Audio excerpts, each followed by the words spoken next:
What is up? Welcome back to day 98. Let's fucking do it.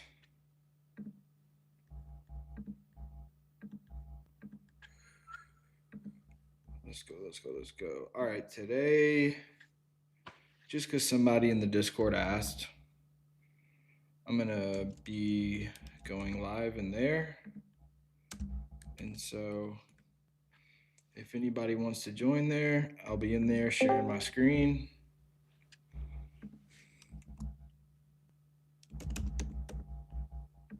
And then you could go on there, ask me questions, do whatever you want.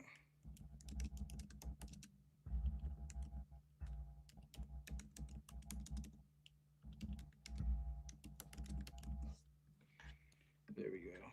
Yep. So I'm in there, sharing my screen. So if you guys want to watch on there and actually see my screen, you can. What's up, Denasia? What up? What's up, bro? What's good? How have you been doing? Surviving. Huh? Surviving. You said what? I said surviving. Oh, surviving? Yeah. Oh, shit. Why you not striving? Surviving, not striving? Yeah. I'm getting there. Yeah. Do you live on your I own? had some no, I live with my mom and my brother. Oh, okay. But okay, so you're not surviving, huh? I mean, you're not having to like struggle to pay bills and stuff, are you? No. Just not where I want to be. I should say that. Yeah. What's up, I'm living OZ? though. I just got my laptop back That's good. Have you been making calls, or how soon did you get it back, or how recent? yesterday. That's what's Like up. yesterday evening. Yesterday evening. There you go. So Well, I'm having to set everything back up. I don't know you guys, but hey, what's up, OZ? it's my first time in here. Hey, Denasia, What's up, what bro? y'all got going on?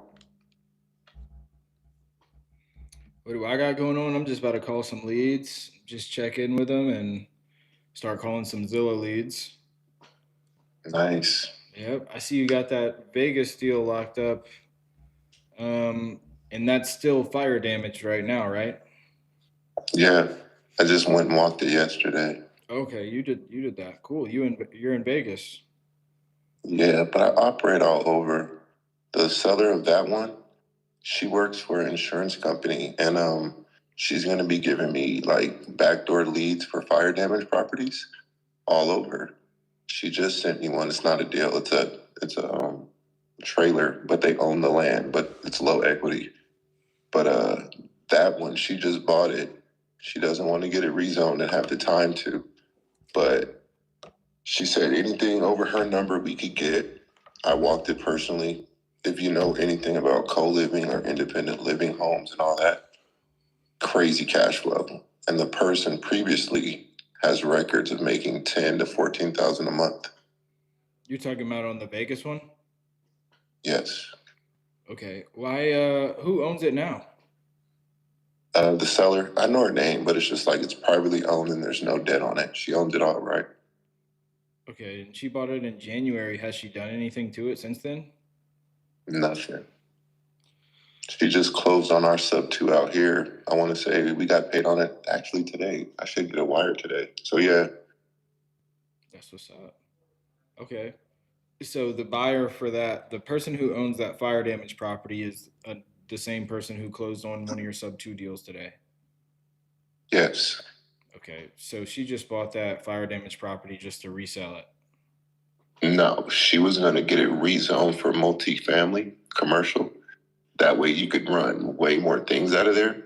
But she literally doesn't have the time and the means to do it right now. So she's just like, I don't want to deal with it. Hmm.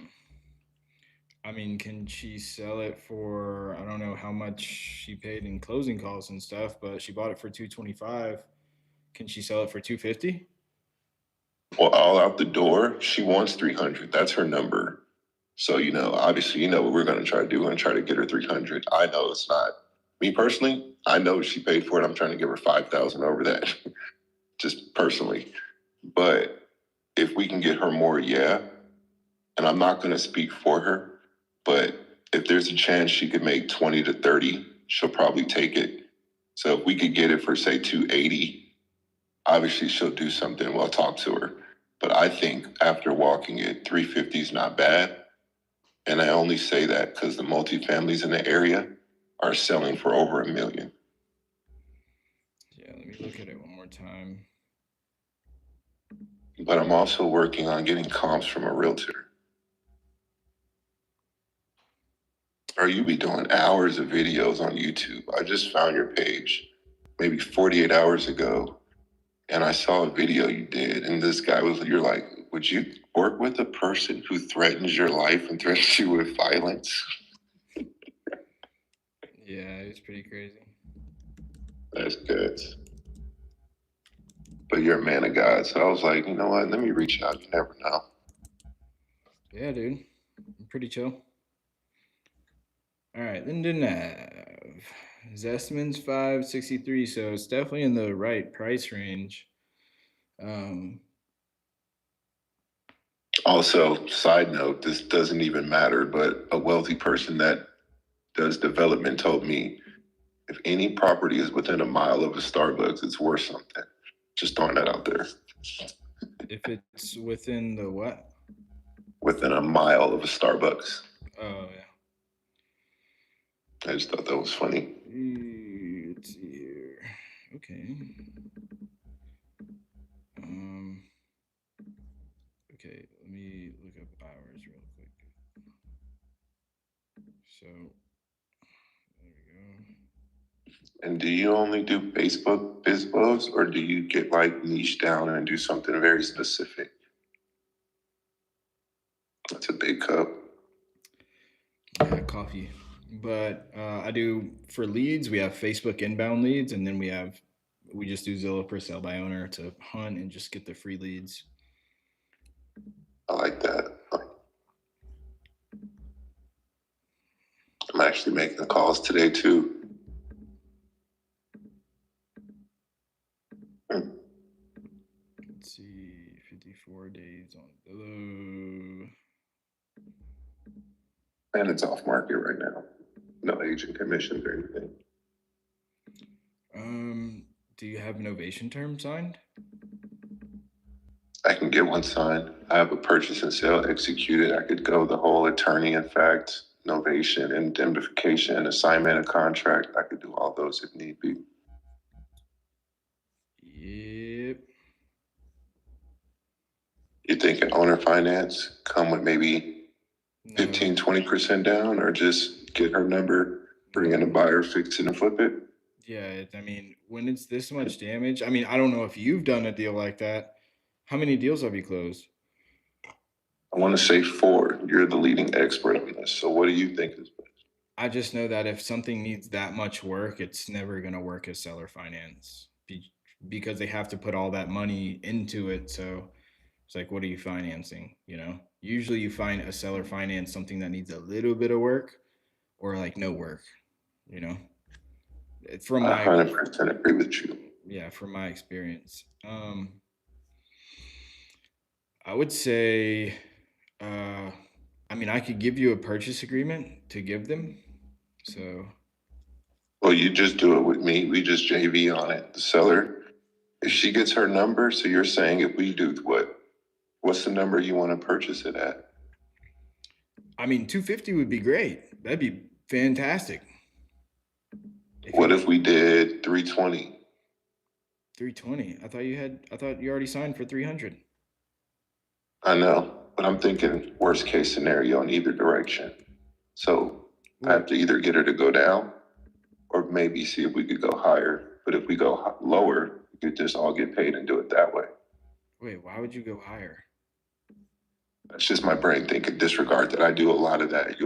I hate that part about me. It's just no, don't hate it. It's all good. Only because I have 2 people interested, and the going number with them is like 320 to 330. And they're already saying that now, so they're going to try to go lower. You're talking about buyers are saying that? Well, he's supposed to look at it tomorrow, two of them. But until it's finance, it's fiction, in my opinion. Okay, yeah, that's true. That's right. I would say if you can, if those people don't work out, I would say get that contract signed and try to do a novation. I mean, fuck, because of novation, you could, dude. Let me look at it again. Dude, as a novation, I don't see why you wouldn't be able to get like $400,000. It is fire damage though, so at least 350. I think if you get the contract signed that I just sent to you, you could at least get 350 as an ovation. I think so, I think you get closer to 6 as an ovation. but it's fire damage and it's to the studs. You know what I That mean? is true. Like I agree. I see a $600,000 listing right here. The cool thing is it's 4,800 square feet, but 54 days on Zillow, 4 4. This is half the size, but still, it's in like livable condition. 650. That's for a lot. That's overpriced as fuck, I think, but I could be wrong. Um, Half the size, asking 450. 900. Yeah, that's been up there for almost a year. Well, they've been up there 450 for a year. Ooh. No, 900. Yeah. 900. About 3/4 of a year. This one's up for 500. It's all fixed up. So, okay, 325. How long has that been up there? 132 days. So, Ooh, that's almost a half a year. let's see what sold within the last 6 months. 580 something. I like how you comp. Okay. Are you doing single family or are you doing multi-family? I'm just looking at anything that sold within this little pocket. So that sold for 515. That's pretty good. 1,400 square feet. It's updated. 1,400 square feet. 387. That's updated. Outdated. I'm guessing needs work. 240. 1,300 square feet. That's good. This is really good. That's extremely good. That's pretty good. That's really good. Okay, it must have been a duplex. That's really good. Well, yeah, still it's good. It's outdated. Sold for 265. Only not even 1,000 square feet. And ours is right there. Yeah, dude. I think you can sell it at 350 all day. Let me see. What's this? Yeah. The only thing is you'd have to attract somebody who wants to do that much work and take on that much risk. If it's fire damage and she didn't do anything, that means the electrical, the foundation, the plumbing, all that screwed probably. Oh, that is still visible in there. The pipes and the not the electrical, but like I didn't send you the other video when I was upstairs, but there's several, I would say 10 rooms with plumbing intact in the property. If that makes sense. Yeah. I don't think it did. I apologize. That's weird. It's all good. So these people that are going to walk it today or tomorrow? Tomorrow. All right. Yeah, you could see where they're at. You got it at 300. You could see where they're at. I'd say if you want to JV it with me, I'm down to JV. Just sign a JV agreement. And the first thing I would try to do is to get her to sign the contract that I sent you. Or actually, no. She's going to sign whatever because this is a burden for her. Like motivation, there's a lot of factors like paying for money and a host of other things in her job. She can't do it, and it's just costing her money. So if I have to, I'm not opposed. If you want to hop on a call, be like, this is my buyer. This is what you wanted. This is what we could do. What's up? I'm all about that. So, yeah. Okay. Interesting. You're a decent individual. Appreciate that. Wait, are you live on YouTube right now? Yeah, I'm live on YouTube. Oh, that's cool. Let me make sure I could hear myself.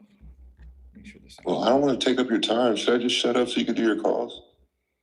I mean, this is potentially a deal, and we could sign a contract successfully. So, let me see. Testing. Yep. Okay, it's working. So, yeah, if you want to sign a JV agreement, we can. I'll just send that to you, and we would just split it 50-50. Or if you want to wait till tomorrow, that's cool too. I'm going to talk to her and see what she says. I'll probably call her right now. Actually, why not? Yeah, you can. I mean, this is the deal, so it's worth the time.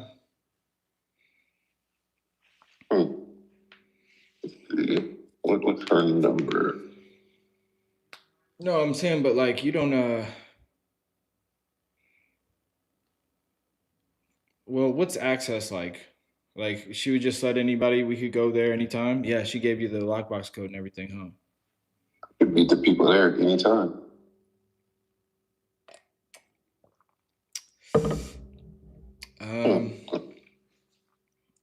Let's see if she answers. Yeah, if she does sign that novation contract, then fuck yeah, do it.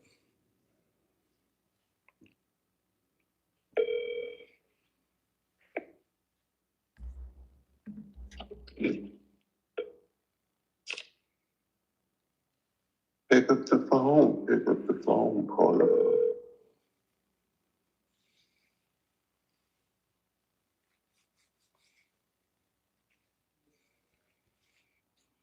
Please leave your message for 70. He didn't call twice. He didn't call.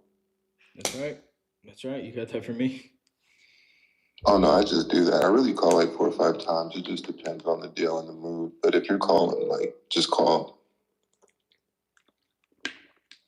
Hey Paula, it's Ozzy. Oh, I'm sorry. I didn't mean to. Or do you have time? I don't want to bug you if you're busy. I know you have stuff to do. Yeah, I just stepped out to call you. Okay.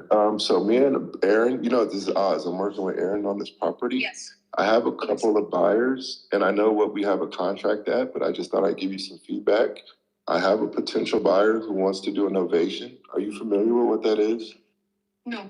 Well, basically, we agree to a price, which we already did, and they come in and they fix everything up. They market it. They put it on the market. They handle the agent fees, all the concessions. They eat it all. You still get your price, but you get paid out a little later because we got to do the rehab and everything. And I wanted to. It's like if it was kind of like consignment thing. No, not a consignment. It is not that.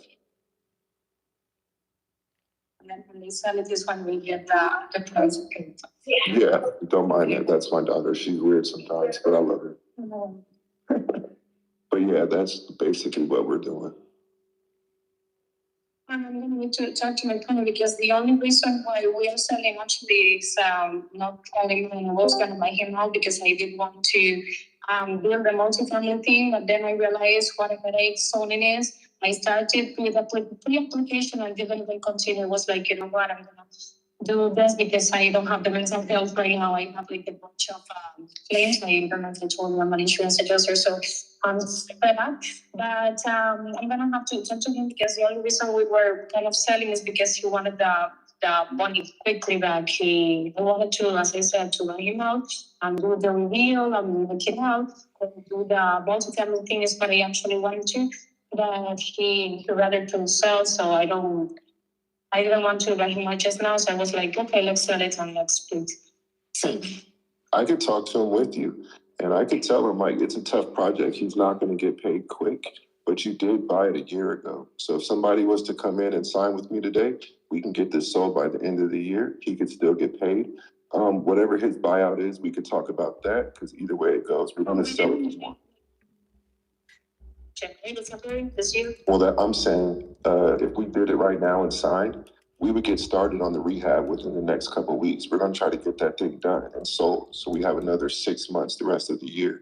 So if you guys did it, he ain't been waiting on his money that long. It would really only take 60 days, maybe 90. Okay, let me talk to him on this one, and I don't know if I told you about another one that I sent him. Oh, I did look at that one. That one's going to be tough. only because, yes, they own the land. That's wonderful. But the property is fire damage and they have no equity. So for us, it's just going to be hard to do that. But if you get any more of these, send me all of them. I'll take them all on. Seriously, the land with everything that needs to be demoed, but he already paid off the mortgage. So Really? Yeah. It's just the land. Oh, he did not tell me that. So we just got to. Okay, I take that back. I'll look into that one and I'll underwrite that one too. That's no big deal. But I want. Per the client agreement of that, we're looking at 65. 65? Well, I mean, that's tough. You think they'll take probably like 40, 30? He was trying to get more than like 70 altogether with what we got in the insurance company, and I kind of wait my feet on the claim. So he was more looking like 60, 65. Well, I mean, I could probably get him. That's a mobile home. It's a lot of demo. It's a lot of work. And I don't want to give him a definite number now. But if he wants 65, I can't commit to it, but I know buyers that would definitely like I could do 30, 25. Just Okay. And then for the novation, when should we talk to your partner? Because I want to sign this with him today because I think we could get this done fast, but I don't want to do nothing without your approval, you know? And I want to get him on board because if he's got money invested, I want to get him paid too. okay, so I'm going to talk to him. And he's right here with me in the office, but we will going through a bunch of stuff. So let me get back to it when we finish these other ones. Okay. And I'm available all day. Tell him no rush. Okay, Paula? Just let me know by the end of the day. All right. Bye-bye. That was interesting. Did you hear that? Yeah, I heard that. What do you think?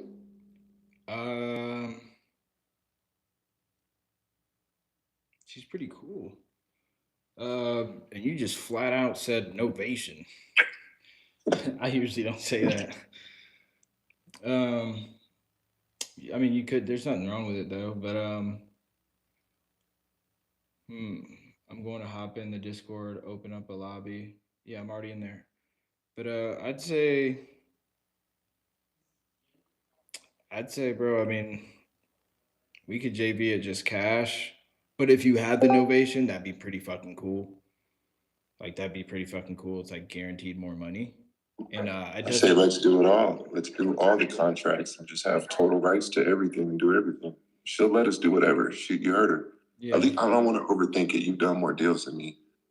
But I just heard like you can't do nothing with it and your partner's not getting paid. So you want to lose money or do you want to make money? Your partner missing money, let us do it. That's just what I heard. I don't know. All right. I could see. I don't want to mess up your life or nothing. No, you're good, bro. This would be a deal. Like this would be a deal that we're doing, and fucking YouTube could see it, all that. But I could send you a JV contract right now, and then I could shoot it to my dispo, and then he'll blast it out and try to have a walkthrough with. We try to get at least 3 to 5 buyers minimum to do one walkthrough, and then try to get an offer after that walkthrough within the hour, and then try to sell it at 350. I mean, we'll see. I mean, I don't do deals in Vegas, but I know I'm closer to Vegas than Texas because I'm in Arizona. Well, I live out here. Anything with buyers, I can meet up with them. Let's have 20 buyers. I can meet up with them all day. Let's do it. I bet. And she's totally cool with giving you access to that and everything. Like you can. I already have access. Okay, cool. Like you could go there anytime without letting her know. You want me to go there right now? You want to see it in person? No, you're good. I believe you. I was just asking. Shit, all right. Interesting. That's cool. What was I thinking? I forgot. Okay, yeah. But I'm gonna give her like a couple of hours to see what her partner says.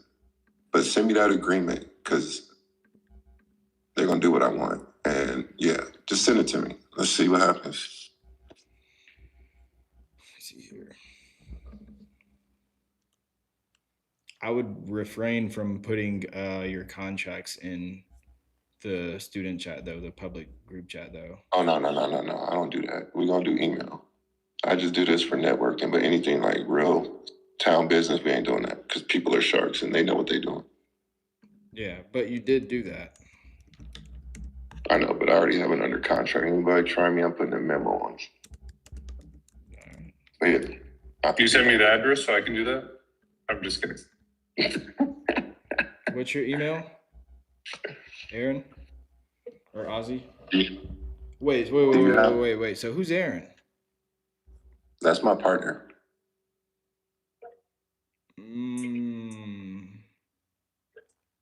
But just think of me and him as like a fusion dance. So whatever I do is he's going to be most okay with it. So from your end, if it was 50-50, you still get your percent and we do our thing on my end. And he's a realtor? No, he does what we do. He's in Detroit. We've done deals out there too. Okay. If you ever get anything in Detroit, you need boots on the ground. What's Aaron's number? I mean, what's Aaron's email? I'll text it to you. Wait, I don't have your phone number. How did I contact you? Just text it to me in the Discord DM. Oh, yeah. All right. Okay, he left. Okay. I was about to say you didn't have to leave to do it. I pushed the wrong button. How do you do that? Boy, I bet you I click on your face. No, I just sent you a DM. No. You see it? I actually have a student. That's cool. I actually have a student whose name is Ozzy, and he lives in Vegas too. He lives right by Alex Hermosi's headquarters. Is he 6'8" and black? He's not black. He's like Hispanic, Mexican. That's cool. Send me Aaron's email. Got you. I'm gonna do that right now. That's me. I'll send you his number too. Okay. What this is?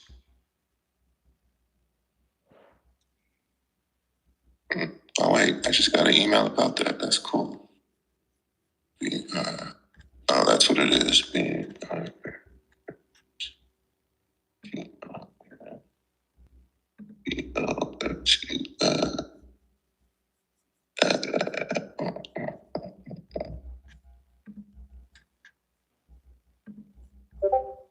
Nice. Cool. Sweet.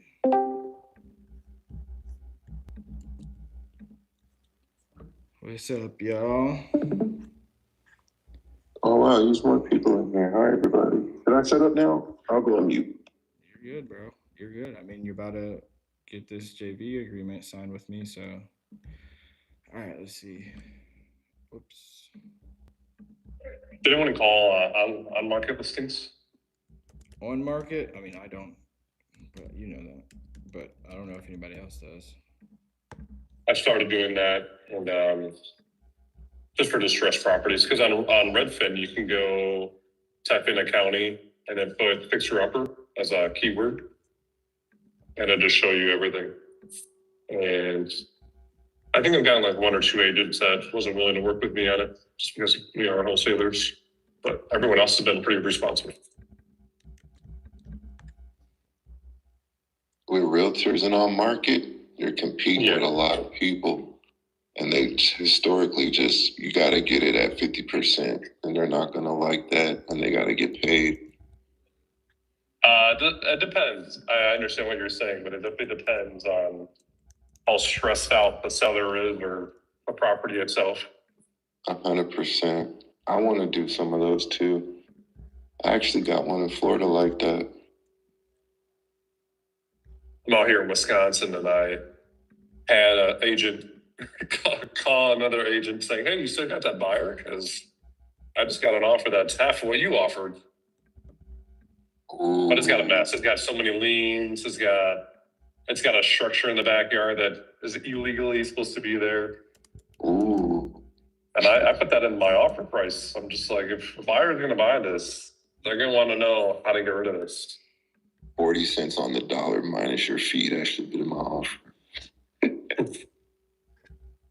That sounds like a lot of distress.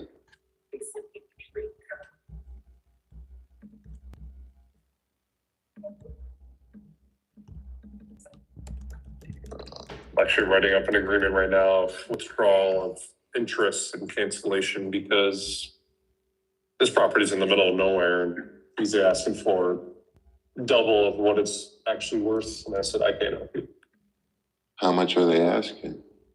So it's a trailer with 2.44 acres. The acres is what's attractive, but with all the other trailers that are in the area that have the same acreage amount, it's being sold for 115, 100. He wants 215. And I pretty much told him, hey, I could do other listings for you. You just don't have to pay anything. He said, no, I want my 215. I'm like, okay. So hey, I could do with you. But most I think he can get is like 140, but I need to make money too. So I offered him 120. There you go. If you want to text Aaron and tell him that the JV agreement is in his email and it's ready for him to sign, as soon as he signs that, I'll just fill out the info in my CRM, shoot it over to Dispo, and they'll blast it out, and we'll try to have a walkthrough this week and then try to have it sold. Yeah, I'm gonna do that. I'm gonna see what the seller says, but let me just call him real quick too. What are your JV terms, Jose? It just says it's really simple. It was one page. No, like what is your percentage? What are you hoping to get? Just 50-50. 50-50. Yeah. Do you have any builders in Wisconsin? Off the top of my head, no. Okay. We just have this AI platform or system software, and it calls all the buyers. They have a way to find buyers and then call buyers. We just started using it. It's pretty dope. It just sold like 3 of our deals. Send it over to me. I'll send you my email. I'll just give you this one. Isaiah, what's the voice AI platform called? It's called Hey Jake. So he actually just built it like on his own. So it's not like public yet, but he wants me to start using it full time and then tell you guys about it and then get y'all onto it. I mean, it works pretty fucking awesome, but he doesn't want it like fully public yet. Do you know how much it costs? He didn't even come up with pricing yet. Well, that's crazy. It's actually so Isaiah, funny I you just mentioned sent you my Hey Jake because email. Sorry. I just spoke to a friend of mine and he's supposed to have a meeting with Hey Jake today. So it's very interesting to have you say, Hey Jake, that you're working with Hey Jake as well. Hey Jake, what? It can't be the same one. That's the Yeah, I swear. HeyJake.com. He's on TikTok and Instagram as well. What? Stop it. Yeah, bro. I have a friend and he's gonna have a meeting with him today. I think in the next 2 hours as well. Yeah, that's him. No, He uses 11 Labs. This isn't the same I am thing. familiar. This is not? I don't think. It should be. I mean, that's the website he has advertised on his Instagram. So his Instagram profile, I think it's heyjake.com, like DOT, not a dot, right? Well, his is app.heyjake.co. It's like this or something. Yeah, that's the platform. That's like the platform he puts you on. But his main page is So you've seen this already? This is thick though. You seen this So he already? builds 2 different agents? No, I haven't seen it. I am very familiar with voice AI agents. I've been building them my own for over 12 months. But yeah, this is interesting though. This is a customized build out that Jake built himself. Where does Jake live at? I have no idea. I have no idea. That'd be so crazy if you know the same guy. But how the fuck did I log out of here? I thought it was. Wait, hold on. I'll send you his Instagram. Okay, yeah, send me his Instagram. Yeah, just you could do Hey Jake, like, and then DOT on heyjake.com. Oh, you know what? I'll just send it to you. heyjake.com. Yeah, that's him. I found him. So it's at heyjake.com with a DOT. I'll send it to you right now. Let me know if it's the same guy. That'd be interesting. For his Send it over. Instagram? You're saying it's like that for his Instagram? Yeah, I sent you the link for his Instagram user. Okay, Should be under a message request.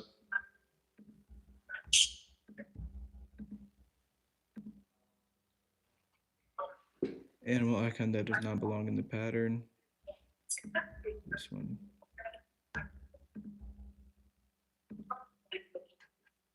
These quizzes were getting crazier. That's so funny. Yeah, that's fucking Jake. Holy shit. That's crazy. Yeah, That's my it's boy, so bro. funny. That's my boy. Is your friend? Yeah. That's Yeah. really interesting. Yeah, he came Yeah, out a friend too. of mine is gonna have a meeting with him today. That's crazy. Yeah, he came out to Scottsdale not too long ago. But yeah, he lives in Dallas area. That's it. So he's pretty much building it out for you at no charge. You experiment with it, you learn, and then you guys are planning on pushing the offer out once it's proven. Mm-hmm. That's it. All right. All right. Other than that, Ozzy, if you do get that contract signed, the JB, just let me know. I'm gonna start calling these leads. First thing I need to do is call Ramsey and see if I could get a price drop. Oh, 35 minutes ago, voicemail. Hi, Daniel. This is Ramsey. I don't know if you're aware, but today's appointment never showed up. It was at 2 o'clock and nobody shows up. Oh, fuck. Bro. It's okay. He's still interested. Monday, 2 p.m. is confirmed as well. Thank you. Fuck, dude.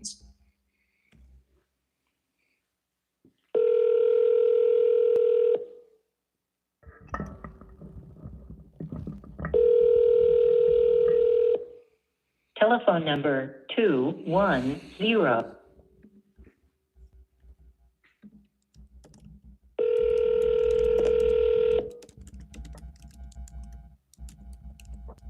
Telephone number 2.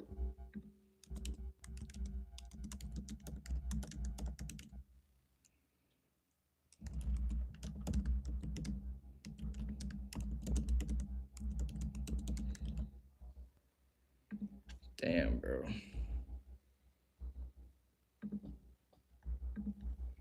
So, turning a call from last Sunday, I made it out to work, blah, blah, blah, blah. Damn.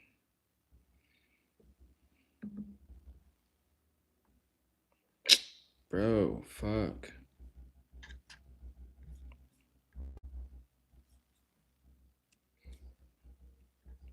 I need Andre to answer first so I could get a clear call you in a few on the other line. Okay, sounds good.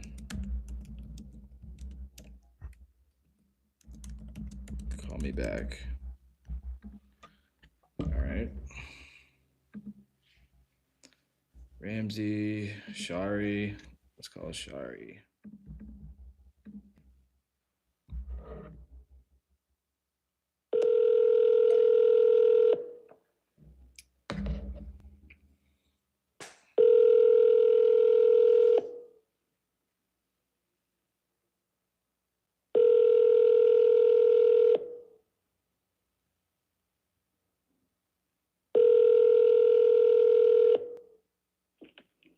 Thank you for calling. You've reached Shari. Please leave me a...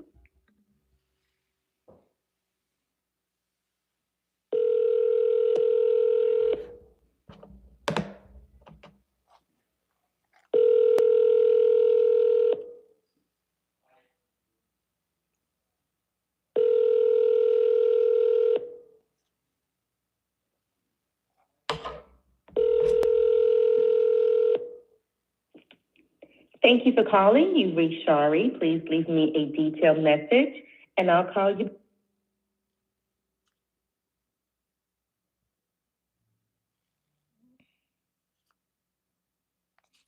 Milligrams. Damn it, Shari. Those are like the two most important ones. Twyla, let me call her. Yeah, he's cool with it. He's looking at it, everything, and he's like, yeah. All right, sweet.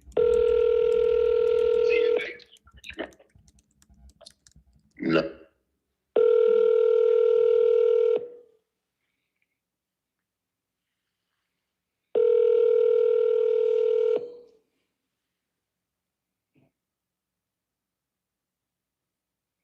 Hello? Hey, Twyla, can you hear me?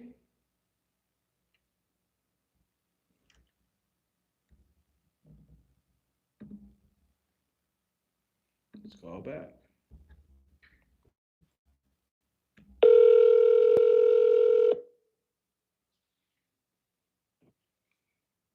Hey, Twyla, can you hear me?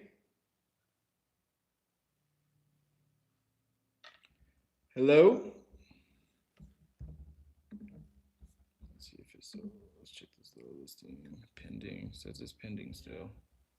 I mean, there's really nothing I can do. Please stop, I can't talk right now. Yeah, whatever. I think she's dead anyways. Bill Frisco, no problem. I'll be here till da da da da da da da da da. Okay, well, let's call Bill.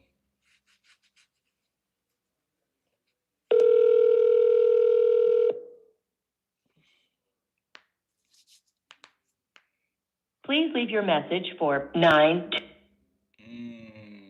Mr. Bill. Little Bill.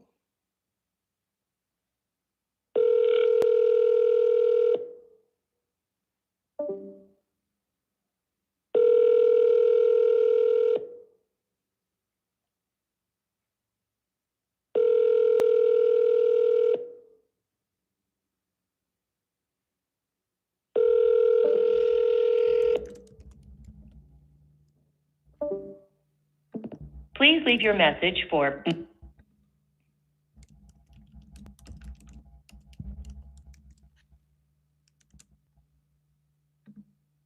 Bill, good afternoon.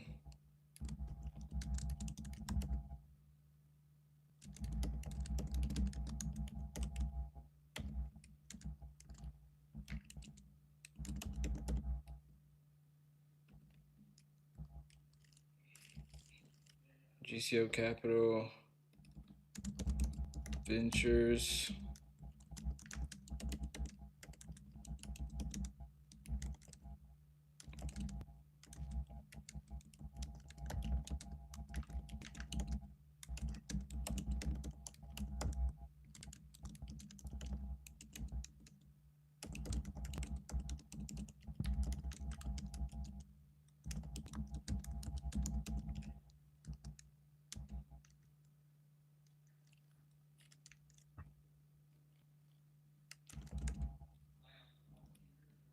Sell the Frisco house.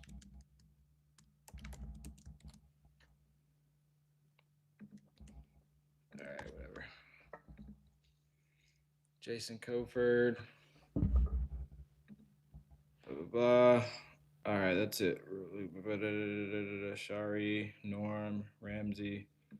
Now we're just waiting on Andre to call. All right, let's call some of these new leads. Got a bunch of Facebook leads. Let's go. I'm gonna call these first.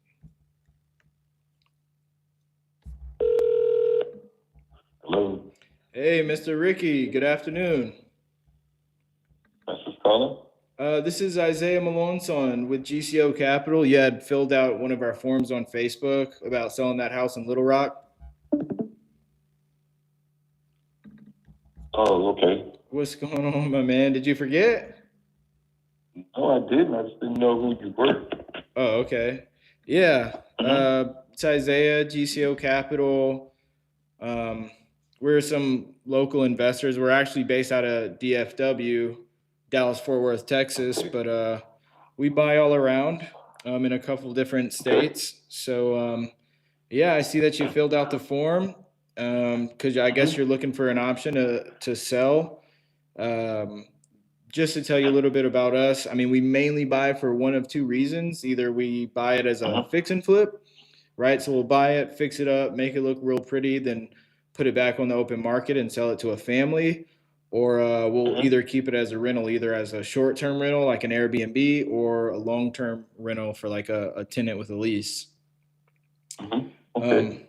Yes. What about our Facebook ad kind of stuck out to you and made you want to look into this a little further?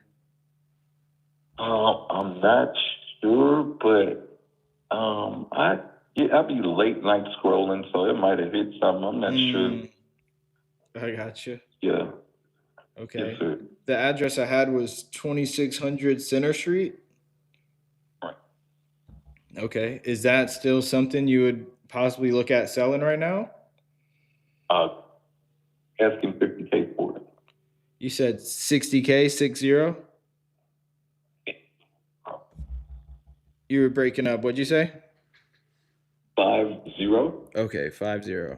Okay, sweet. Well, I could definitely see if that's something that we could do. Um, Okay, cool. yep. Have you filled out a lot of forms, or is this kind of the first one you looked into? Maybe the first one, I had another guy call in. He just was inquiring. You said he was inquiring. He was inquiring. Yes, sir. He hadn't got back with me yet, but yes, we're asking 50K for it. Okay, sweet. All right. Well, in order to get an offer for you, the process is pretty simple. All I got to do is just ask you a few questions about the condition, how long you had it, why you're selling, plans, goals, or anything else that's important to the transaction. I put all that info into my system. I got a little system here where I take all my notes, and then as I'm sending that, it goes back to my underwriting team and the finance department, and so they know that I'm on the phone with you right now, and so uh, they get all that info, and then at the end of the call, they're just going to run a CMA, which is just a comparable market analysis. So they're going to look at, um, comparable houses, things that have sold in the area, price per square foot, things like that, and then obviously the condition that you told me about, and then based on that, I have a partner who does all the negotiating on this part of it. Okay. If you would like him to give your phone number. Okay. That's fine. Do you want to hear an offer, or I'd say if you did give the first step is to just find out more about it, like the condition and everything. And then, once I send that to the underwriting team, they'll just tell me whether it got approved or disqualified.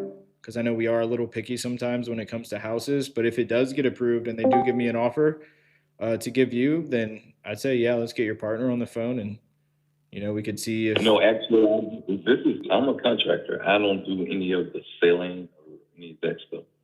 Okay. Do you know anything about the condition, or do you have pictures of the condition or of the inside of the property?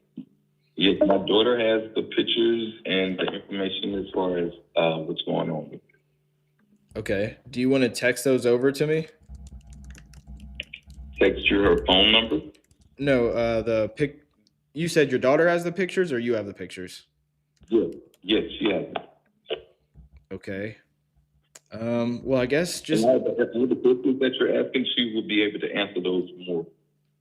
Okay. Your daughter's more familiar with the condition of the property and everything? Yes. Okay. Is your daughter the partner that you have? Is that who your partner is? Yes. Area code 501-891-7759.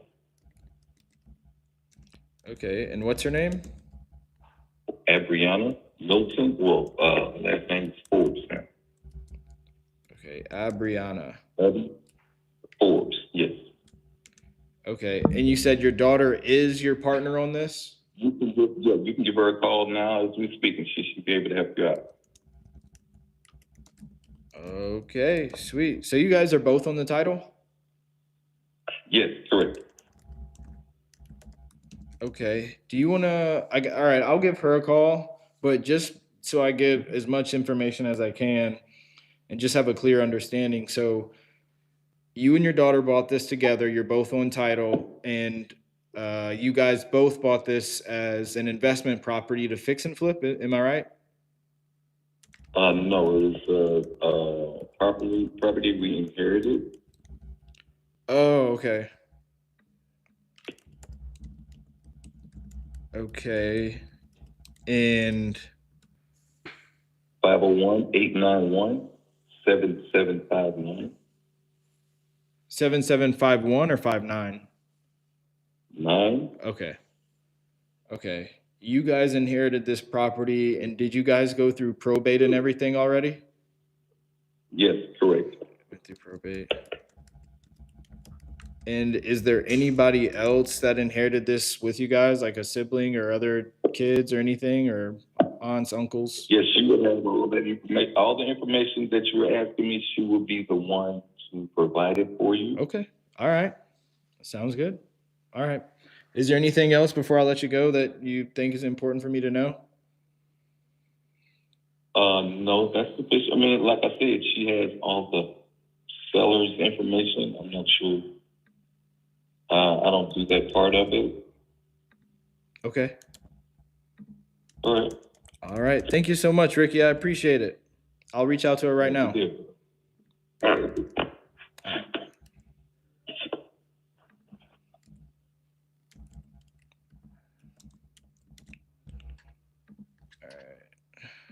Well, that was cool. Let me call Andre back.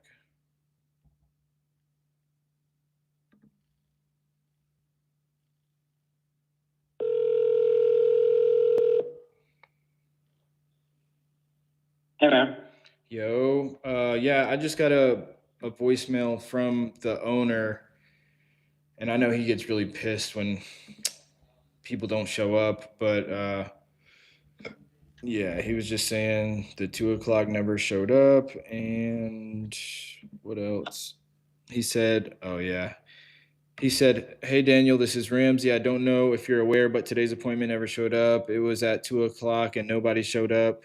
Yeah, it's quite frustrating, quite honestly, but just wanted to let you know nobody showed up, and that's very unprofessional, really, of whomever. I don't know. I'm just saying it's not the right way of conducting business when there's an appointment that's arranged and nobody shows up anyway. We'll catch up a different time." So, Okay. Yeah, Daniel just texted me, and I'm like, I'll reach out and see what happened. Why didn't they show?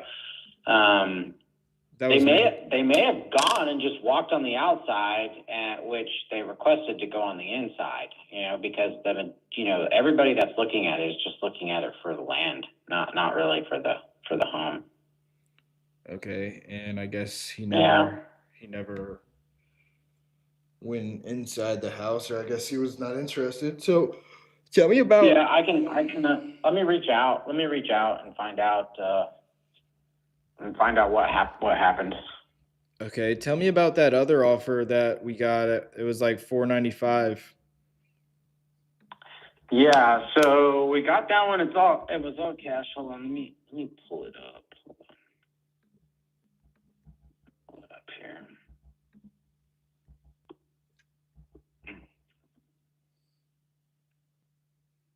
To me, it just seemed like it was somebody trying to lock it up and then sell it to their clients. Oh, really?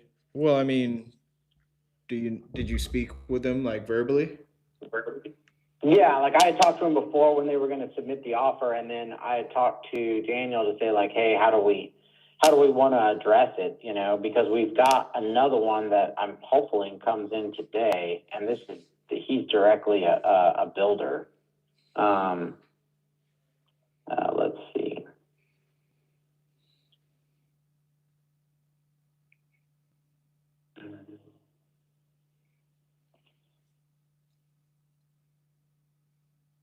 Okay. Shit.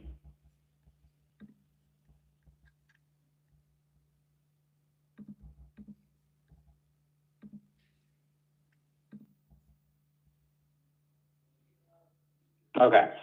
So once we got the offer, I talked it over with Daniel, and then where he wanted to respond was at 520K, 1% EMD, 7-day option, and 1.5% buyer's agent commission. Who said that?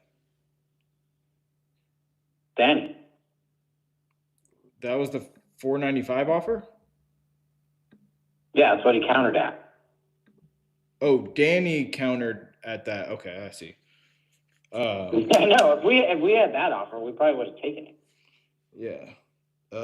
I mean, I could probably try and get a price drop, to 450 if the 495 is solid, because so far that's like the best offer we had, right? Yeah, but okay, so I sent you the email, his email with the offer, I believe. and his name is Austin Alvarez, and he's the acquisitions manager at a real estate company. So he's like, here's the offer for 1702 Karen. This is a cash offer with no contingencies. I have multiple builders throughout the area. Let me know your thoughts on the offer. We're aiming to close this in 14 days. So, no contingencies though. His contingencies are keeping it locked up in auction. You know, I think, like, I don't know, the way it's worded here, it just sounds like, hey, I'm going to see if I can move it myself in the 10 days. I mean, an opportunity is an opportunity, but you think you're going to get an offer from somebody else today? That's a direct buyer. Yep. Yeah, because here's what I was saying is that now that we have this offer, we had 3 people that were kind of like going back and forth, asking all the right questions, getting the information. And I reached out to them on Friday and I just said, hey, listen, we got an offer today. I just wanted to let you know that we have an offer. We'll probably, talk it over the weekend. Let me know what you guys want to do. And one replied like, yes, we are going to submit an offer by Monday. And I was like, okay, great. The other one said, let me talk to my clients and let me see where we're at. So I texted her this morning and I haven't heard back from her. And I will find out if this other offer is coming in here shortly. Okay, from a builder to come in today. But you said you're going to follow up with that builder today? Yep. Okay, and then I even texted him on Sunday. And he didn't respond? No, he did. Okay, that's good. I said, yeah, no. I texted him on Sunday and just said, hey man, if you could get this to me in the afternoon, that'd be great. You said in the afternoon?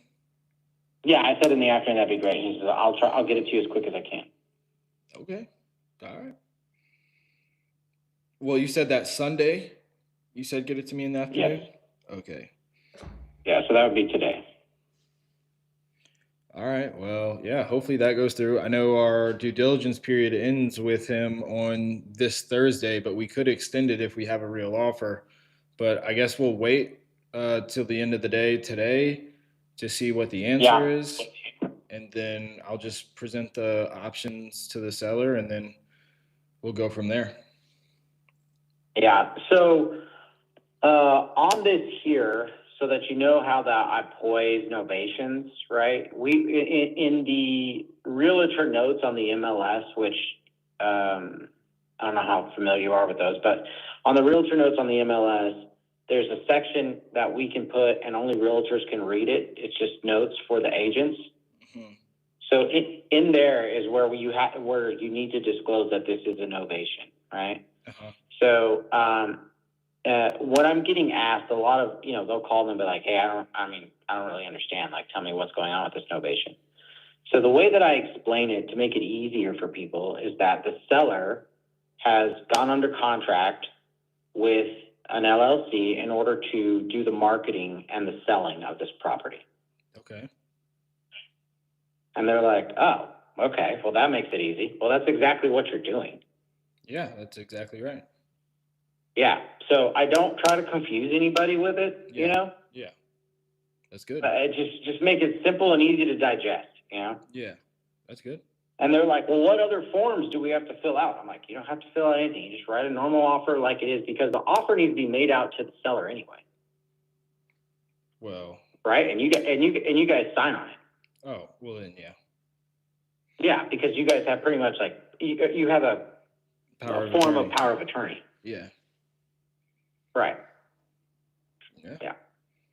Well, all right. So, I'll let the seller know. Be like, hey, just to calm them down. Be like, hey, they did go, but it turns out that they just walked the outside and they weren't interested. But we have 2 offers. One of them has you netting $450. The other one is we're still waiting to come in, so we're waiting for that to come in today, and then we'll give you an answer, and then I'll just see what he says to that, and then hopefully we'll get that offer today. That'd be great. Yeah, I'll reach out and right now, as a matter of fact, I'll give him a text and see where he's at. All right, sweet. All right. All right. I'll talk to you later. Okay, sounds good. All right. Bye. Yes, sir. I see the YouTube chat. All right, guys. I got to piss really fast.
Bam. Make sure y'all hit the like button. We got 9 people in here and only 1 like, so let's try to get that up. But yeah, so hopefully that deal sells. He has an offer coming in. Ozzy, did you talk to your guy? Yeah, he's cool with it. But he's just waiting to sign. Nah, we're gonna talk to the seller because I don't want to sign something and the seller's not on board. That's just a headache in advance. I want everybody to know everything up front. I got you. Yeah, so it wouldn't be oh shit. All right, he's looking it over too. I told him to look at your YouTube. You might have seen it. Boom, boom. Oh, wait, I should probably get you a like too. Where's my other phone at? Yeah, I appreciate that. So let's call that lead. What's his name? Ricky. Where's Ricky? Where'd Ricky go? Right here. Let's call his daughter.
Oh, I'll be calling.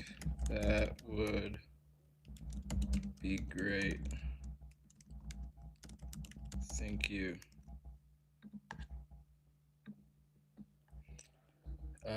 Let's call Ramsey, huh? Give him an update.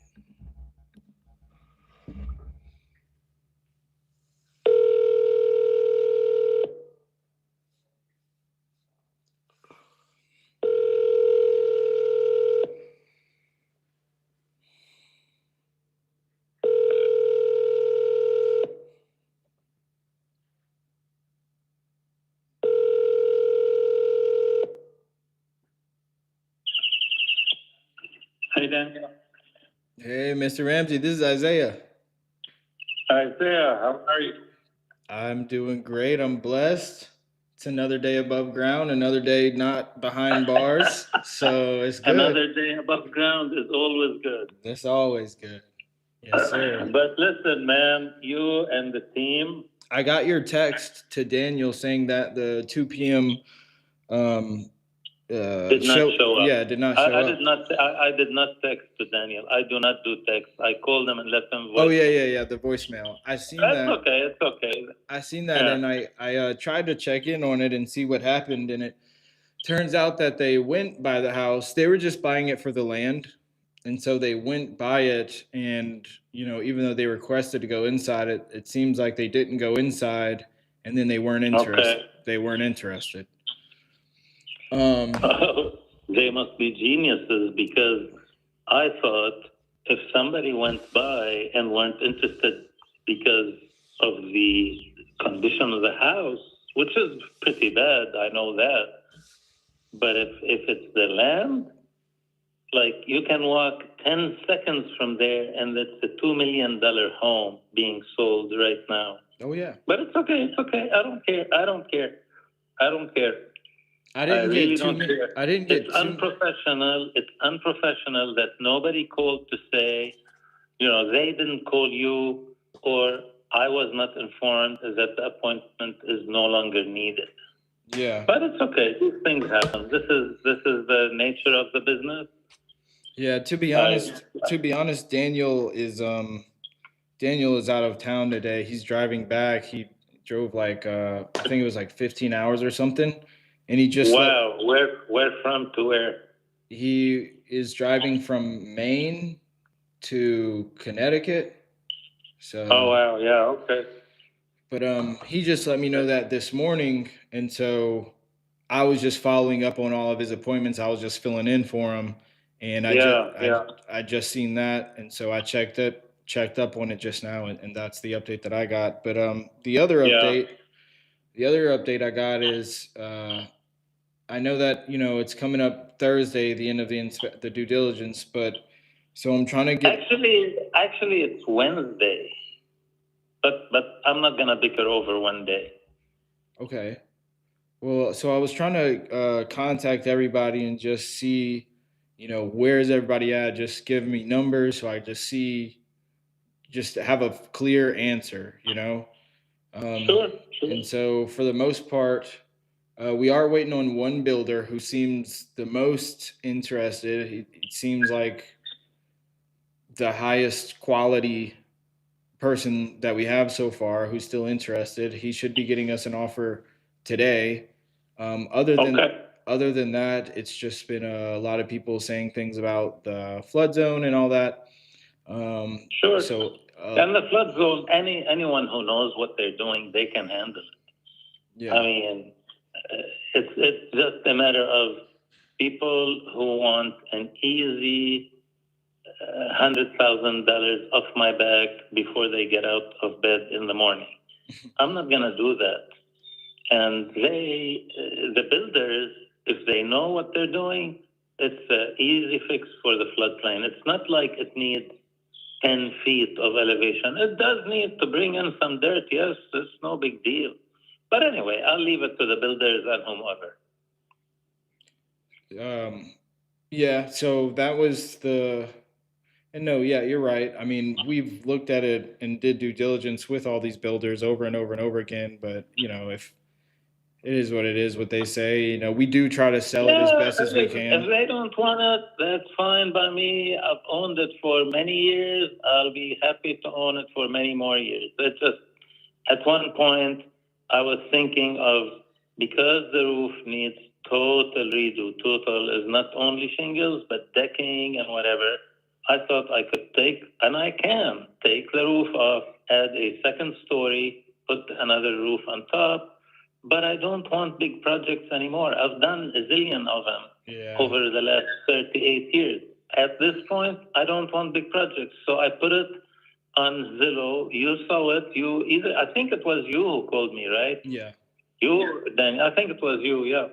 You saw it on Zillow and you took me down, which is okay with me, from 497 to 487. And I said, okay, this is 487. I'll accept. If it doesn't move for you in the next day and you want to opt out, I'm perfectly fine with that. I will still contact you for the next one, and we'll go from there. For sure. Yeah. And we're doing our best to actually try and sell it. Like when we get somebody who's interested and they want to look at it, we show them the pros, we show them like the comps. We show them. I know you are, and I'm doing my best because I'm taking appointments left, right, and center from you or from Daniel and all that. Man, we're trying. I Yeah. know that. But if it doesn't sell, it doesn't sell. I honestly do not care. Yeah. It's not like I've had many people try to contact me and want to offer lowball offers and whatever before I got it under contract, and even after. But I tell them it's under contract. They get off my back that way. But yeah, I'm not desperate. People think if they offer me $475 or $450 or whatever, I'll accept. I'm not that desperate at all. Mm-hmm. I'm not even too keen on 487, but we made that agreement and I'm accepting it, of course. I mean, I'm under contract. Right. But if it doesn't sell, I will actually, I can do the roof alone without the second story. And that would be still perfectly it's still, I mean, I have a tenant in there still now. And of course, if we were to close, the tenant is out because I have another property that the tenant wants to move into. But Okay. yeah, if it doesn't close, that's fine by me. Okay. Yeah. Well, we're doing our best. So like I was saying, that's most of the feedback that we've been getting, even though we have been doing our best. But so we have two interested parties who we vetted out and they're super serious and they could close within the next 2 weeks at the latest. I might need a little more than 2 weeks just because the tenant, I mean, I have to be fair to the tenant. Yeah, that's fair. Well, even if we did close, we would still probably do like a post possession period to where, we could close. Oh, okay. Yeah. I follow what you're saying. We can close before July 31st. The tenant moves by August 15 or whatever. Yeah, 100%. Yeah. Yeah. No problem. We can work that one out. Yeah. I'm sure they could close before July 31st, though. I'm thinking like by the 24th. But so the only two options are, I mean, we're waiting on this one offer to see where that comes in at. But this other offer, it's pretty much, it brings you to a net number of, no closing costs, no realtor commissions. It's at 455. That's the other guy. And then we're just waiting to see what this other guy says. So, Okay. I'll spare you the trouble. Tell the guy who wants to make an offer for me, like through you, it'll be through you. The offer will be to you, right? Yeah. So the offer came in at the one who wants to offer you something, whatever how much is he offering you where I get 455? It's 465. So after paying the realtors and covering all the closing costs. You get 10,000 minus some costs. Well, minus a lot of costs, we would be making like $3,000. It's right, not. Right. I know what you're saying. Spare yourself the tedious going through with whatever. Send that guy. I know you all like texts and emails. I don't do that crap. You send that guy. I mean, you do what you want, but I'm suggesting to you because 455 is way out of the fucking question. Way out of the question. A penny below 487, I will not accept. Okay. So what I'm saying to you, spare yourself the trouble of him sending you something, and you sending him. Send him a reply right now if you want. It's up to you. I don't interfere in your business. But I'm saying a penny below 487, I will not accept. Okay. Yeah. So we're going to try and wait for this other offer. And then we're just going to tell them, be like, hey, we have an offer at this. Like, we need to be at this price. Yeah, can you come up at all? And it's okay. You can wait for him to send you the offer. That way you will know that he is serious.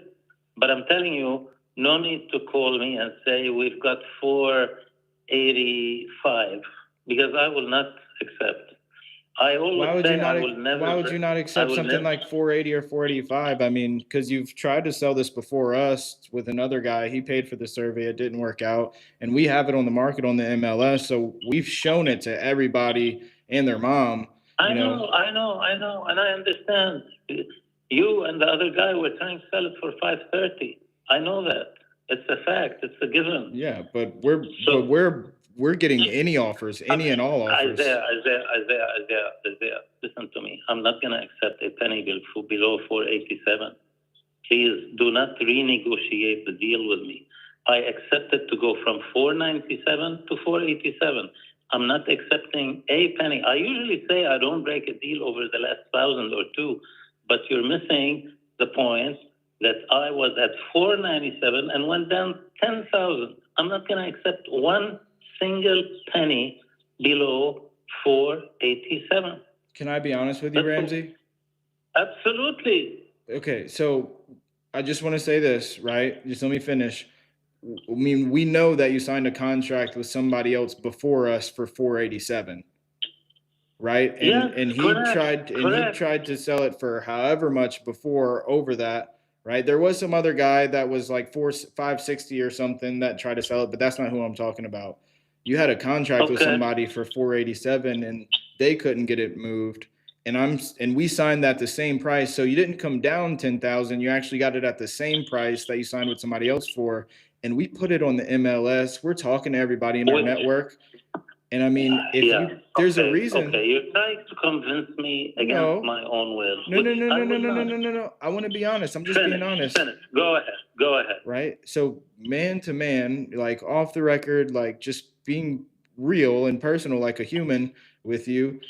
You tried to sell it. You've been trying to sell it for I don't know how long. I'm aware what I've tried to do. I'm fully aware. But can I finish? Because I'm not trying to offend you. Finish, but you're okay. Go ahead. I'm just being honest, and I'm at the end of the day, I want to get it sold for you, and I want you to walk away with something that makes you happy.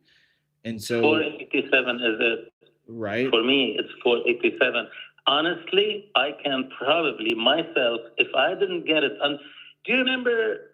It was you who told me, because I also told you about another property, which is Bull Creek. You remember that? I think so. Maybe then, if not you, it was Daniel, because I had that discussion with either you or Daniel. Mm-hmm. Bull Creek, look it up. I know you're on the laptop or something because I heard the ping, and you should look it up. It's okay. Let me see. 4903 Bull Creek. If I didn't have a conversation with you, I had it with Daniel 100%. It was one of you. Okay. Let me see here. And the answer came back to me from either you or, but obviously it might not be you because you don't seem to remember.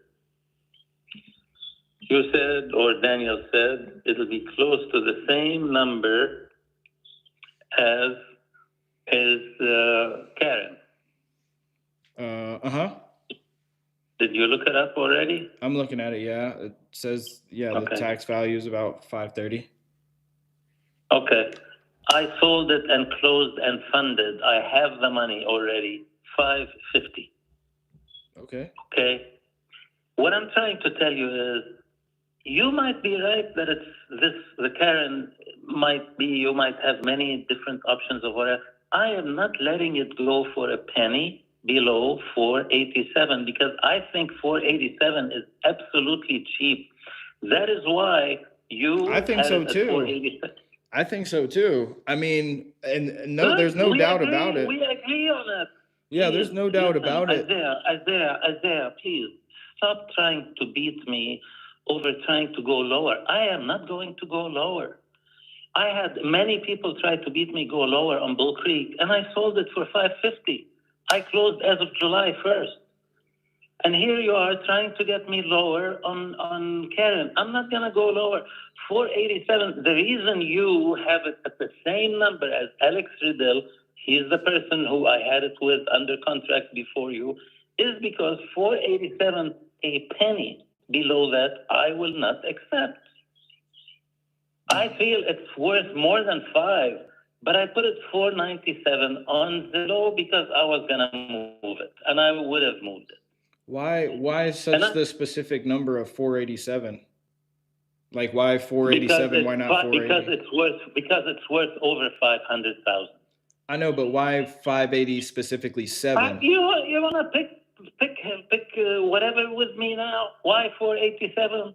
Because I'm going below 490. I pulled it out of my ass. How's that? Right. I'm telling you, it is not going to be a penny less than 487. Even if I sit on it for another year, I don't care. Okay. It will move at 487, if not 497, to tell you the truth. But you negotiated me down to 487, and I accepted, and I am a man of my word. Right. I will stick to my word. I will perform exactly as I should. Right. You understand I'm on your side. Like I'm not trying to beat you down. I hope you are, but you are. And all this conversation, half of it is you're trying to tell me 455. Penny. I was just telling you what we got. Can you believe this? Can you believe this? If you offer me right now 486,999.99, I will not accept it. Right. But you understand that this conversation was just me telling you the results and the feedback that we got. It wasn't to beat you up or make you unhappy. I understand. And you only called me because some schmo didn't show up to an appointment, which is becoming very frustrating to me. My drive is 1 friggin' hour to get there. And if there's an appointment, I am a man of my word. Many other people are not. So let's end this amicably. I am not changing from the 487. And by the way, the 1,000 is due tomorrow, not later. Wednesday at the very latest. You do the numbers. And it needs to be sent to the title company Wednesday at the latest. I gave all the slack I could. It's Wednesday. It's not Thursday or any later. Okay, I'm on your side, Ramsey. I wasn't trying to get you upset or anything. And I want you to remain on my side, and you're trying to take me down. I told you. No, I'm not. I didn't even ask you to go to 455. I just told you what it was, what this other offer was. Okay, I understand now. You understand? Like I'm not here to beat you down, and I just said we still have another guy who we're waiting to see what his offer is. Okay. I don't want you to get offensive or think that I'm trying to beat you down at all. I'm not offensive. I'm I'm offended, but I'm not offensive. Yeah. I'm just telling you my thoughts. When you tell me 455, I'm not gonna let it go for 455. I had one idiot offer me 320,000. Can you believe that? I mean, that's okay. My job is to make sure you get 497, 487, and that you walk away. Correct. You don't pay any closing costs. Like that's it. I was just telling you. Would I be doing my job if I didn't tell you what? Listen, Isaiah, I appreciate your call and that you are updating me with what the status is. That's it. I would not be doing my job. Good. I would not. And I'm just doing my part to let you know, because if somebody offers you tomorrow or whatever that other person wants to be very close, I'm not going a penny below 487. Okay, I'll let them know. Yeah, that's all.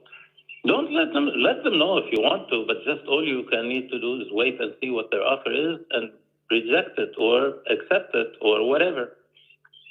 Myself, it has to be 487 net to me. That's all. That's okay. And if it doesn't move with you, I know I will move it. Bull Creek, I already sold it. It's moved, it's gone. When did you sell Bull Creek?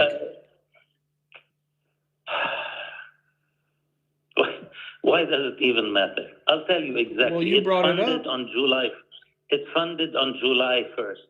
Okay, nice. I had mentioned it to you before that, but I didn't get an offer from you. In fact, I did. Either you or Daniel. You told me it's similar numbers to Karen. I knew that one I wasn't gonna let it go a penny below 550, and I got my 550. That's good. Good. I know what everybody does. They call me and they start telling me of comparables within half a mile radius that it's so much lower than mine. And I tell them, listen, I am not a desperate person, and this property is worth way more. I told you somebody offered me $320. I said, I don't want to be rude and hang up on you, but I'm telling you, no friggin' way. Well, let's meet in the middle. I said, no way. There is no negotiation here. I will not go. At that point, I was over 500. So it's very simple. I will not go a penny below 487. I believe This is you. it for me. I believe you, and I never said you should accept anything below 487. All I Yeah, told you was I the know. feedback. You informed me what you That's were it. seeing that has to happen from your side, 455. I'm not going to accept that. That's I okay. can move it tomorrow. I That's can good. move it tomorrow at nearly 487, if not higher. Okay. But, yeah. That's fair. And look, so we're gonna get this offer from this other buyer and see where he's at, and then if you want me to let you know, I will. But if not, I mean, I thought, Absolutely. but I'm always open to listening. you're right. So that's I'm all. always- I just wanted to give you the information. That way, you have some valuable info. You could keep it in mind, Yeah. and then if you keep it for another year, just remember that. But that's it. I'm not trying to beat you up. I want the property to sell. I want you to get 487. I appreciate you're not. I appreciate that you're not. That's good. Yeah, I just Maybe wanted we to can update do you. another deal in the future. And I hope so. I am a man of my word. This is what most people don't realize about me until they know me for quite a while. And when I say something, when I give an appointment, I stick to it. And today, nobody showed up at 2:00. I was very pissed off. I'll tell you that. I know. Not at you. Not at you. Not at Daniel. I don't know at who. I'm just simply pissed off that there's an appointment. Nobody showed up. Yeah, it was the buyer. It was the buyer. I had to contact him and his agent, and I said, "Hey, what's going on?" The seller didn't like that, and they just told me straight up that they drove by, they walked the outside, or at least saw the outside, however they did, and then they said they're not interested and they didn't want to go inside, and they didn't give us an update or anything like that. So yeah, I had to call them. Yeah, there are many, many unprofessional people out there. So it happens. That's what they did. They should have been professional and told you, oh, listen, we're here, but we're driving off. They should have at least said that. I'm not willing to go through the hoops of more appointments. It takes me, sometimes I have the tenant show, but it's creating a big issue between me and the tenant, and that's the tenant I've had for many years. I'm sorry, what? No, I didn't say anything. Oh, okay. Something seemed to pop on the. Yeah. So, yeah, I don't want to go through this again. So. I got you. I'm gonna do my very best to try and I'll talk to that buyer again and say, hey, like we really need it at this price, because I wanted to sell. I want to get this deal done. We've been through, this much. We came this far. And then I'm gonna talk to this other guy as well and just make sure that, you get to walk away with the 487. I understand not a penny less. So I'm gonna do my job. I'm gonna always do my best to keep my word. I'm gonna always keep my word. I can't control sometimes when the buyers. That's admirable. One should always keep their word. I know many people who don't, but it's unfortunate. It's not I know them, I know of them, or whatever. It's not, I'm not close. Anyone who doesn't keep their word with me, I'm not close to them. I got you. Yeah, see what you can do. And if you want to go through for the next whatever week, like I said, by Wednesday, that 1,000 earnest money would be expected at the title company, because that's what the contract says, and the title company would not honor the contract anymore if the 1,000 is not received. Okay. Yeah. All right. I wish you the best of luck, because in a way I'll be wishing myself best of luck. if you manage to get the deal done, I'm okay with the 487. I still think it's low, by the way, but of course I signed the contract and I'm a man of my word. I'll stick to it. All right, that's a deal. I will keep you updated and I'll let you know what this other guy says. We'll try to get an answer from him today, tomorrow morning at the very latest, and then you'll have an answer by tomorrow. Okay, sounds great. By the way, always, if you call me and I cannot pick up, many times I cannot, just leave me a voicemail. You will hear from me usually very same day. If it's early enough, and early enough in the day means like mid-afternoon is still early enough. But if it's at 8 in the evening, you'll hear back from me the following day. Okay. That's a deal. Sounds good. All right. Thank you, Ramsey. Have a blessed day. Most welcome. You too. Thank you. All right. Bye-bye. Bye. Jeez. I see the YouTube chat's going crazy talking about that guy. I should have an answer for him by tomorrow at the latest. Probably should mark that as an offer call, but yeah. What's up, BT Dub Lando? Got your first deal for $17,500. $17,500 2 months ago. That was your first deal. That's fucking awesome. Let's go. You said you probably don't remember me either, but we talked before and I'm watching you. Let's keep going. Let's go. System, I'll get it. Watch. He live. He's not motivated. Move on. He's sophisticated seller, but he's not motivated. I knew this guy wasn't motivated. He's a numbers guy. It's Rita Jana. Retta or Rita. Investors are usually only numbers minded. You can never convince them emotionally. They can care less unless they have pain. I've been in real estate 7 years. This just off the convo. Has anyone ever closed in 7 days? Yeah. I've had buyers close in 7 days before. And then Donald said he's a moron. This guy's a moron. All right, that's understandable. Let me unmute you, Muhammad. It was cool. Yeah. And his word. Just make sure you know he is a man of his word. Just got to make sure that don't ever disrespect his word. I mean, the numbers just have to make sense. That's all. That's all what he needs. Yeah, it is what it is. It's all good though. I was just, how can I get in contact with you personally, please? You can just join the Discord. I'm live in the Discord right now. Click the link in the description. It's free. Just join the Discord server and you could hop on here and talk to me. But yeah. I mean, he's a cool guy. I mean, I talked to him for a while. I got him under contract. He's a cool dude. Okay, just talked with. Go ahead and call. All right, let's call Abriana. Let's call her.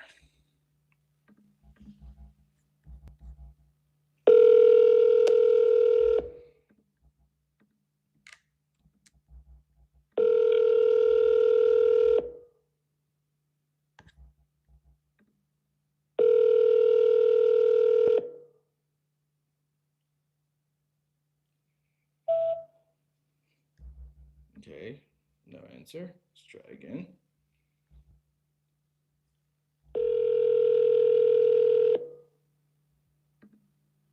Yo, Isaiah, I think you muted your mic, bro. Okay, never mind. It's good now.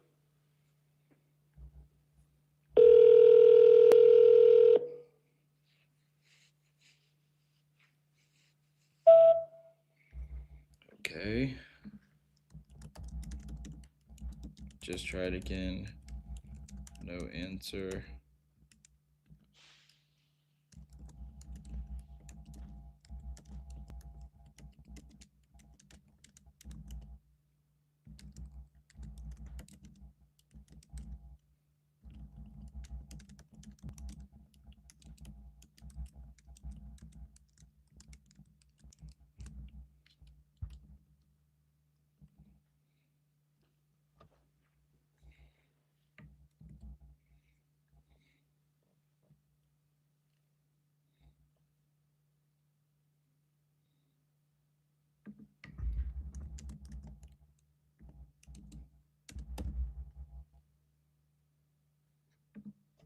Maybe give her my number if you can.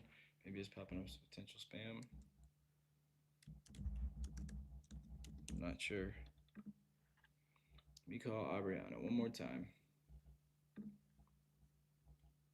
Sorry, the mailbox is full. Straight to voicemail.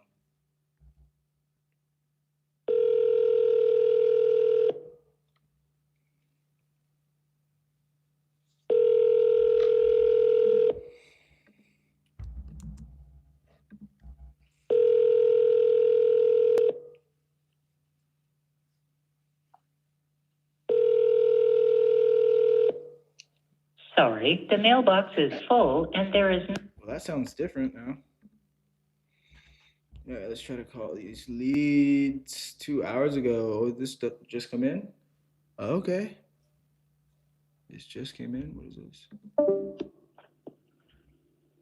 Please leave the message. Huh, okay. Sweet. Let's call them up. Colorado Springs.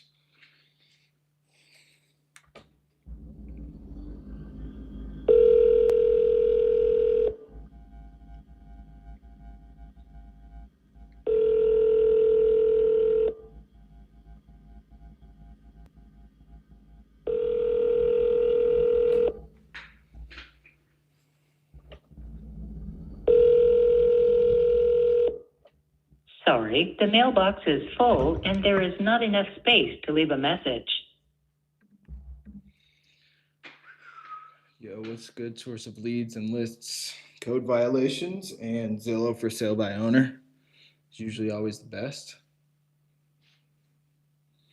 Isaiah, do you still think cold calling worked? Like what I'm doing? No, like cold calling a list. You're cold calling? No, this is Zillow. Well, this right here is a Facebook lead. But Oh, okay. yeah, it works. Yeah, it works. Still works, of course. Our Facebook ads has been popping up lately for a lot of Sorry, people. the mailbox is full and there... Yeah. Yeah, it's working for us. We've been closing a few deals with them, with Facebook. Yep, just got to be, better or like better than average at like marketing and stuff. Your marketing is all automated today. You can literally connect Cloud Code to your marketing campaign on Facebook and it'll do everything for you. I don't know if you tried doing that before, but it's sick. No, I haven't, but definitely thinking about using something like Claude. Man, you should. It's insane. It literally almost connects to everything today. Let's see. Hi, if you record your...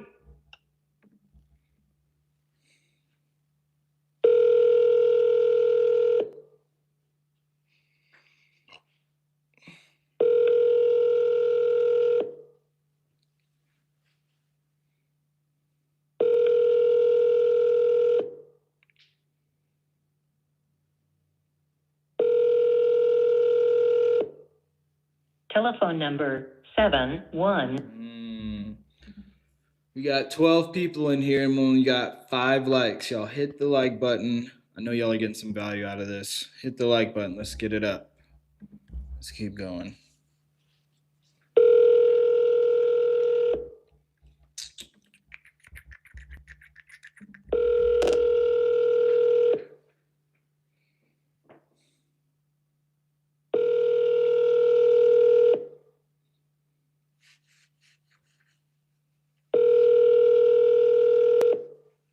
Telephone number 713. Ozzy, what's up with the contract? What's up with the JV? It's not much to look over. You know, the JV agreement. It's like 1 page and like 4 sentences. Did your partner say anything, Ozzy? Oh no, we're still waiting to hear back from the actual seller. But, like, he's good to go on. You know, we just like to be thorough. Yeah. Sounds like some hesitation. I mean, what are you scared of? You just don't want to sign a 50-50 JV just yet? Oh no, I don't care about the 50-50 JV. That's a standard. What I'm thinking is I heard a little desperation in the seller. So there could be a real reality of, say, getting it at 250, 260 for like with her.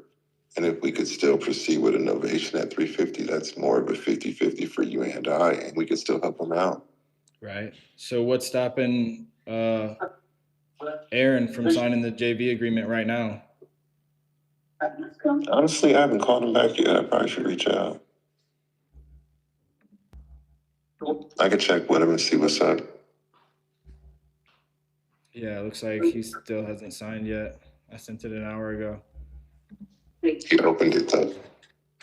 Yeah, dude, signing a JV agreement doesn't change anything with you and the seller.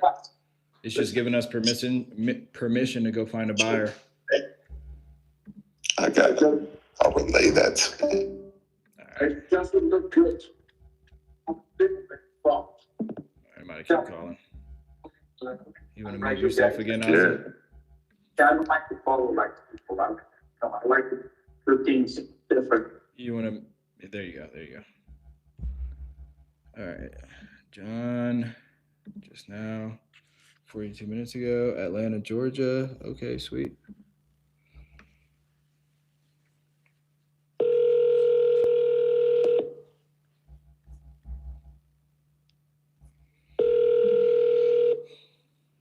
You reached 404-934.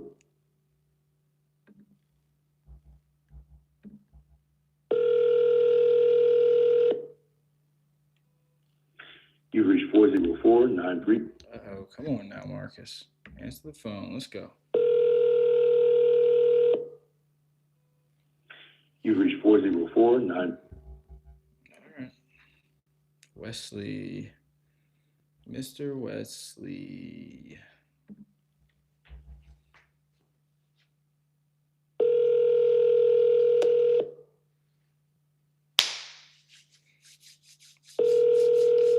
Let's go. Come on.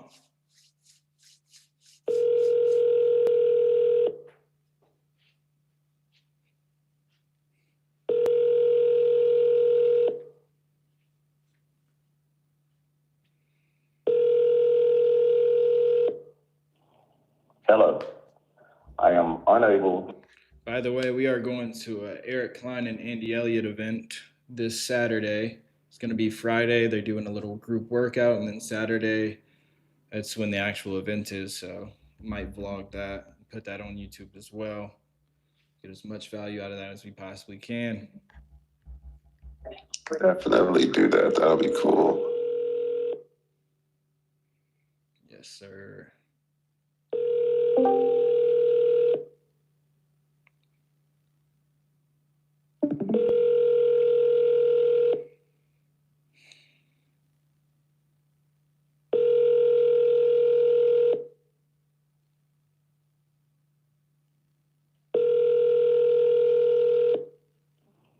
Hello. I am. Come on, Mr. Wesley. Let me get a water.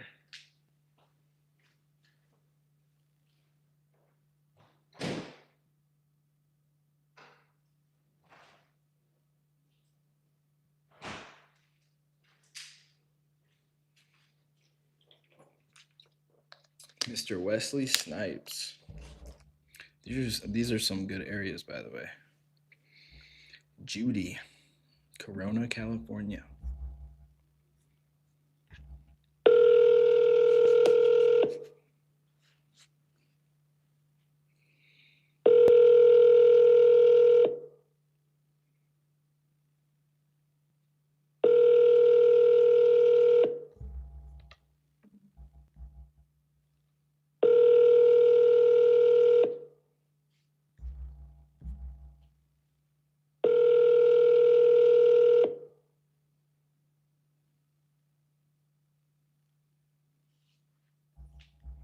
Please leave your message for Come on, Miss Judy.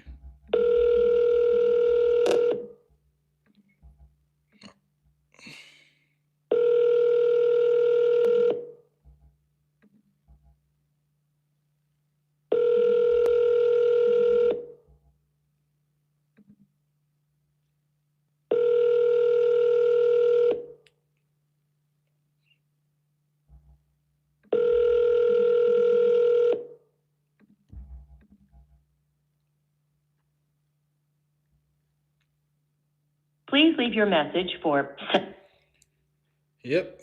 So to answer the guy's question on YouTube, he said, have you closed any deals in the last 98 days?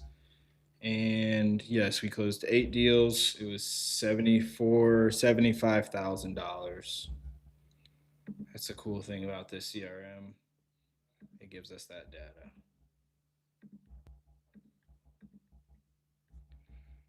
Want it to be more, but yeah, definitely want it to be more. Okay, let's go to new leads again.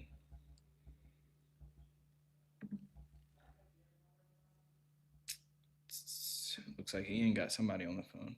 Portland, Tennessee. Your call has been forwarded to voice. Your call has been forwarded.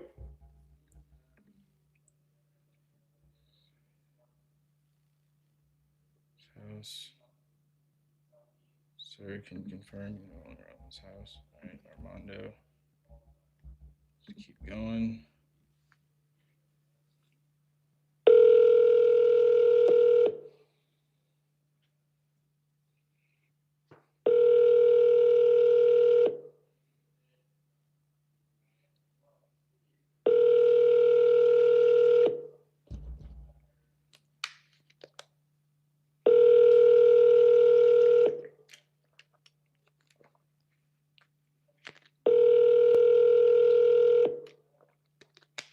Been-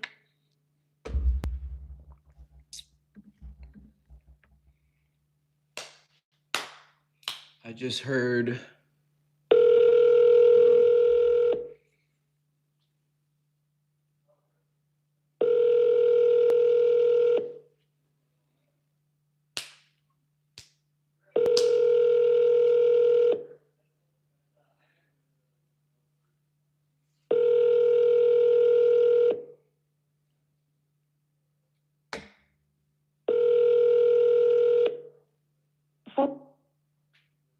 Hello, hello.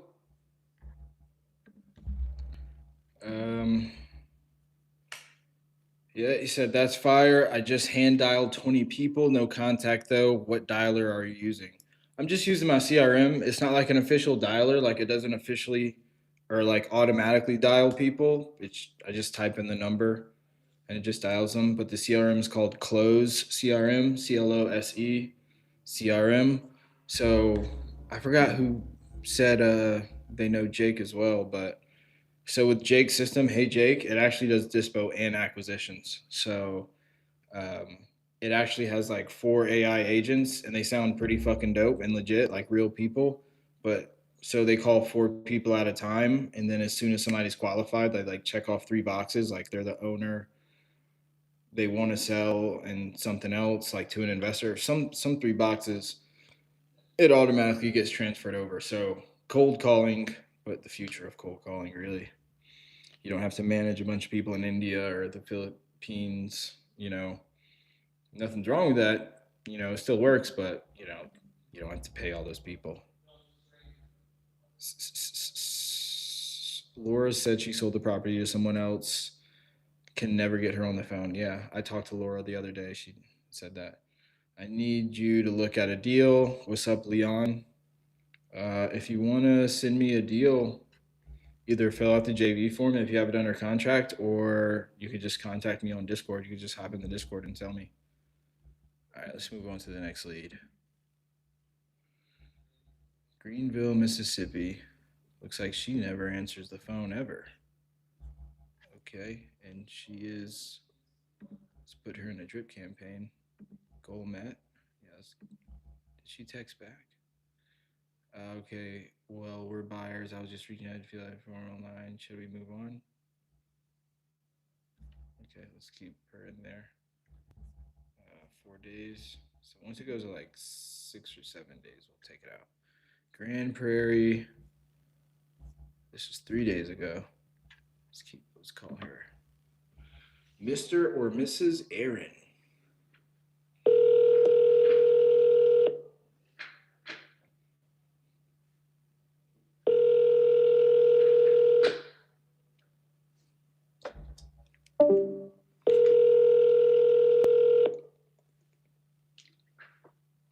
Your call has been the voicemail.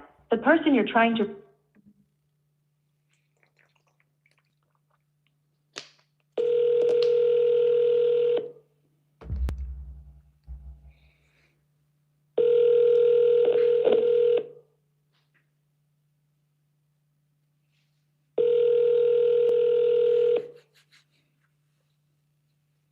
Your call has been forwarded to voicemail. The person you're Mrs. Aaron. Come on. Or Mr. Aaron.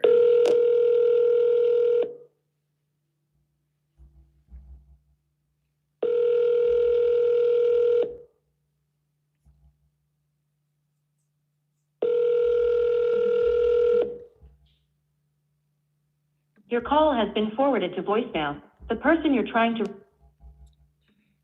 Okay, 16 minutes ago, Abriana. Okay, we already tried her. Lindsay, 12 minutes ago. Looks like we didn't get her on the phone. Let's give her a call.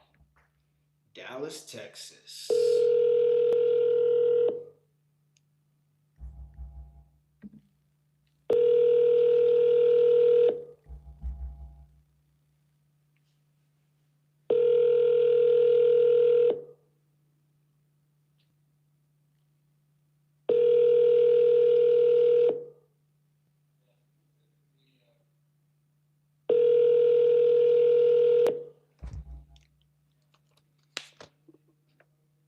I'm sorry, the person you are trying to reach has a voicemail box that has not been set up yet. Come on, Miss Lindsay. After this, we're doing the dirty work. Zillow for sale by owner.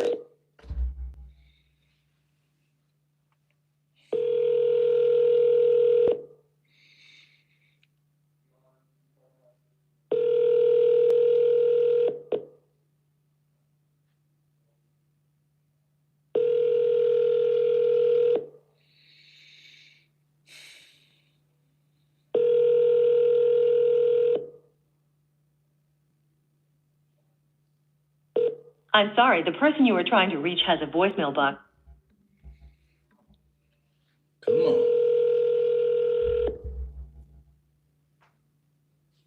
Miss Lindsay. Let's go, Miss Lindsay.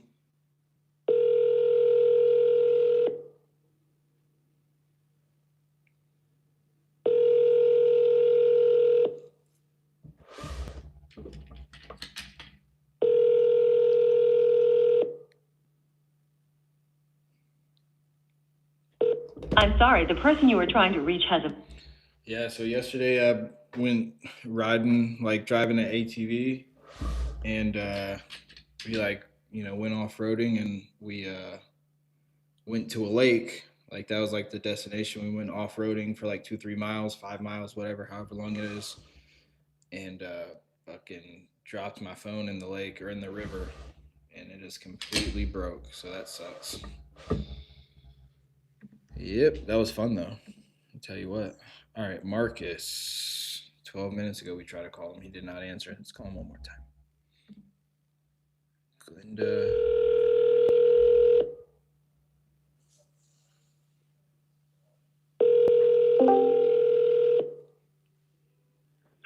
You reached 404-934. All right, let's call Glinda.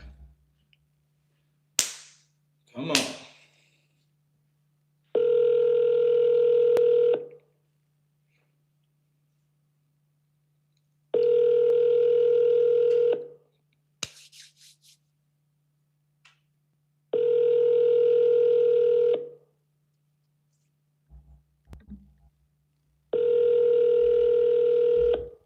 Telephone number 83.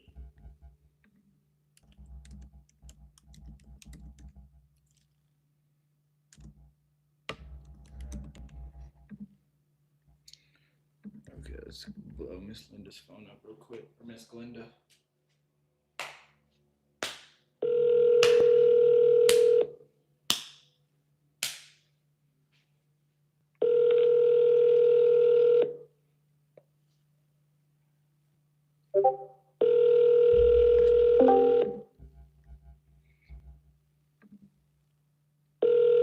Let's see.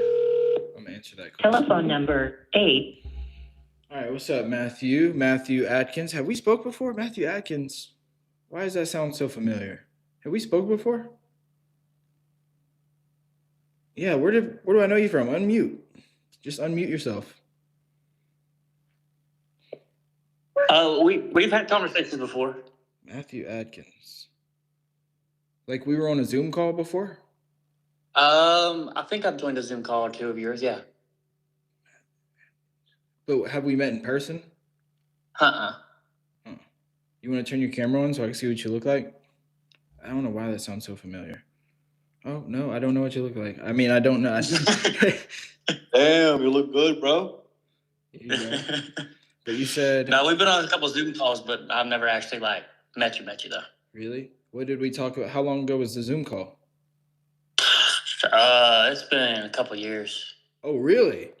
Yeah, I'd say about a year and a half, You maybe. I was never your coach, or you never did the mentorship or anything? So when I first talked to you, I was actually living in my car. So you had gave me your blueprint and let me run with it. So I haven't been consistent with it though. Okay. Hold on, son. Okay. Well, you said, how do you get over the hump of making the calls? After I get off my job, I work at a call center. So I'm trying to have the energy to make more calls after being on calls all day. So Yeah, so I do inbound calls all day long for like AT&T services. mhm. So after I get off of there, I have a little bit of time to still make more calls for real estate, but I'm exhausted from the calls to where I just find myself not doing it now. Okay. Okay, you have a kid? You have one kid or how many? One and another one on the way. Okay. And that's the call center is just how you pay the bills solely? Yeah. Okay. Do you have any money saved up? I have 401k, but that's about it right now. Okay.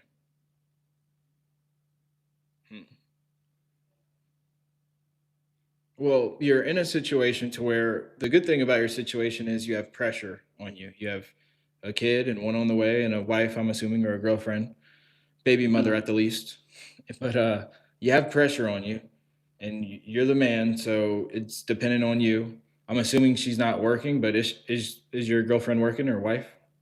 Wife, no, she's not. She don't work. Okay, sweet. So you got all that pressure on your back.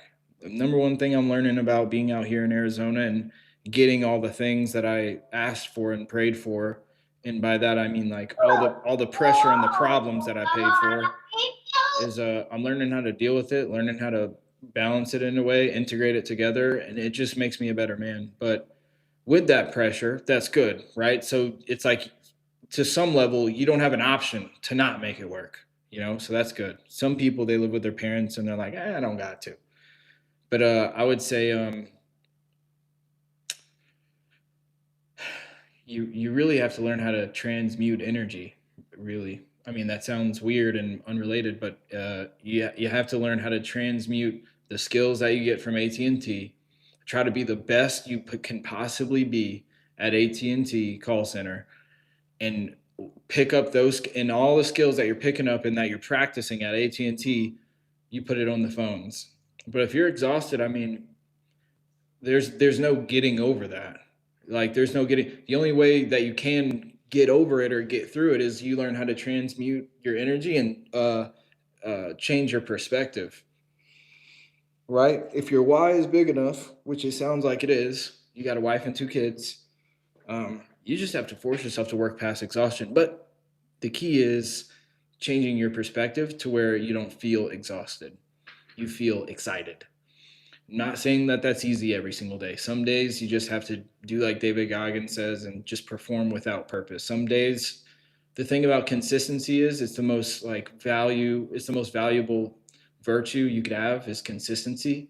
But the thing about that is, you're always excited in the beginning. Everybody is, but on week 2 or 3 or 4, there's it's going to happen. It's a fact. You're going to wake up one day and you're like, why am I doing this? What's the point of this? Why this is, so on those days, you just have to have discipline. There's consistency and then there's discipline. And with discipline, it's like there's an illustration I seen on Instagram of like what people think discipline is. And it shows like your brain and you're like carrying your or something. It's like a picture of your brain and it's like, yeah, I'm going to do this. I'm consistent. But really in reality, discipline is like, it's like this big ass rock boulder looking thing and it's just dragging your brain and it's saying we do this. It's like I go gym. It's like no thought. Discipline is no thought, no emotion, no feelings. You just do it despite how you feel. So some days you're going to need discipline on the days that you don't feel like it. But to really help with that, right, first you need discipline. But chemically, scientifically, psychologically, however you want to say it, it gets easier after 30 to 60 days. Typically, the actual study point, the sweet spot is 66 days. It gets easier.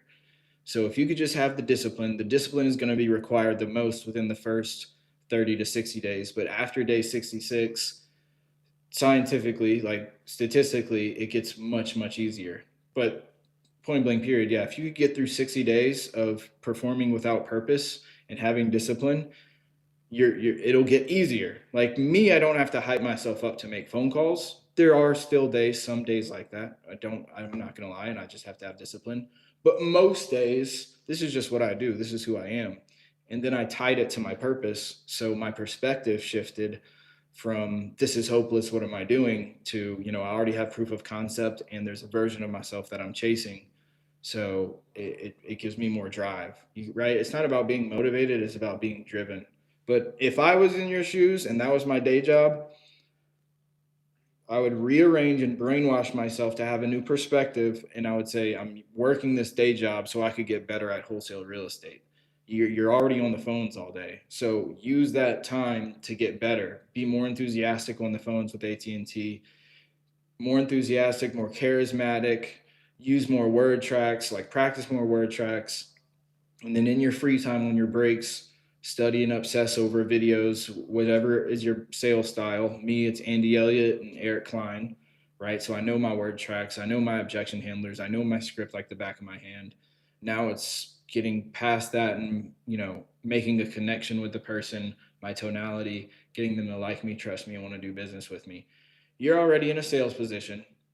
That's why when I was still living in Louisiana, I got a waiter job. Like I was a waiter. One, because it gave me cash every day, but two, it allowed me to practice getting better at sales and getting people to like me. So it was just my perspective shift. I was never doing the waiter job for money. I was never doing the waiter job for money, because if you focus on the money, it's never going to come, right? To a degree. Like if you all you're worried about is chasing money or just getting the money, you're never going to get a wholesale deal. Some people get lucky, but consistently, like the money, the $1,000,000, if you chase the money, it's not going to happen. But if you chase the man that you're supposed to be, or the type of man that attracts that sort of money, then the money's just going to come after you become that person. And it'll be crazy. You'll be surprised at like how it works out, you know? But I'll just focus on getting better at the AT&T job. And then, yeah, when you get home, be like, all right, I just learned all that shit. Let me try it. Let me try it on a seller now. You got free leads. You got unlimited free leads on Zillow. And I'm about to call some right now. I think that was the end of the Facebook leads. But yeah, I'm about to call them right now, and I would tune into more of my YouTube videos to, see and watch, the free game that I give on the actual YouTube videos, but then the YouTube lives that I'm doing right now to see how I'm actually implementing it. Every day is not perfect. Some days I fucking suck. Some days I'm super awkward and there's no connection. Some days I'm super slow, my tonality's down. But that's the thing about consistency. Some days you do just have to go through the motions. But most days you should always be pushing to get better. So that's my opinion. Like, get over that hump, change your perspective, view your AT&T job as not as a way to pay the bills. It's going to pay the bills, but you're looking at it as an opportunity to get better. Some people don't have that. They have a construction job or a fucking weed cutting, a fucking grass cutting job, lawnmower job, something totally unrelated to being on the phones in a sense. But you have a phone job. I would use that as a leverage point. Like this, I get to practice all day. How can I not be great? How can I not master my craft? I literally get paid to do it. You're basically getting paid to practice. You know what I mean? Okay. But that's the biggest thing. Change the perspective shift, and it'll help you to get more excited. When you get home, be like, okay, now I get to practice it. Okay. I appreciate it. Hell yeah. All right, let's call some Zillow leads, because I think that's it for the Facebook leads. 21 minutes ago. Okay, I got this one. Call this one.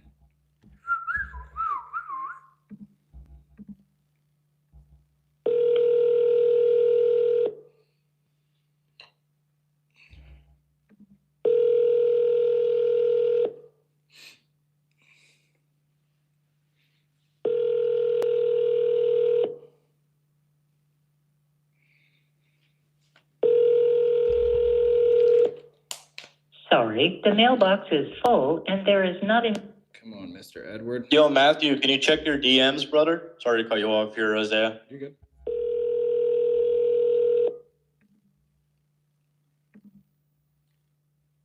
Check your DMs here on Discord.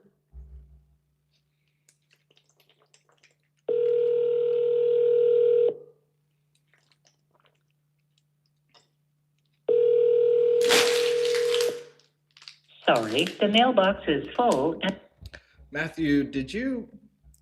I just remember distinctly one person that I talked to who said they were living in their car. Did something like your dad passed away or something or anything like that, or is that I have that mistaken? I know it's a fucked up detail to get mistaken, but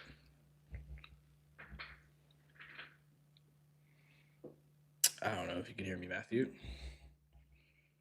He should be. Just reply back to me. Okay. Yo, on mute, Matthew. But somebody on YouTube said, "Do you still have a personal number? I don't discuss business out loud." So if you want to talk to me personally, just DM me on Discord, Leon. Do you make a living at your 9 to 5? You make a fortune on 5 to midnight. Oh, you make a living at your 9 to 5. You make a fortune. That's cool, Berserk. I mean, that's true. Yeah, I think I forget who said that. It sounds like I forget, some motivational speaker said that. How old were you when you got your first deal? When I got my first deal, I was 25.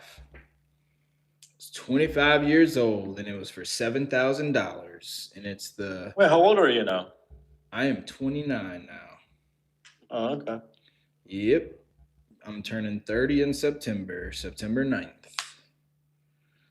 Old. I guess welcome to the 30 club. I'm 25 right now. Okay. Yep, I was born in the 1900s. Yeah, bro. Let's see. All right, Edward didn't answer. All right, let's call one more Yo, time. Matthew's back. Okay. Yo, Matthew, on mute, bro. Isaiah was trying to ask you a question. I thought I had that call. I was just saying, when I spoke with you, I don't know if it was you or somebody else, like your dad passed away or somebody passed away. No. Okay. I remember one person speaking to me, and I think they said they were living in their car or something. I forget, and it like got emotional or something. Oh, but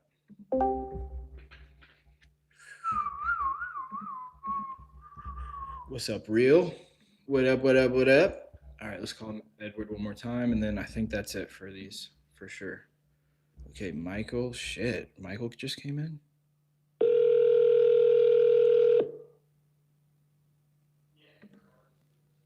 Okay. Oh, JV form.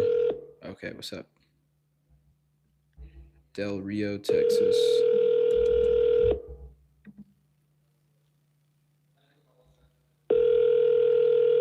Oh, for sale by owner. sorry, the mailbox is full and there is no. Okay, Michael just sent in a JV lead for 15,000. That looks good at first glance. Del Rio, I can't remember what part of Texas that is. Let me see. Okay, yeah, it's mainly to the left and closer to on the border of Mexico. Okay, let's take a look here. Let's take a looky see. Okay, what are these? Okay, that's good. They're just lots.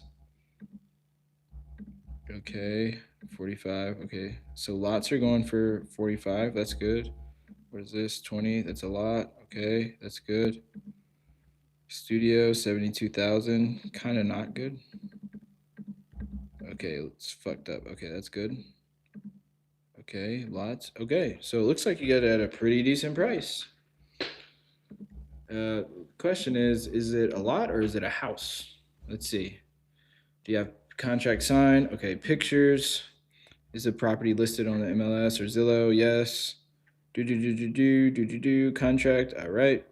All right, let's see. Oh, pictures. That's not pictures.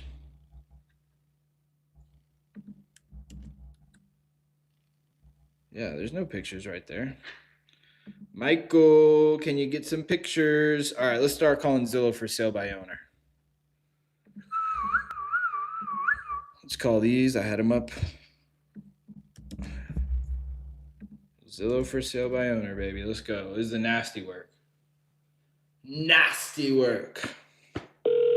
Hi, if you record your name and reason for calling, I'll see if this person is available. Hello, this is Isaiah Malonson. I was just interested in that house on Collin Drive in Allen. Just wanted to see if I could come see it or if I can make an offer and if it's still available.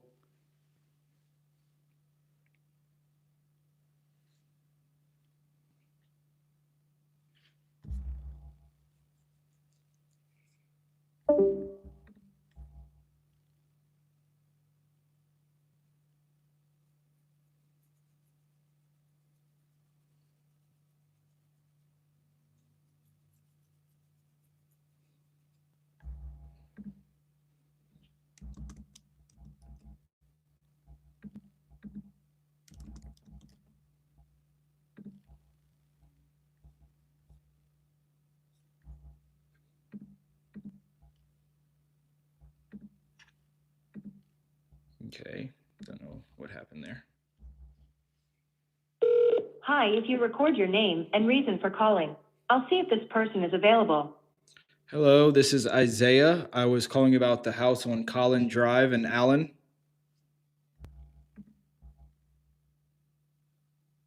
Thanks. Please stay on the line.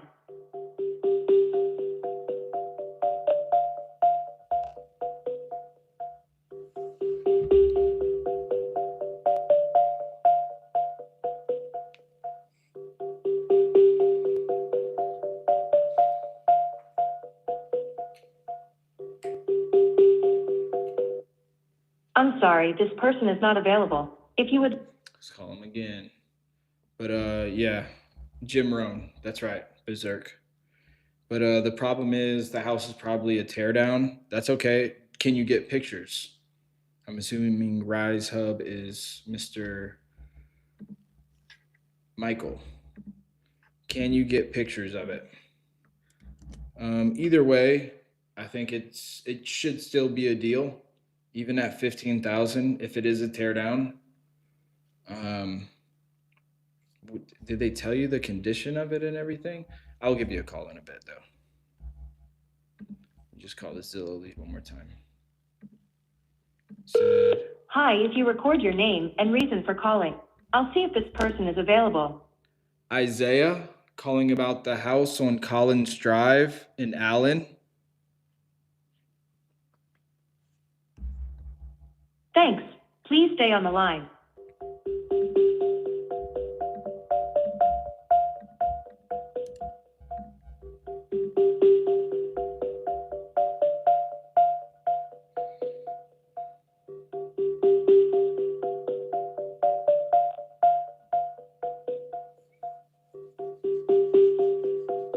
I'm sorry, this person is not available.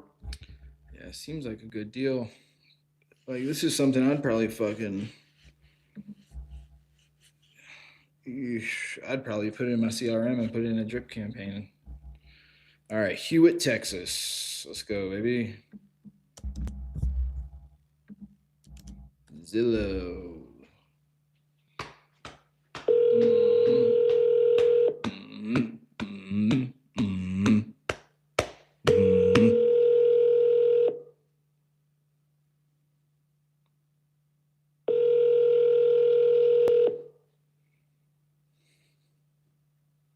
Your call has been forwarded to voicemail. The person you're trying to... Let me get a water.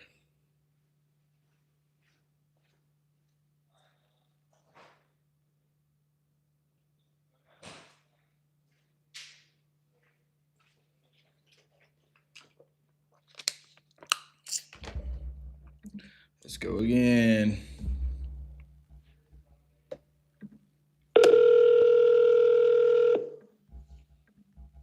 Your call has been forwarded to voicemail.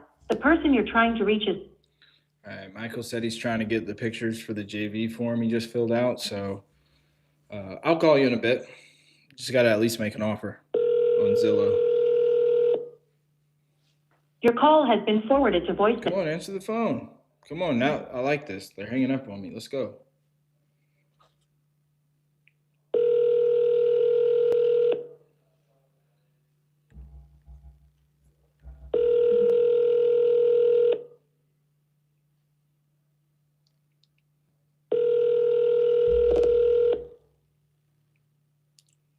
Your call has been forwarded to voicemail. The person you're trying to reach is not available. At the tone, please. Okay. Go to the next one. Sunny Ridge, Houston. Investor special. Let's go. After that, we're gonna go straight on Zillow. Like Your call has been forwarded to voicemail. The person you're trying to reach is not available. try to find a new one on Zillow. Your call has been forwarded to voicemail. Come on now. Come on now. Your call has been forwarded to voicemail. The person you're... Okay. This is a great opportunity.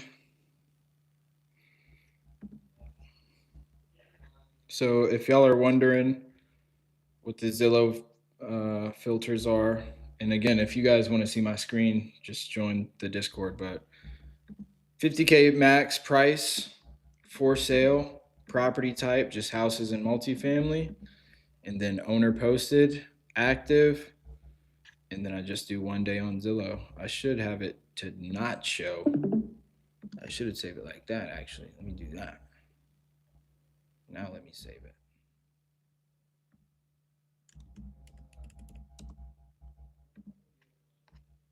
Let me delete that one and actually put this up there.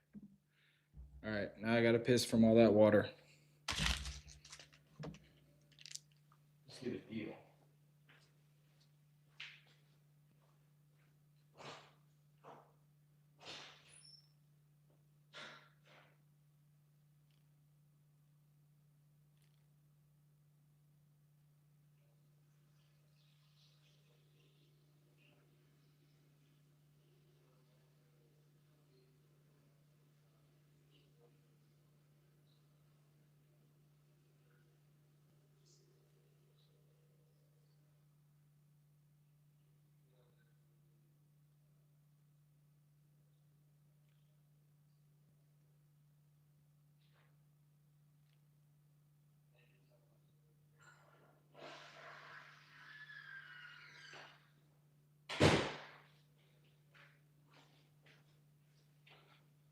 Let's get a fucking banger, bro. Springtown, Texas.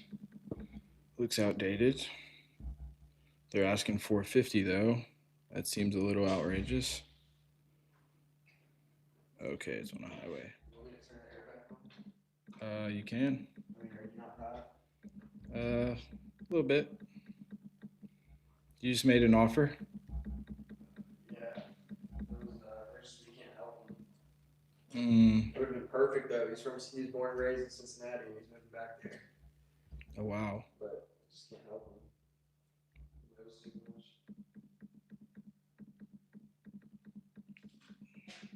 And the mortgage. He doesn't want to do something too. I tried to tell him like, look, it's not going to affect your debt ratio, but regardless, the payment's going to be way too high compared to the rate. Just based on when he bought it and the interest rate and less than the monthly payment on one. Bonham, Texas. Fixer upper with a large shop. Bonham is kind of a small town, but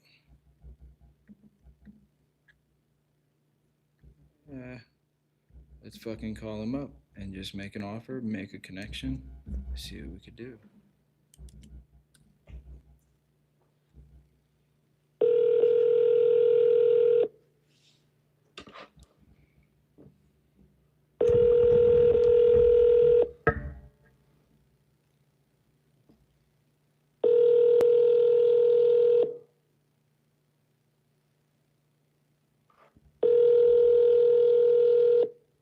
Telephone number 90344.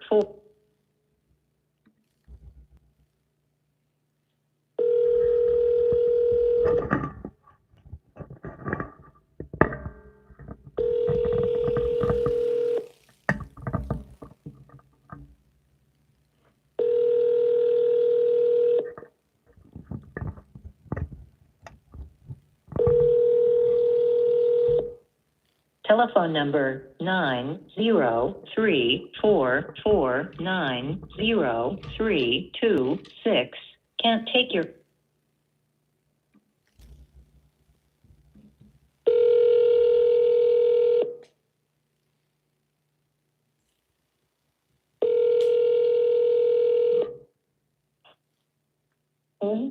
Hello. Sorry to blow your phone up. I was calling about that house on Zillow. I seen it in Bonham. Yeah, Yes, ma'am. I didn't catch you at a bad time. I know I called you a couple times. I just wanted to see if it was still available is all. it is still available. Okay. Um, well, I was seeing if I can make an offer on it. I know that they didn't have any pictures up on Zillow right now, but Yeah. I just see that it's a fixer-upper with a large shop, I'm assuming in the backyard. Did you have a minute to go over it with me? I mean, I can. I was gonna go take pictures one day this week and put them up, but if I can talk to you, yeah, it's going. Okay, What's up? sweet. And what was your name? My name is Dina, D-E-N-A. Dena? Dina. Okay. Nice to meet you, Dina. To be completely honest with you, Dina, I do work with an investment company. We're like the number one home buying company in DFW, and we're just looking to add a few more properties to our portfolio right now. I know my manager had seen this a little bit earlier today and just put it across my desk and just wanted me to reach out and, like I said, ask you a little bit about it, find out more about it, and then see if it's something that we could put in our portfolio. I know that we do make cash offers always on the first call, so that's really cool. Sight unseen, and then if it gets approved and it's something that we could put in our portfolio, we could close in as little as 2 weeks. Um, but yeah, basically they just wanted me to see if it's something that's worth buying, and I have a whole underwriting team too that works here at the office with me, as well as a finance department, and so they'll give me an answer at the end of this phone call if that's cool. We make and just to say we do mainly buy fix and flippers. I mean, fix and flips. So we'll buy it, make it look real pretty, and then sell it to a family. Or sometimes we do buy rentals too, like either a short-term rental, Airbnb, or a long-term rental for a tenant. And so those are like the two main reasons that we would buy. I know that we're pretty familiar with Bonham. We bought a couple houses over there. I know it's kind of a smaller town, but it's in our wheelhouse. Um, was this Dina? Was this a rental property for you, or is this your primary residence? That was my primary residence. I moved down a couple of years ago, bought another house. Oh, okay, nice. You moved out of Bonham? I did. I just moved outside of town. Okay. Still live really close, but not involved. Okay, that's good. So you moved out a couple years ago. Has it just been vacant the whole time? It has. Okay, so I'm guessing all the utilities are off and everything. I've still got electric on there. I turned the water off just to avoid any issues with water, but I've still got the electric on. Okay, sweet. I guess what was the main reason that you wanted to sell now versus the few years that you had it? Was there something wrong with it that you had to get figured out? No, my husband and I were just working on it just little by little. We both have full-time jobs, and we were just working on it little by little, and he passed away last week. Oh my and I just want to gosh. get out from under it. I'm so sorry to So hear I want to that. get out from under it now. Oh man. Are you okay? Like, Mhm. no. I mean, I'm missing a lot, and I don't know what to do right now in the days, but yeah. So that's just one thing that I'm going to try to get out from under is that. So I don't have to worry about it because I can't do a lot of the work he did. So, and I don't want to hire people out to do it. And people call me daily wanting to rent it, and I don't want to rent it. And so I'm just going to get rid of it. Yeah. I am so sorry. I'm not trying to bring down the mood or anything, but that could be tough. I've spoken with people who they've been in similar situations, but not. I mean, it's usually like a parent or something. But I'm sorry to hear that, and I'm sorry for your loss. Well, I guess what have you guys done so far? I know you said you were working on it little by little. Yeah, so the house needed to be painted on the outside. We were able to do about half of it before he got too sick and couldn't finish. So about half the house still needs to be painted on the outside. I have the paint, I believe. There's some buckets of paint out there, and I'm pretty sure that's what I bought, or we bought. And then the inside, like I said, I told somebody earlier today, it just kind of depends if you were going to go in there to rent it. I'd say it probably needs about $10,000 more worth of work. That would be labor and all. We weren't going to do, we do work ourselves, so no labor would be involved in our work. But if you're probably trying to flip it to sell it, I mean, that to me, that kind of adds a little bit different texture to it, so you might have to put another 10,000 in it, maybe 20,000. The living room floors are fairly new in it. It's just the laminate, like the floating floors, but there is a few spots that if I was selling it, we would, if we hadn't made up our mind yet if we were going to rent or sell. Like I said, we were just kind of doing it little by little and still making up our minds as we hit retirement age what we were going to do. So if we were selling it, we probably would replace the floors in the living room and the kitchen to match.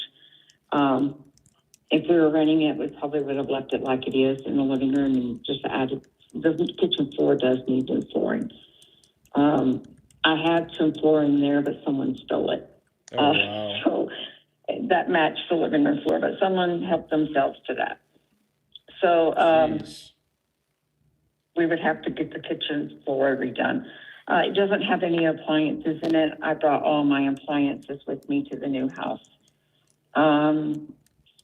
Let's see, the walls probably need to be painted all the way through. Some of the rooms have had paint on them in the last few years, but regardless, somebody needs to walk in there with a sprayer and just add a fresh coat of paint, which was going to be the last thing we did. After we got all of our tools and finished the outside of the house, we would have walked through and just sprayed everything in the house. So, yeah, it's a 4-bedroom office, got a deck on it. That had a pool. We had a pool there, but we took the pool down. And the shop is 26 by 30, I think. The shop's got the electricity running to it on a separate meter. And it also has a wood stove in it. Plenty of room in it. So okay. It did us just fine for 30 years, the house. The shop is fairly new. I bet the shop isn't 5 or 6 years old. Fairly new. Okay. Shop is 5 or 6 years old. It's a metal shop. It's got a 2-bay, like the doors that go up and down, garage doors that go up and down. It's got 2 of those with a door, just a walk-in door in the middle. Okay. Yeah. You guys, and you said you live pretty close by, so going to show it or anything, that's not an issue for you. No, that wouldn't be. I could do that. And you said you just didn't want to be a landlord. Is that just because you just didn't want to? You just wanted to move on from it, or you just genuinely didn't want to be a landlord? Well, my husband and I hadn't really made up our mind yet on that. He turned 65 on the 12th and died on the 27th. So as he was hitting retirement age, we were trying to decide if we were going to use, if we were going to rent it and use his this is extra retirement money. Mm. So we hadn't made our thorough decisions on that, but now that he's gone, I'm not going to rent it. No, Yeah. that's not something I want to mess with. If he was still here, we might rent it. Mm. Yeah. Was he the main one kind of doing the maintenance and everything? Oh, yes. Oh, yeah. Yeah. Yeah. Being a landlord can be tough if you're Yeah. not built for it or Yeah, he don't knows. look forward to it. Yeah, he knew everything. He knows plumbing, electric, everything. He knows how to do all that. So, yeah, I wasn't that person. So that's not something I wanted to get into. That's not something I'm going to get into by myself. Yeah. Well, I'm sure if, he was looking down on you or something, he'd probably want you to do whatever's easier for you. Did he, I'm sorry, I know you said he was sick. Was this something that you guys were dealing with for a while? Like you knew that it was coming?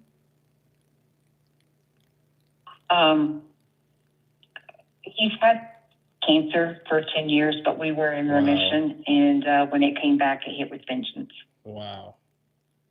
Mm-hmm. Wow. I actually know somebody in the same group as me. We're in like a real estate group, and her dad, same thing. He had cancer. I forget where it was, but then it went away, and then they were celebrating, and then like a few months later, they went to the doctor, and it turns out it spread all over his body, like everywhere. Yeah. It's crazy how that could happen. Yep. But I'm sure you guys got to, I don't mean to dwell on it, but I'm sure you guys got to say, I'm just leaving on a positive note. At least you guys, got to say goodbye to some degree. It wasn't out of nowhere. Yeah. Did when you guys were fixing it up, I know you said he's familiar with plumbing and electrical and everything. Did you guys ever update that in the last 30 years that you owned it, like the plumbing or the electrical? Most of the plumbing has been updated to some degree. Just because over the last, 30 years we've had issues or had some issues that he had to fix it. So he replaced most of it with that flex plumbing or whatever. Mm-hmm. I don't know. I don't think we have like that copper plumbing anymore or whatever they used to have back in the day. But Right. I'm probably talking out of my head there. No, that's right. But the electrical, my electric has been replaced within the, I don't know, sometime within the last 8-9 years also. I had a tree fall and yank my breaker box Jeez. out of the house. So so I had to have an electrician come out and redo everything to get my breaker box put back on the house. Wow. So, yeah. So that's been done too. Well, that's good. That's good. And I'm assuming you guys were living here for a while, except for the past couple of years that you guys moved out. So you guys are pretty familiar with the neighborhood. I mean, is it how would you say the neighborhood is? I mean, I know you said somebody went in there and jacked some stuff, some flooring. Well, yeah, that was our fault. We left it out. I'm going to say it was our fault. We didn't secure it. Like it was out in the yard? It was on our porch. Oh, okay. And it was very obvious we were not living there. And so we fixed that issue right after that. But for the most part, it's a very quiet neighborhood. That was the first thing I've ever had anything taken from there. And I'm almost positive I know who it was. It was the people that mowed our yard, but I can't prove that. I don't have cameras up there. But they were Mexicans? No, not this time. But yeah, they just mowed our yard, and I'm pretty sure they took it. But it's okay. Obviously they needed it more than me. Yeah, that's true. So it's a positive mindset. Yeah, but it's across from the VA, so it's a very quiet kind of neighborhood, being over there across from the VA Medical Center and nursing home. There's only housing on one side of the street.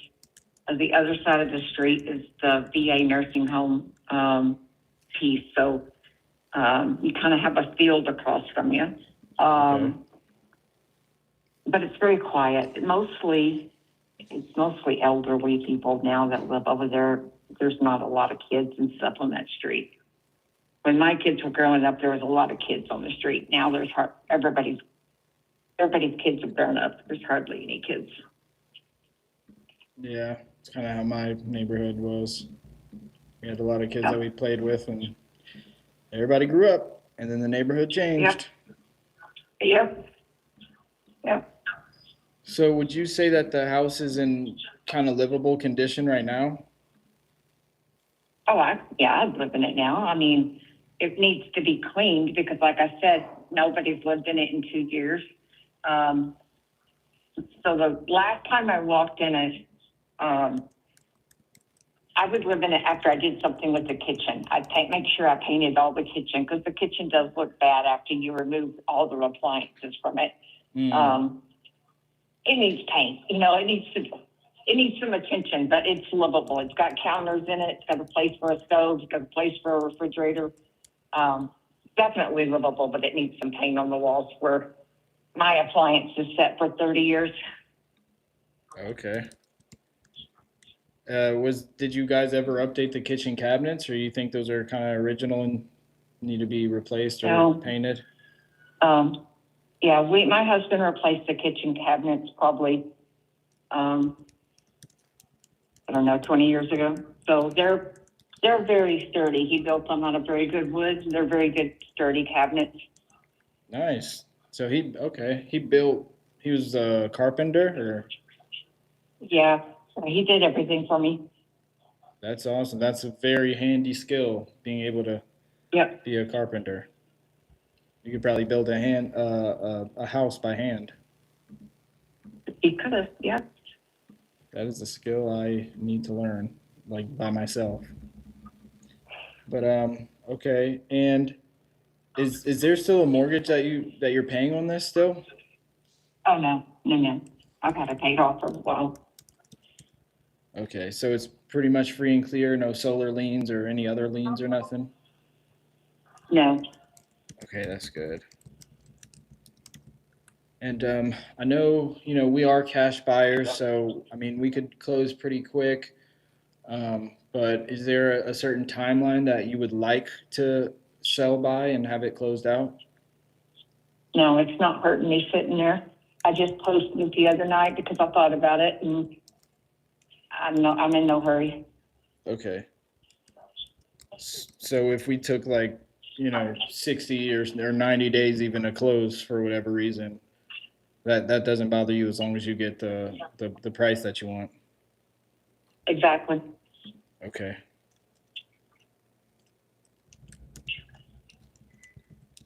Okay, I'm gonna make sure to tell my underwriting team that. And then let me see here. As far as the price, is there or how'd you come up with the $100,000? I guess was that just looking at other comps or? Yeah, I mean the houses next to us have recently been remodeled, and they went for close to 2, both of them. I know that if we would have finished putting in another 10,000 in that house, we would get that too. We would be able to get the 200,000 as well. I'm just not willing to do it now. I just got more important things on my mind than that. I know that it's worth $100,000 for somebody to either rent it out, with it being a 4-bedroom, rent's going for $2,100 around here right now. Okay. $1,800 to $2,100 for a 4-bedroom. So I know that $100,000, they can make money back on that, even with turning around and putting $10,000, $15,000, $20,000 into it. They're going to make money back. Okay. They're going to double their money depending on what they do with it. Okay. And your kind of ideal person to sell to was an investor, someone who could do the work? I don't care. I have some people that are just saying, hey, I might want it for a first-time home. Yeah. The perfect first-time home, It's cheap.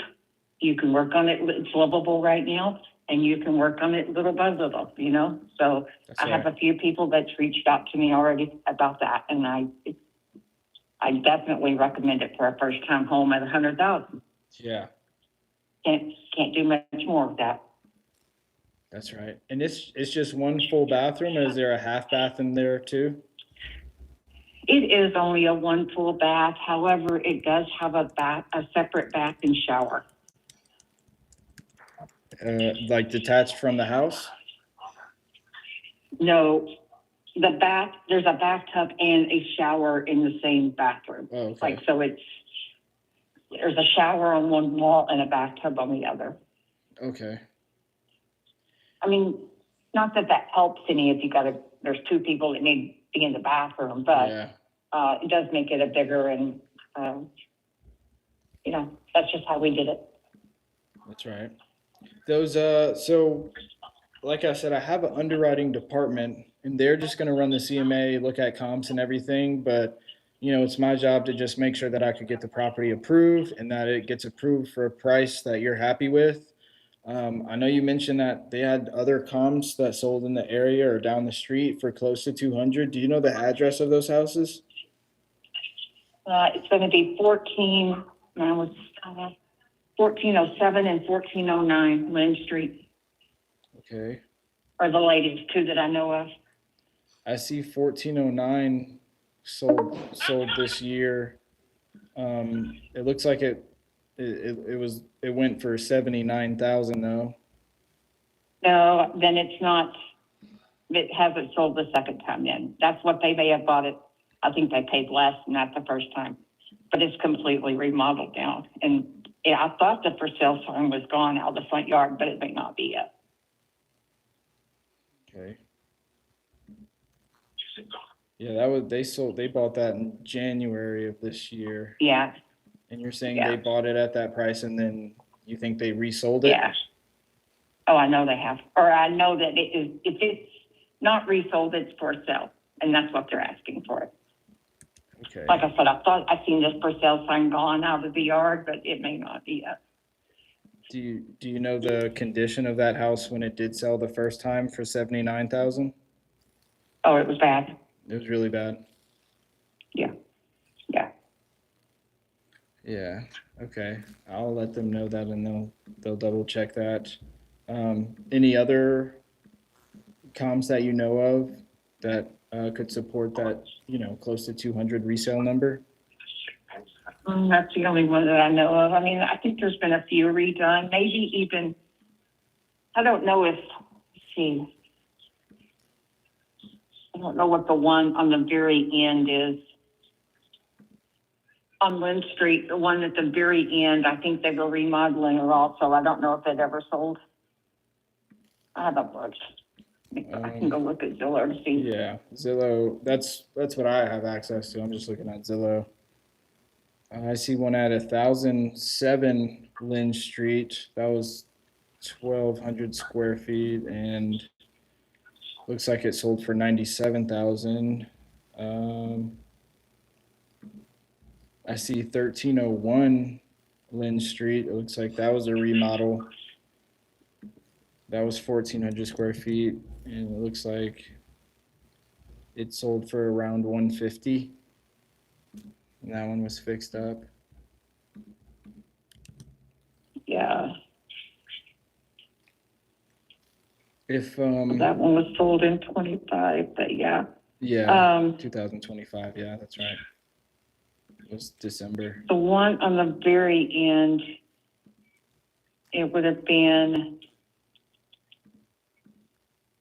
1505, but like I said, I don't know if they've completely remodeled that one yet, but I don't know when that one was bought last. 1505. I see 1502. Well, that was 2023. 1406, 1404. Those are all on Pecan Street, though. Yeah, it looks like, if I had to guess, if they're really fixed up, they're going for around 150, 140, completely fixed up. Oh, this one's 130, but that's a 2-1.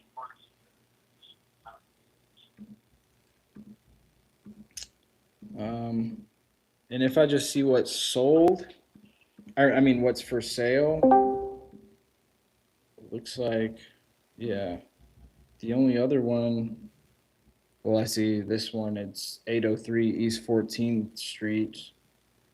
That one looks really nice. Okay.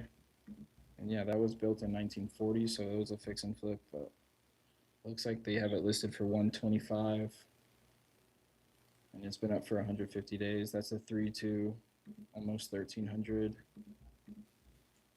They have one way down the street on 903 Lynch Street. That's a 3-2, 2,000 square feet. They have it listed at 244. That's been up for 186 days. Okay. Value's definitely there. I think I could show them that one comp, and they'll have to see like what it resold for or what it was listed for. I don't see that it sold on my end. Okay. But as far as timeline, that's not an issue for you. No. Okay, sweet. Dina, if I could get it approved, and let's say that it comes back at a number that makes sense for both of us, I mean, and we cover all the closing costs and we take it as is, so you really don't need to do anything else unless you wanted to take something out of there. Is this something that you'd want to sell today, like make a decision on today, if the price was right? I'm not sure about that. I'm gonna, I mean, I would definitely, if it sold for 100,000, I'd make that decision. Anything no less than that, I'm gonna talk to my children about first. Okay. Okay. So like anything at like 90,000, you would talk to the kids first? Yes. Okay, that makes sense. That's fair. All right. And just these last questions before I forget. I don't think it's in a flood zone. This is vinyl siding all the way around? Would. Wood siding? Okay. Mm-hmm. And I see in this street view picture that it has a window unit in it. It does not have central AC, or does it? It does not. Okay, no central AC. Is it just because it went out, or there's like no duct work at all? You know, we were going to put it, okay, years ago, it did have a central AC and we, it went out and we never put another one in it. And when we, my husband remodeled, he just covered the vents because actually the squirrels had ate most of the ducks. So I would have to go with, if there's any ducking in it, it's not great. Okay. Okay. So we covered the vents and we used window units in the house. Okay. I gotcha. So there could be duct work, but it's probably not in good shape. It could be. Our window units were very efficient and did what needed to. It was affordable for us. Right. So we didn't go any other route. Right. Hey, if it works, it works. Mm-hmm. As long as you're not stuck in the heat. Yeah, we weren't hot. The foundation is pier and beam, or is it? I'm gonna say yes. Okay. Or do you know? Like, can you crawl under the house? No. Okay. So it's probably a concrete slab foundation. Okay. Yeah. Yeah. And have you guys noticed any settling with the foundation or cracks in the foundation at all, or any unleveling? There's no cracks in the foundation that I'm aware of, or that he ever told me about. But anytime it rains, the doors are gonna adjust to it. I mean, if it rains one time, the door may not shut, but the next time it rains, the door may shut well. I mean, not every time, but we did see that the front door might not always shut right. It's been shutting fine the last couple of months, but that I've been going up there, but I did notice that when. Okay. Yeah, it's probably just warping, maybe, if it's a wood door. Yeah, I don't know. I just felt, I don't know. I can't answer that. I don't know enough about that to really Okay, tell you an honest opinion. it's all good. I think that's pretty much it. No, you told me electrical, AC, foundation, windows. You think those are original from when it was built, or did you guys ever replace those? We've replaced all the windows. You think that's from 8 or 10 years ago? No, some have been recently, probably within the last year replaced. Some of them. We bought new windows for it and put them in. Okay, that's good. Or my husband put them in. And That's what I'm saying. I think he got them all in. If he didn't get them all in, it might be one that needs to be replaced, but I'm pretty sure he got them all in. okay, but none of them are like broken, right? No. Okay. The only other thing that I know they're going to want to ask is the roof and the water heater. Have you replaced either one of those? So the roof is probably, I don't know, 4 years old. 3 or 4? If that. Okay. Yeah. And it's got a tankless water heater that was replaced. I've been here almost probably 3 years ago. And not used in the last 2 years. Okay. So. All right. Not.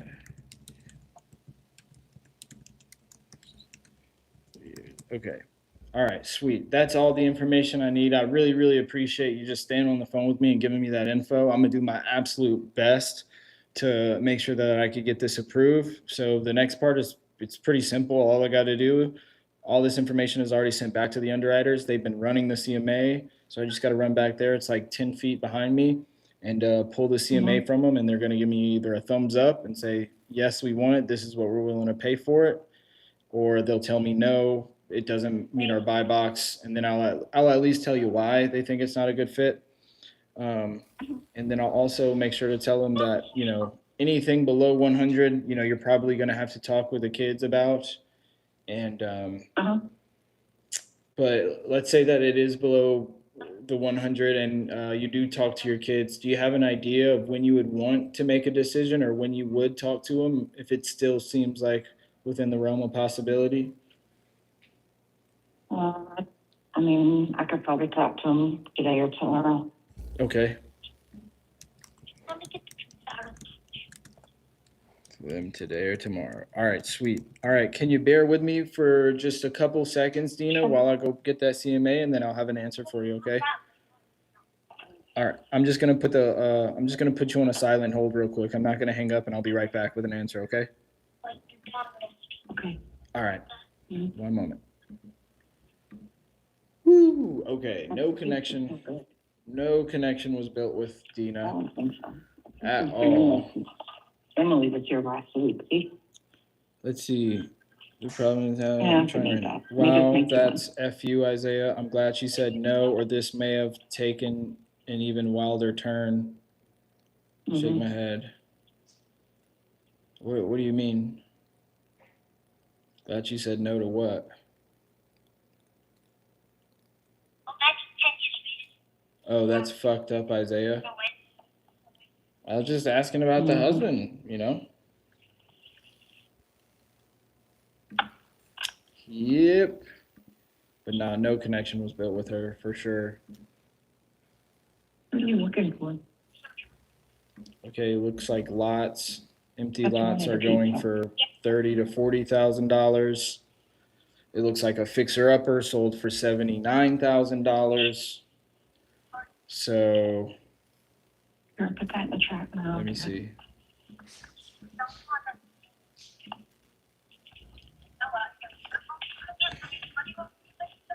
I'll get in the trash bag in it. Hang on.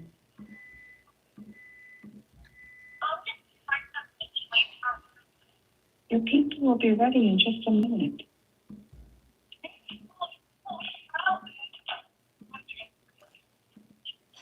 Let me see. Yeah, so this fixer-upper sold for $88,500.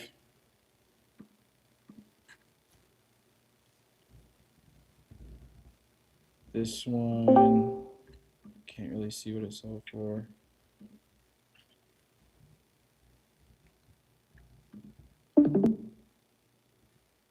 Okay. Not too many fixer-uppers here. Did I look at this one already? Yeah, that was the... This one sold for,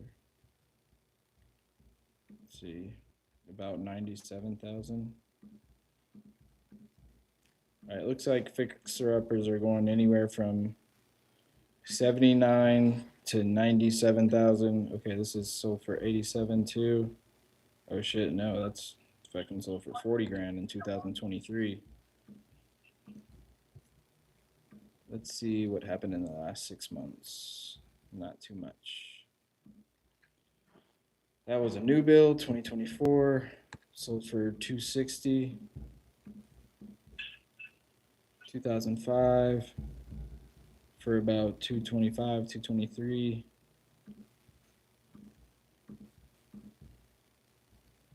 Okay, 2019, about 224. Okay, so new builds are going for like 220 to 250 or 260. Fixer uppers, let's see here. As is houses are going anywhere from 150 to 160, maybe 170 or 180. That one sold this year at 185. And that was built in 1960. So it looks like a no-brainer offer. This one sold at around 100,000. Okay, that was like 2 days ago. Huh, 3-1, 1,700 square feet. Okay, that house is pretty fucked up. Okay. So I think a no-brainer offer is 55,000. 50 to 55.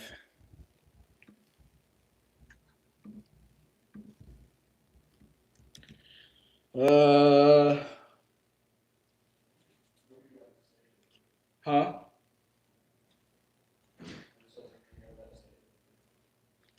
Okay. No-brainer offer is about 50,000. The highest no-brainer offer would probably be about 65, 60.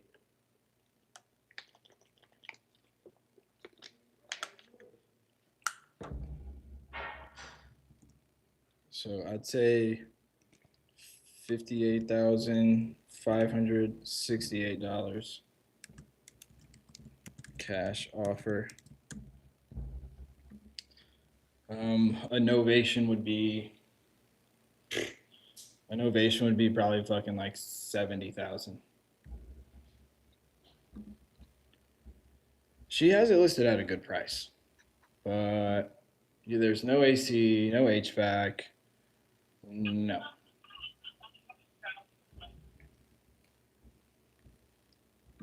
Hey, Dina, you still with me? I am. Okay. So I did get it approved. So they said that they'll buy the house. Keep in mind that, this is going to be a cash as is offer.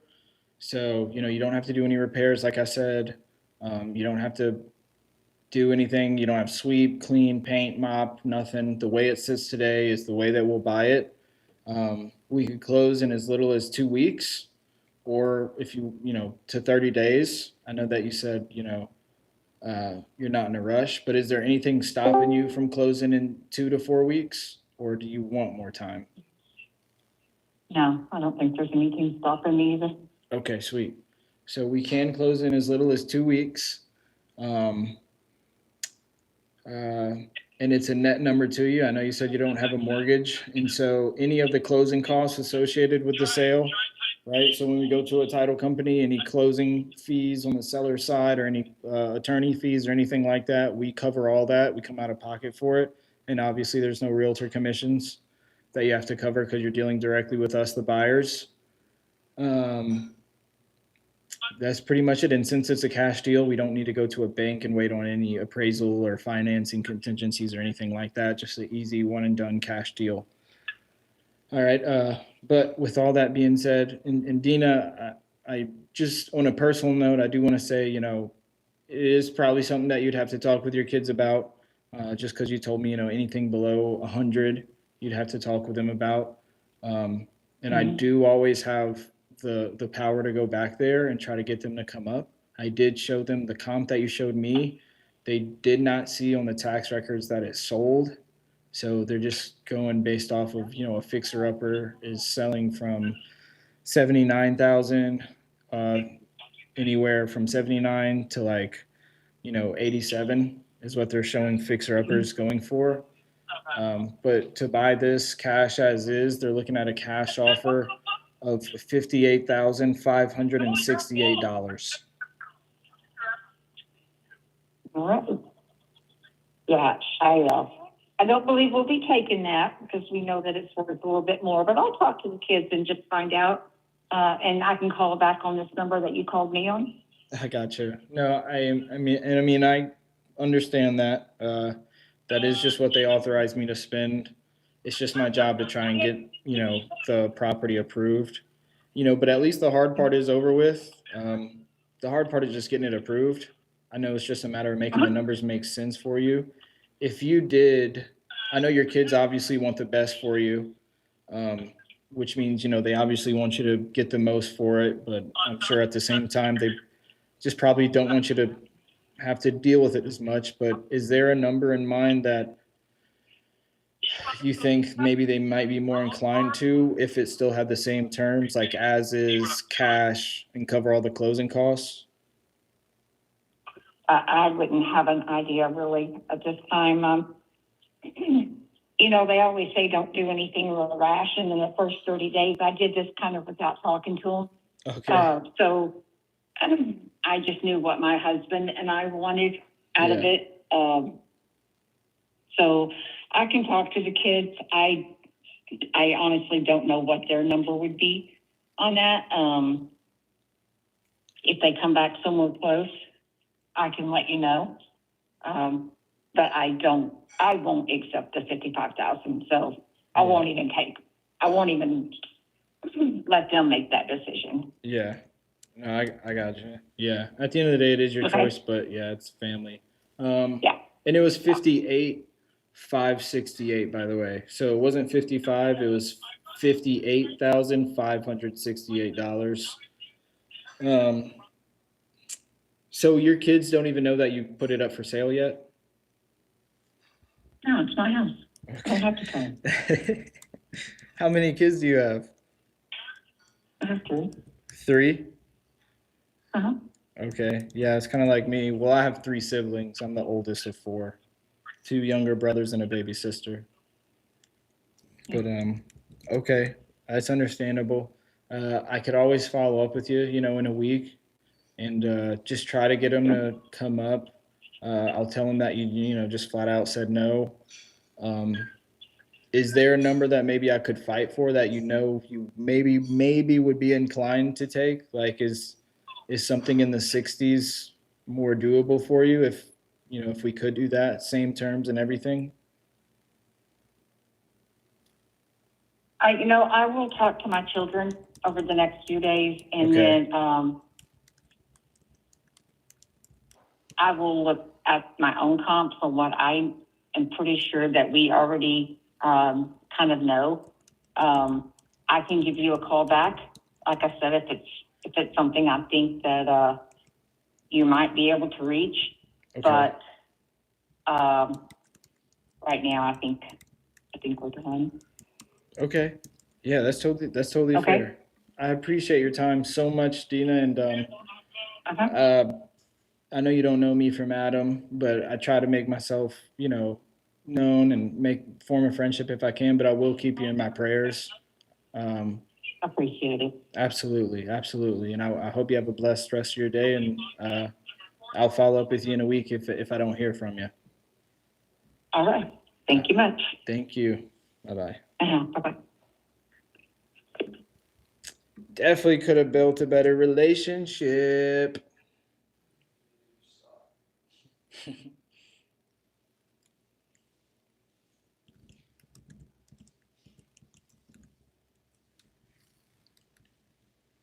Doesn't know if anything in the 60Ks would work. Wants to talk with her kids.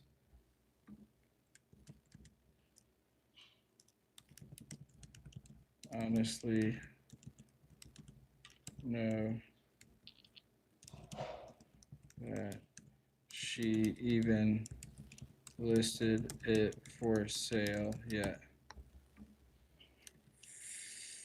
Follow up next week. Bam. I'd say warm.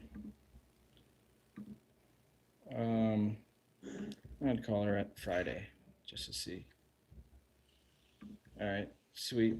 All right, let's call this guy back. 495. Let's see.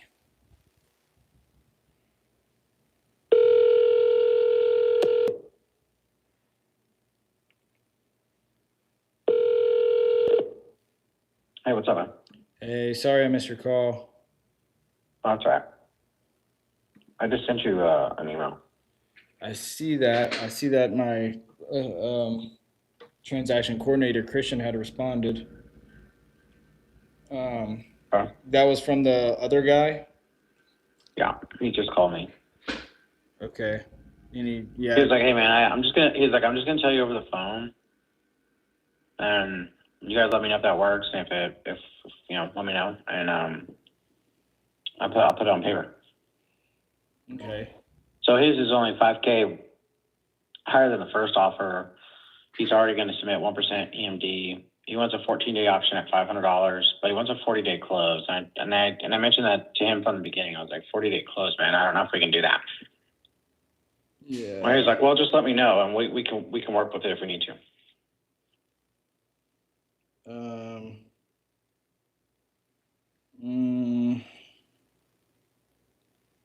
So I don't know if you want to counter back at, on a couple of different things, but. And this guy has a realtor involved, or? No. And then the other guy. The other guy has a realtor involved. That's why we countered back, because he wrote his contract for a 3% commission. And when we countered back at 1.5. I've worked with Ian before on some stuff in Austin. I sent it to him. He's not gonna have a realtor. I told him I couldn't represent him. Okay. But wait, there was two people. I can't represent him because I'm already representing you guys. Like I can write, but I can't technically represent him. Yeah. I could be intermediary. You know what I mean? Yeah. So there were two guys that we were waiting, or there was this guy who made the offer that we countered offer at, and then there was another guy who you were waiting to hear back from. That guy. This is it. Oh, and he said he's 500K. Oh, no response. Oh, okay. Second offer, 500K, 1% EMD, 14-day option.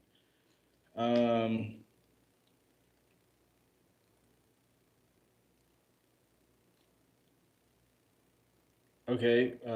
And this guy does not have a realtor, you said? Right. Okay. I would say, if he could do, if he could give 2K option money, he could have it.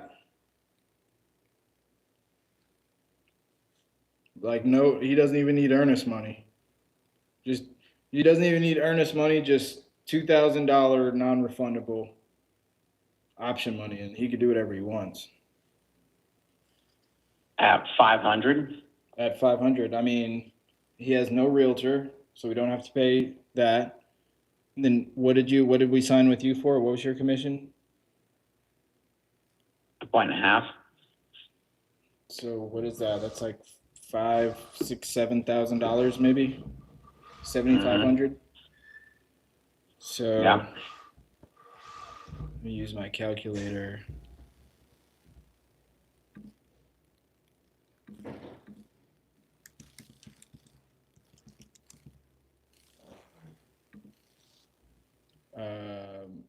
What am I doing? Okay, 500 minus 487 blank blank blank equals, whoops, 512, then 123 minus 487, 123 equals 13,000. So minus 7,500, that equals 5,500. Look, if you just split the wholesale fee, down the middle with whatever it is, shit, man, we don't even like doing that because we still got to cover closing costs. But I mean, this one is kind of a stretch, but yeah, if you're just down to split whatever it is, then I mean, yeah, we could do it. Just make sure that he deposits $2,000 non-refundable, and yeah, I mean, we could do it. Even if it falls. So you don't want to try to bring him up like 10 grand? I mean, we can. I mean, if you think why not go that route? we can. I mean, yeah. Okay. See if he'll do it. All right. And what about the days to close? I mean, I don't care how long it takes. As long as he puts up non-refundable EMD, I mean, did you ask him why he needs 40 days to close? Well, I told him, I was like, man, I don't know if that 40 days is going to work. And he was like, well, just let me know what they say. I can work with it. So Okay. I think we can cut it down. Okay. Either way, we would need $2,000 non-refundable EMD. Okay. Like, I don't know if he'll do that or not. I mean, how do you think he feels about that? I think I know in certainty that they really like that lot. So Okay. Well, so 2,000. I mean, yeah, bring him up to 510. Shit, that'd be cool. 510, 2K non-refundable EMD or option, whichever you want to call it, just as long as it's non-refundable. That's all that matters. And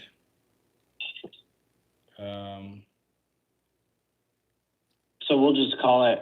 Well, yeah, I guess it doesn't. It would have to be called EMD.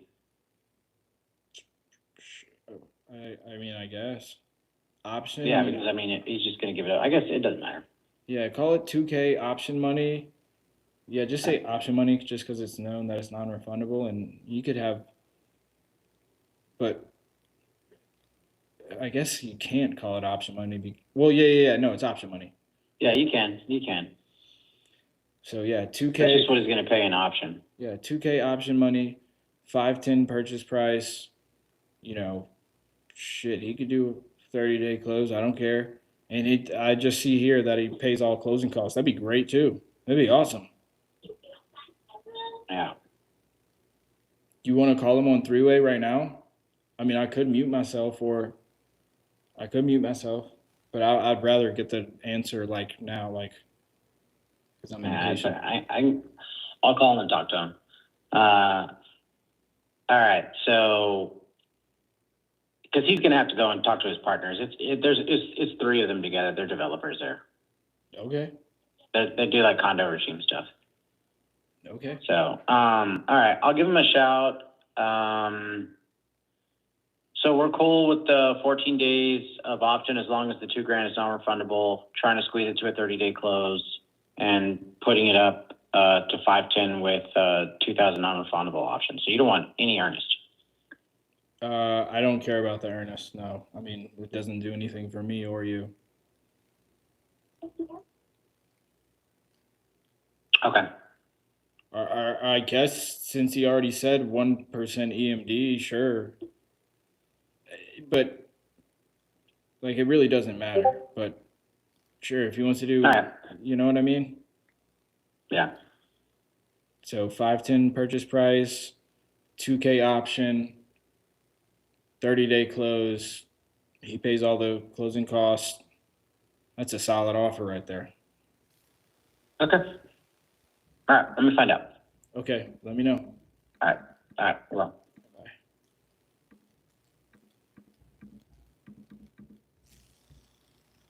Okay, so 510 minus 487 equals $23,000. $23,000. So 510 times 0.015 equals 7650. 23 minus 7650 equals 15 grand. I'll take that all day. This deal's been taking forever, so that's good. Yeah, I'll take that. It's a net number. He pays closing costs. I'll take that all day. I'll take that all day.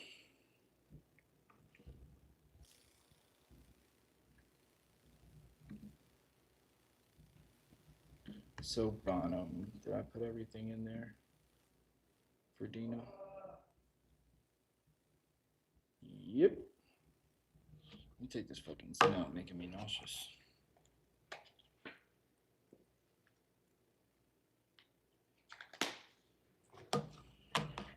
All right, cool.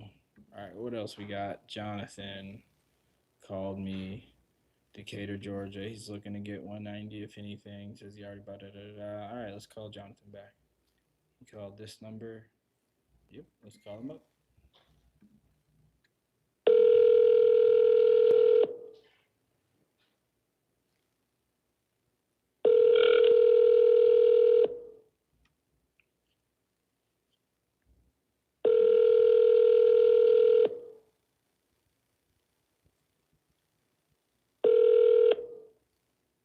Hello?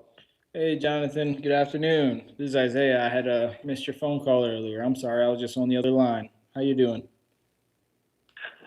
All right. No, I forgot what we talked about last time. We talked about the house in Decatur. Yeah, but you wasn't talking about seller's financing, right? No, we didn't talk about that. Is that what you wanted to do? I mean, that was an option. Okay. I mean, that's definitely something that we do. What kind of terms were you hoping to? What group are you with again? So our company's name is GCO Capital Ventures and Consulting. I had sent you a link to our Facebook page too, so you could check out some of our testimonials. Did you ever look at that? Oh yeah. No, I didn't get a chance to look at. Yeah, I remember now. Yeah. GCO. Yes, sir. For great cash offer. What were some of the terms you were hoping to get as far as seller finance? Yeah, that was an option. How much was the offer that you guys said? So our original offer was $182,880. Okay, and that's contingent on that's contingent, right? Well, there is a due diligence period, yes. Yeah. So it's probably gonna be lower than that. Not necessarily, no. It's just a due diligence period just to make sure that everything is the way that you said it is. And, there's nothing crazy going on with the house, like bad foundation issues or, $20,000 to $30,000 in plumbing work. Wear and tear is considered in our offer. You went over the condition pretty thoroughly with me, and I told that to my underwriting team. So, as far as you're concerned, the 182,000 is, a solid number. But yeah, we do have that due diligence period just to make sure, do our inspections, make sure, there's no crazy leaks or plumbing issues, like I said, or foundation issues or easements on the property that interfere with anything like a gas line or something. I'm just giving examples. Yeah, you're an agent, right? No, sir. No. So we are buyers. We're cash buyers. This would be a cash deal. No agent involved. I do know last time we spoke though, you said that you listed it, so you would have to pay your realtor if that's still what you wanted to do. But other than that, no, there's no realtor on our side. We're not represented by a realtor. We're just cash buyers. All right, when would you have an inspector to come out here? So as soon as we get a purchase agreement signed, we try to get somebody out there within 72 hours. A purchase agreement? I would have to sign a purchase agreement? Yeah, like saying that this is the price, we're gonna close on this day. Yeah, because I mean, to send an inspector out and everything, that's gonna cost money and everything. We're probably gonna want, worst case scenario, a 4-point inspection, but at least at minimum, get a general contractor out there, look at any, if there's any issues or any updates or any repairs that are needed. Um, Somebody to look at the plumbing and electrical, things like that. But yeah, Yeah, but I wouldn't want to sign a purchase agreement until until an inspector would come and then y'all would give me like a real price that you guys would want to buy it at. Because if I sign that, then we going through processes and processes. yeah. So I think you told me that this was your first house that you bought, right? Yeah, hold on a second. Okay.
Somebody said, what is it now? So why does she need to tell them the price she's taking? Haha. That is a good rebuttal. I could have said that, honestly. I definitely could have said that. Like, it's my house. Why do I need to tell them? Well, then why do you need to tell them the price? I definitely could have said that. I was not thinking about that at the time.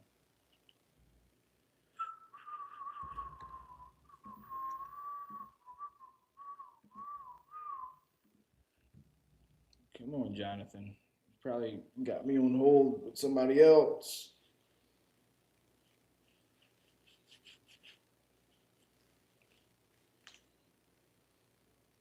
Ah,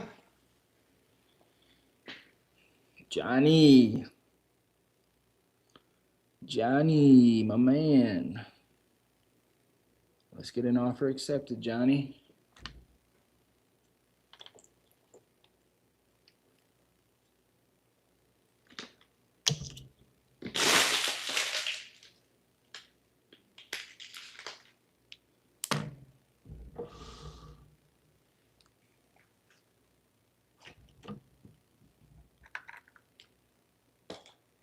That sucks.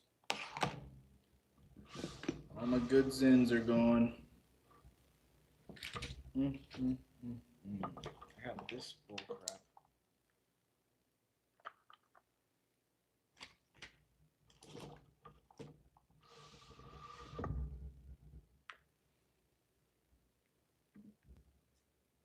Come on, Johnny. Let me look on Zillow in the meantime.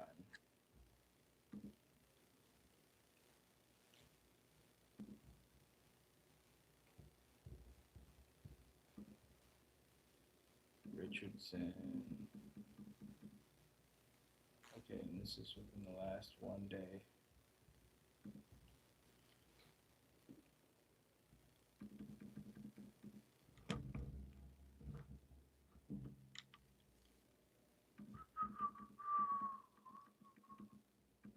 $300. Nope. looks like a good little house though. Gorgeous home. It's move-in ready. Blah blah blah blah blah. Let's see what's up in Florida. Perdido Key, Ocala. Okay, he hung up. Hey, Jonathan, I lost you. Yeah. Now, where were we? Oh, yeah. I wouldn't want to sign anything yet. Yeah. But I mean, like I said, Have you talked? know, So I know you said that this is your first house you sold, but you did go with a realtor, and this is the same realtor who helped you with this house. I haven't signed anything yet, not even with a realtor, but I'm familiar Really? on, how some of the things work. So we're not signing anything. Oh, I didn't know. I thought you signed with a realtor already. Not yet. I'm still trying to choose which realtor I would go with. Oh. But I have cash offers and stuff like that. But I haven't signed with one yet. But as far as signing a purchase agreement, we wouldn't be doing that as of yet. Okay. And that's just because you wanted to just weigh out the options a little bit more? Exactly, yeah. Okay. Yeah. So I thought you went with a realtor, but if you did go with a realtor, let's say you signed a listing agreement and somebody brought your realtor, an offer, a cash offer, whichever type of offer, they would sign that. If you accepted that offer, you would sign that offer, and then they would run their inspection. So whether it was with a realtor and it was done the traditional way, or whether it was just you and a buyer, either way, an inspection has to be done after the purchase agreement is signed. It's still a cash offer. Like I said, it's just nobody's going to run inspections. Nobody's going to pay for real inspections, at least with no purchase agreement signed, because in a way that just protects both of you guys, right? And it's not like we could sign something and then run an inspection and then say, hey, we need to be at a lower price, and it's something that you have to agree to. At the end of the day, you do need to be in agreement in order to close, and everybody needs to go to the closing table and sign off on the the final purchase price, right? So I understand, you don't. Yeah, it would be contingent. Yeah, I understand, and then the house would be listed as contingent and stuff like that. But I mean, there are people out here, man. They're, they have a few offers for the house. You know what I'm saying? I haven't signed anything, but Yeah. What was the biggest thing? What was the biggest thing that was kind of stopping you from accepting an offer now? I know you have a bunch of offers out there, and there's a bunch of people still maybe giving you interest. But I mean, was there something in particular that you were worried about or concerned about the most? Well, the thing is that I know that most of the time it's a bait. We get baited, and they give us a price, and then we go to close, the offer's lower. You know what I'm saying? Yeah. So it's gonna always be a bait. It's business. So I like if they come and see the house for themselves, and then come up with a price that they believe that they will buy it for, rather than just not seeing the house at all. Yeah. No, I get you. You're going based off of your gut and common sense, really. I get it. It makes sense. You want somebody to come look at the house first.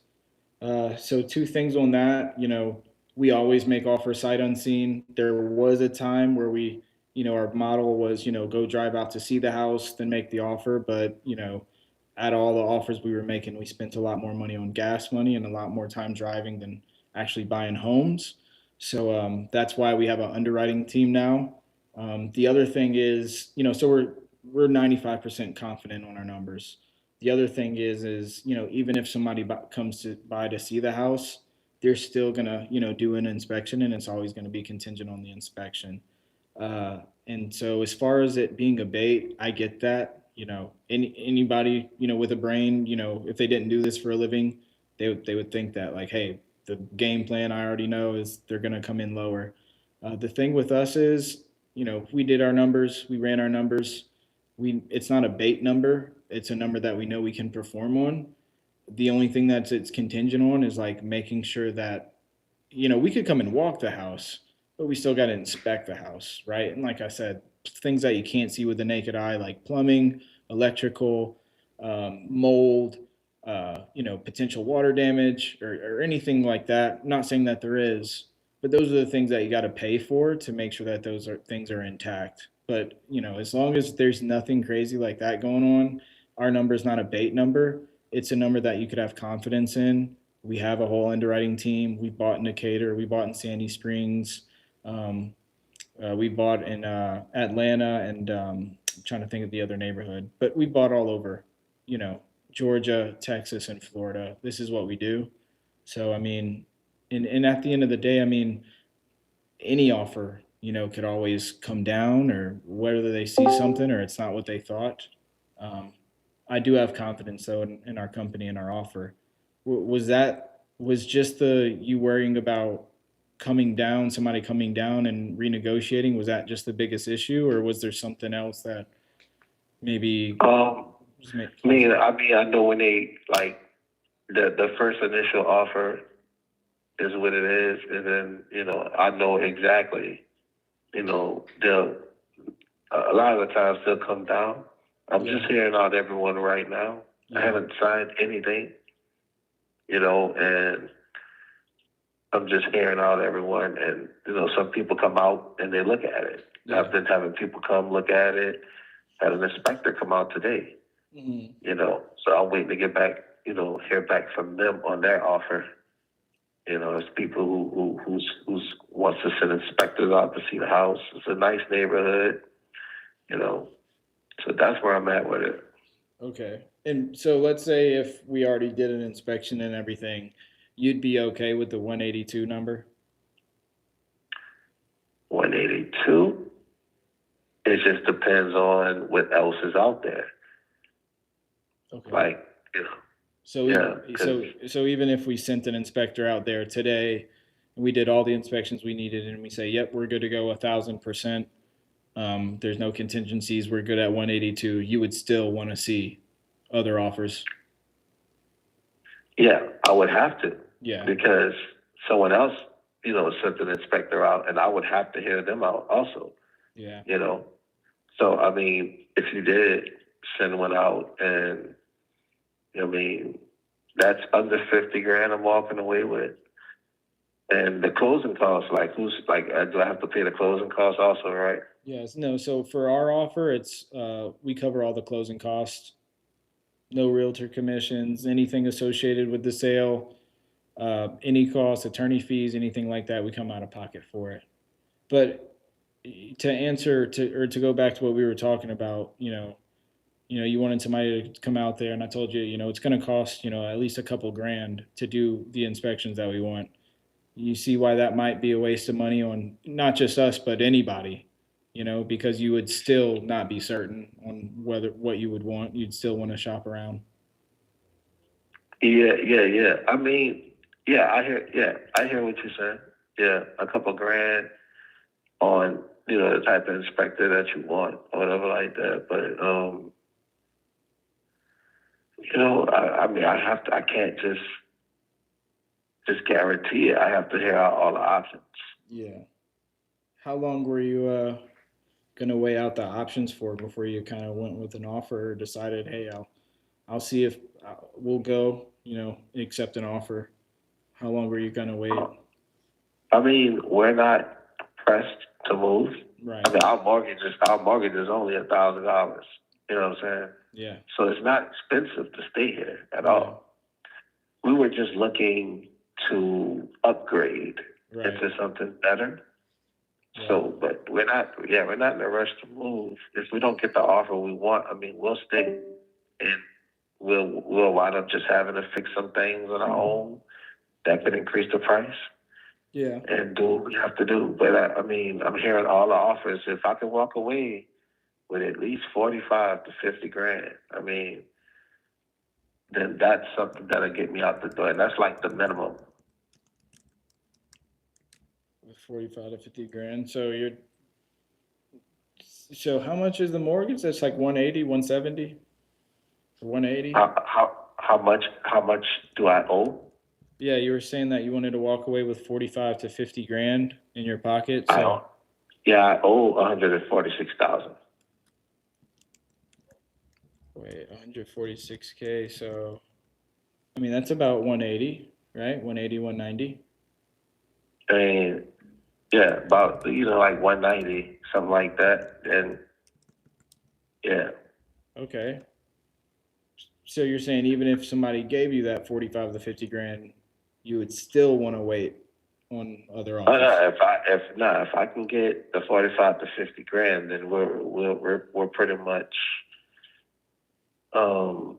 I mean, like I said, inspectors have come, so I don't know. I still have to wait to hear that. Okay. So 45 and 50 will get me out the door as of is what I'm thinking. Uh-huh. But other offers may come in hot, like a little higher, because there's an offer that said, okay, a complimentary inspection between $210,000 and $240,000. That's what they were saying, and this is a big company. So they sent an inspector out, and, I'm still waiting to hear back from them. Mm-hmm. So they were pretty high on the house, Okay. And they just sent that inspector out recently? Like that was like last week or this today? Yeah. I mean, recently, just a matter of hours, so I'm not, it's not like I've been waiting to hear back from anything. Like these things are just happening. I don't understand. I have to, I hear what you're saying, but I have to hear everyone. I can't just say, hey, did you boss saying 190, sign the purchase agreement, right? You see your inspection out now, 190, went all the way down to 180, 175, right? Well, that's not something you have to agree to. I'm going to decline that. Right. Yeah, because you wouldn't have to agree to that. If they sign for something and they try to change the price, you don't have to agree to that. Right, but I would be under contract. Like if I'm signing, then the house would be contingent. Yeah. Right, and then if someone else wanted to close, right, I couldn't do that because the house is still a contingent with you guys. Yeah. You think that other offer would still be there though if they really wanted the house? I mean, because what's the difference? So. Yeah. Probably so. But at the same time, like they don't want me. I mean, they pretty much know what my mindset is. So it's like, I haven't even signed an agent yet. There's agents. I'm not signing an agent. I'm looking for the best possible offer. I would not be lowballed. I'm not signing anything. If they want the house, come look at it. Right. So you just want to make sure that you sell the house and you get the 45 to 50 grand so you can move into that next house and upgrade. Right? Bottom line. That's right. That's right. Right. Can't mess this up. Right. Yeah. But then there's also, you're still, waiting or willing to risk losing that or whatever to see if there's a higher number that you could walk away with. I mean, what you mean, risk of losing what? Because I asked you, if let's say you did sign with somebody at 190 and they had a contingency period or whatever, I asked you, do you think that those other people, if they really wanted it, would they still be there? I mean, maybe. Maybe. Maybe they will, or maybe they find something, around the same, and then they, now they're, maybe. That's why I haven't signed anything yet. So what would be the difference, honestly, Jonathan, I'm just being honest. What would be the difference between signing with somebody who gives you the dream scenario, 45 to 50 grand, so that you can move into there and the contingency period? What's the difference between doing that with the higher possibility of you getting what you want, or between, you just holding out and telling everybody, not yet, I'm waiting, not yet, I'm waiting? Because at the end of the day, the offer could go whether you're contingent with someone or whether you're just holding out, right? I mean, if we could get you the 190 and it gets you everything you want, wouldn't it make sense to go with it now rather than hoping that time fixes it and you chase a higher number instead of having a guaranteed outcome? But the 190 isn't guaranteed. Well, it's just as guaranteed as any other offer you're ever going to get. No offer is guaranteed. Exactly. So, you see Right, what I'm saying? but you coming in at 190. There's people coming in that say, hey, 210 to 240. You get what I'm saying? And are those offers not contingent as well? Yeah, they're going even higher. But don't you think those people have a higher contingency and risk of coming down lower rather than somebody at a realistic number like 190? Because I mean, at the end of the day, a lot of people ask for inspection or ask for repairs or credits after inspections, or don't even make it to the closing table. I know you said you didn't have time to, but if you look on our Facebook page, you see some of the testimonials. Cash offer is just one of the things we do, but a lot of the people work with us because they'd rather take a slightly lower number that's not top dollar that they know is going to close rather than a higher number that just falls apart, right? Some offers might look higher on paper, but that might come with the uncertainty, concessions, price drops, or just not making it to the closing table. Or you could work with a company like us that, and this isn't me being cocky or overly confident, I'm just speaking from experience. You could work with someone who is going to make it to the closing table and within the timeline that we agreed on, right? So you get to 45K, you move and you upgrade, and you get what you want. I mean, I'd say, and again, I'd still have to get it approved at 190. I know we were at 182, but I mean, you can't lie. If somebody's giving you what you want right now, I mean, if you lost your keys and you found them, you wouldn't keep looking. But now, like I said, it's still a due diligence period, just like with anybody else. But it's like, all right, so you're saying, because if you look at any one of those sites, right, the house is like the selling price. Let's just say the house is in the best condition, right? We're talking, what, 210 to 250? What, 220 to like 250, something like that? You're talking about after repair value of your house? I'm talking about like just if the house was in the best condition. It's 220, 230 max. All right, for the comps, right? So 220 to 230 max, but then you might get a little bidding, right? Somebody might want to go $5 extra grand or $10 extra grand, right? So, all right, there's that. Now, has that happened yet? If a bidding war happens, it happens in the beginning. Exactly. Well, this is the thing. I don't have an agent yet. You don't need an agent. You don't. People have called you. Right. I'm not telling no one. I told you a number. You're the only person I told a number to. But there's a lot of numbers coming in. I mean, there's people hitting me with sellers, financing, like all type of things coming in. Is that what you want? Seller financing? Is that what you would want? I think if that's the best option, But like I said, the house is not perfect. There's been some plumbing issues. Okay. And I mean, the roof is only 3 years old. The hot water heater is in a good condition. The AC is in a good condition, but there were plumbing issues in the upstairs bathroom.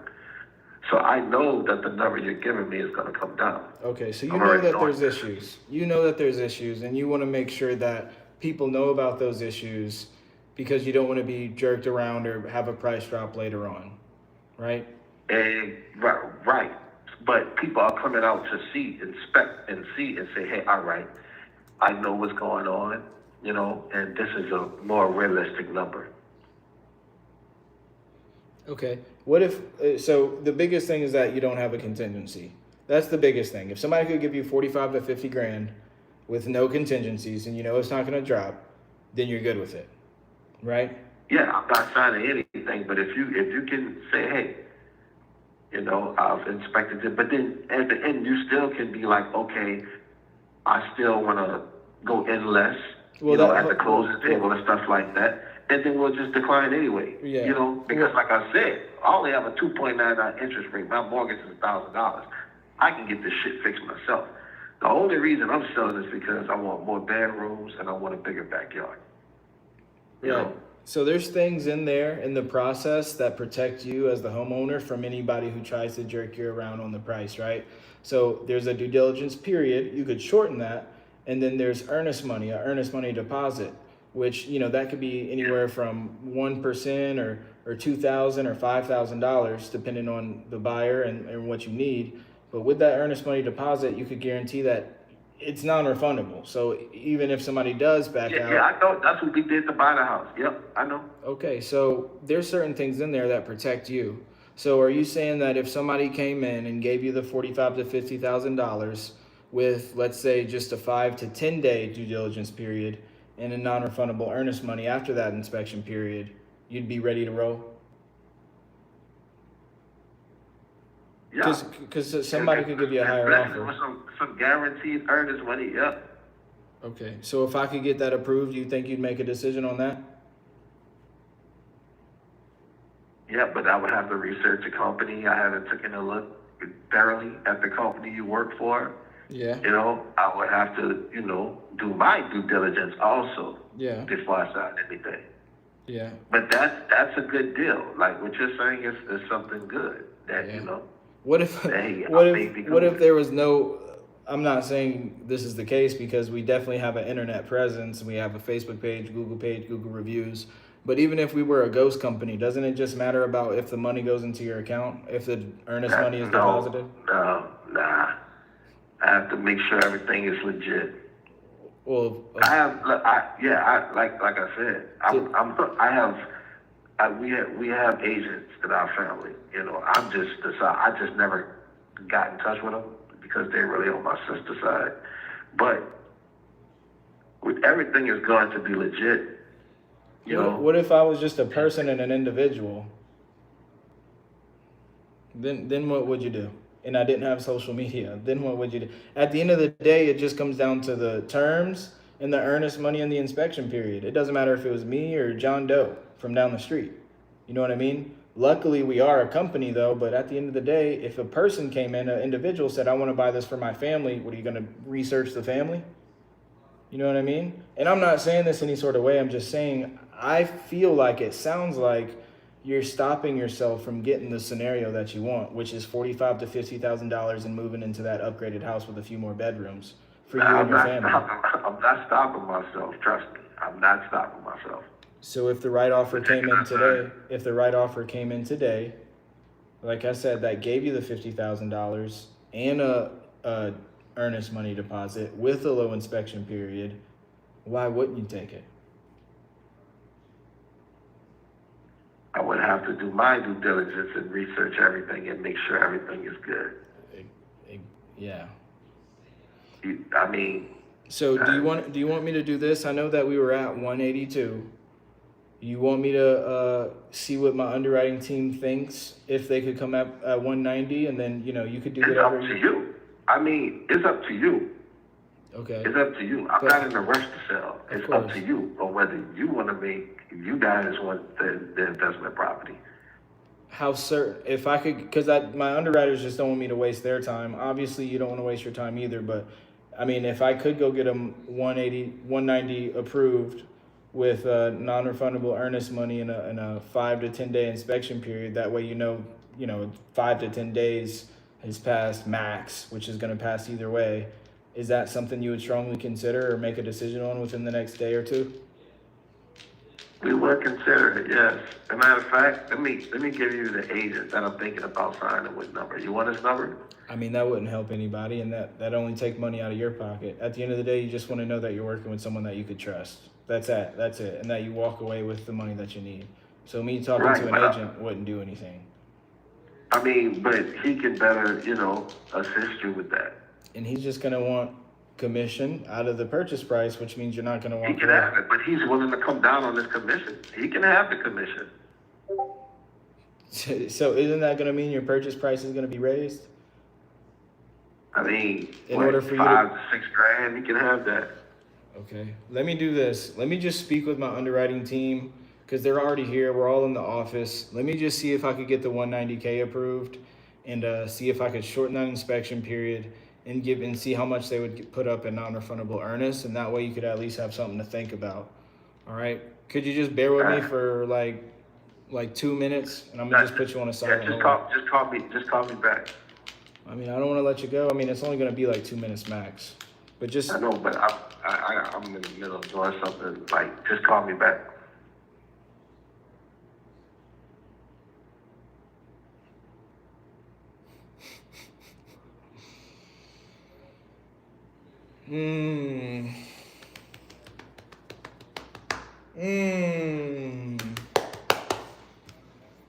What do y'all think about that call? Somebody said, so why does he, oh, this man has signed things, haha, something he isn't saying. This guy might be addicted to hearing numbers and taking calls. A lot of people in the market don't even use companies. He's not motivated. Yeah, facts, he's not motivated. I mean, that's just a matter of a fact. Motivation, but that call sharpens your skills. Yeah, that was 100%. Excellent work, masterclass. 100%. It's just sharpening my skills. 100%. Yeah. It's like that. You close the next one after if they got motivation. Theoretically. You said what? I said after a call like that, you probably close the next one if you get somebody with some motivation. Theoretically. Yeah, you could do that. Oh yeah, it's just bettering my skills, just sharpening the sword. These people are overpriced.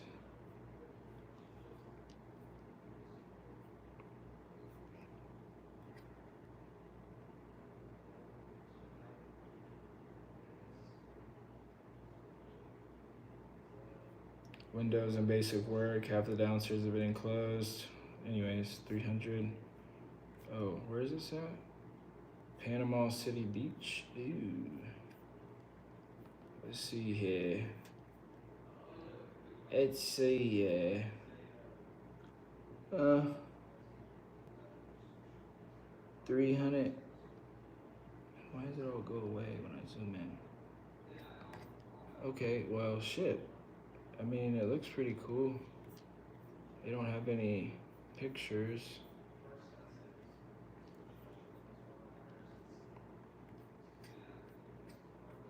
And he said his mortgage is 146. Let me look at this one more time. Because I think 182 was like way too expensive anyways. I think I was just making an offer. Let me put this in the description real quick.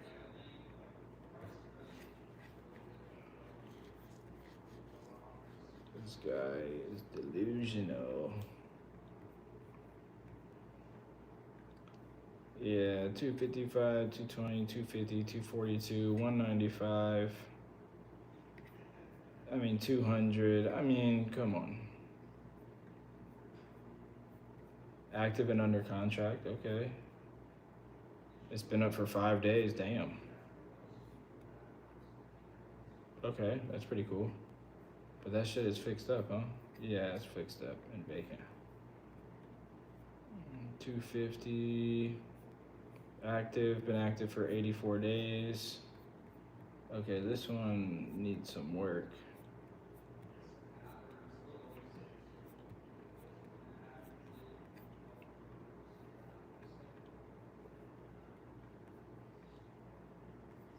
And then this one, 242. It's been up for 35 days. It looks pretty nice, but it looks like AI. Yeah, it needs some work. Fuck all that. 5 bed, 2 bath, 1,700 square feet. Ours is 3 bed, 2 bath, 1,500 square feet. Yeah, I don't think so, buddy. This is pretty identical. This is like really, this is actually exactly identical. 194, it's been up for 160 days with a realtor. Yeah.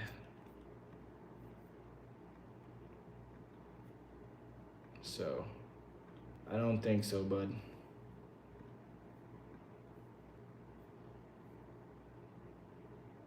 $199, 3-bed, 3-bath, 1,500 square feet, 73 days. It's been up. Oh, it's pending. Okay, but it has 3 bath, and it's shaped a little differently. It's clean. Could use some updating, but yeah, no. And then let's just look at the comps really quick.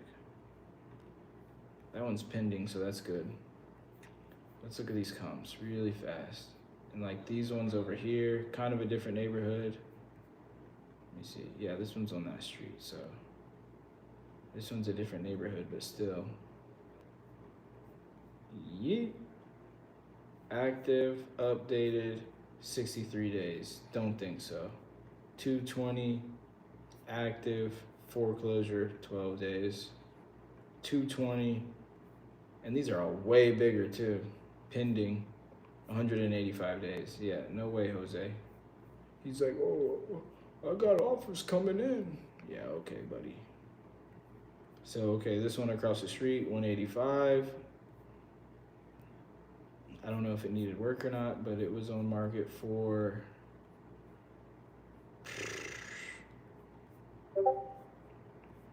shit, 9, 10, 11, 12, at least 3 months. Or no, 4 or 5 months. Don't think so. 295. That's a flip. Listed for sale. It's been up for 2 months. They bought it in 2024 for 169. I guess as a flip. Yeah, 169.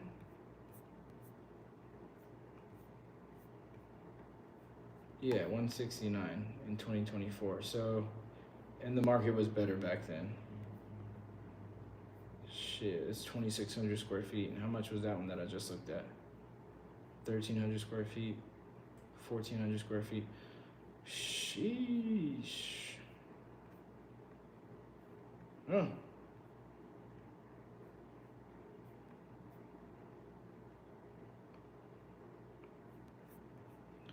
And it's indicator. I'd say 305. Is that a new build? Yeah, 2020. So I'd say 268. Let's put the filter on for 6 months. Nothing. 12 months, 1.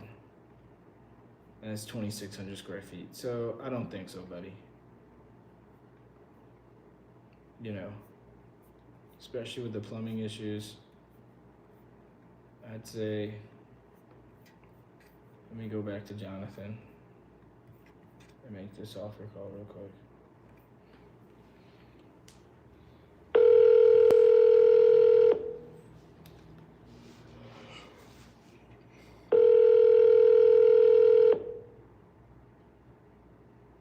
Yes.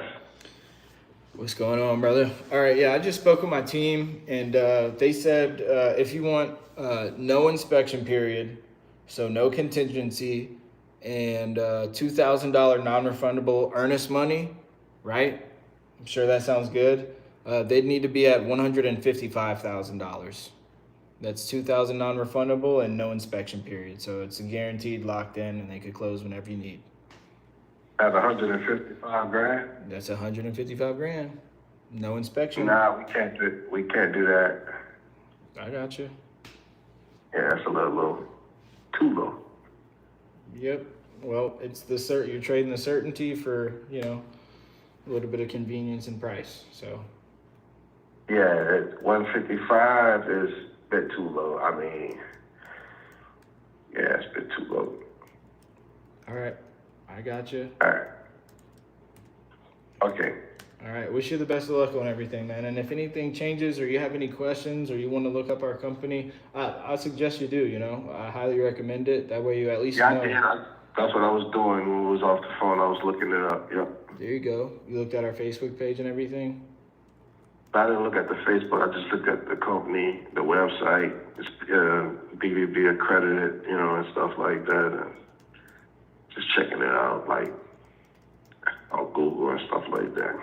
Okay, yeah, for sure. Yeah, let me know if you have any questions. All right, appreciate you. All right, bye-bye. Okay, that's legit.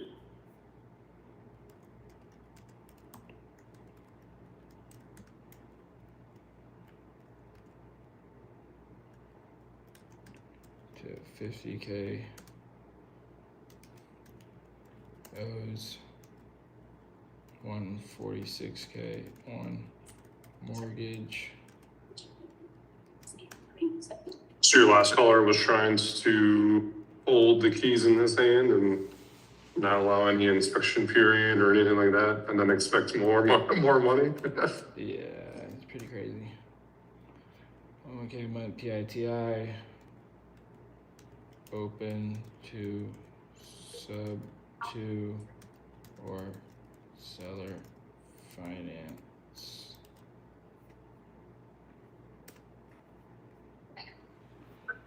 I put a task follow up with them in 2 weeks. Bam, bam, bam, bam, bam. So hopefully we get that offer from Andre again. See what he says, because that was a pretty good offer. Norm and Joanne. Norma and Joanne. Let's call them up one time.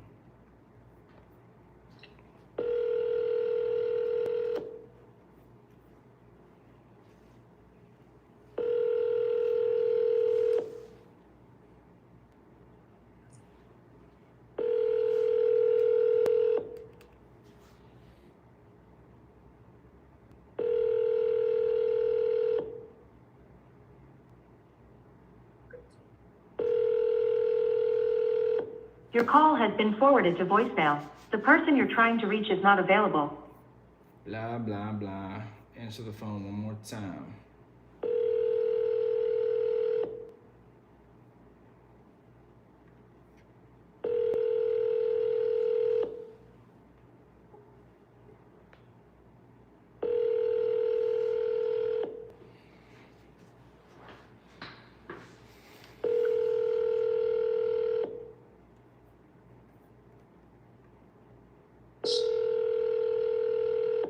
Your call has been forwarded to voicemail. The person you're trying to reach is not available. All right, let's try to call these leads again one more time.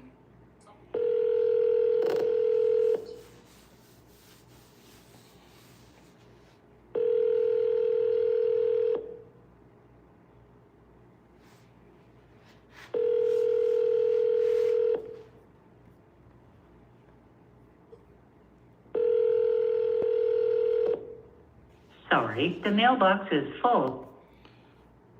Retta said you can't force motivation. He's delusional. Okay, it is what it is.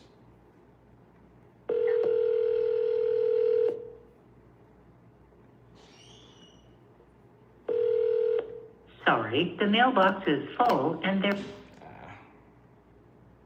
keep going, Barbara. Your call has been forwarded to voicemail.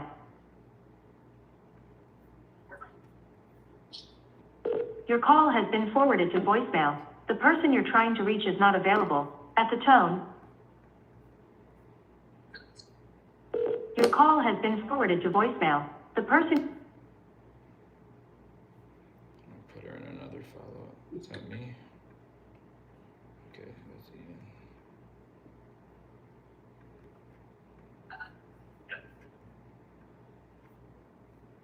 Armando, let's keep going.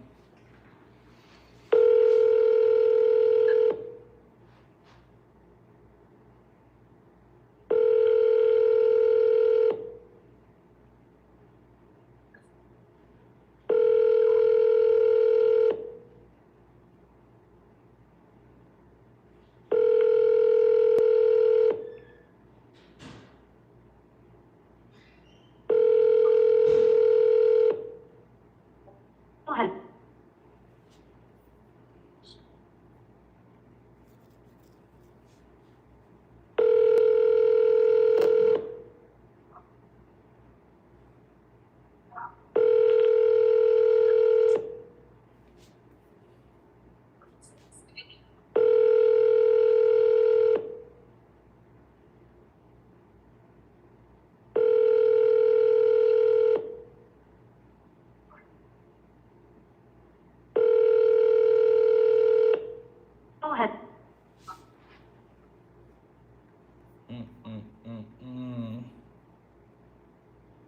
Looks like her phone just doesn't work. I might just put this in fucking.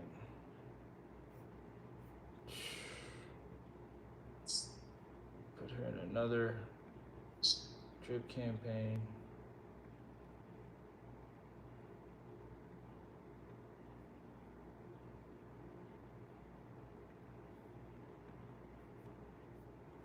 I might just put her ass in. She don't never answer the phone. Just put her in cold follow-up. Or no answer. It's even better.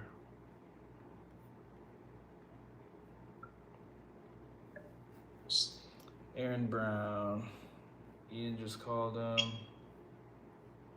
Let's see here. Miss Lindsay.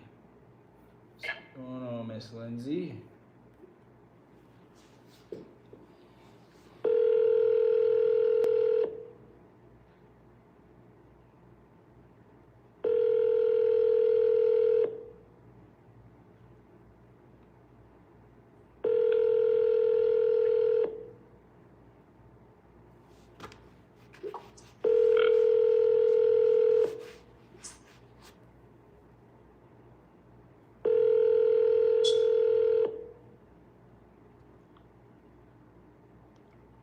I'm sorry, the person you are trying to reach has a voicemail box.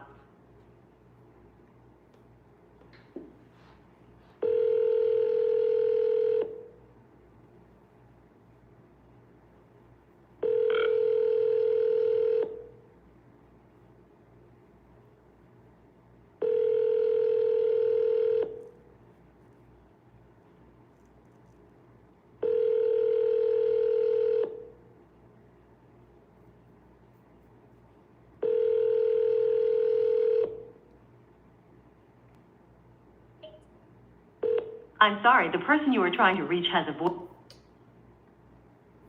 Marcus. Ian just tried to call him. Glinda.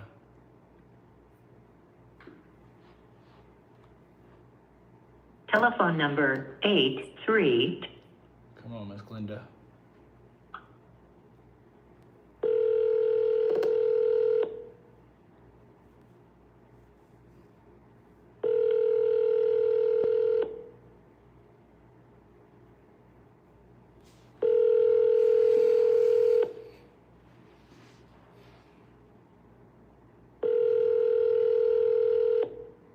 Telephone number 83.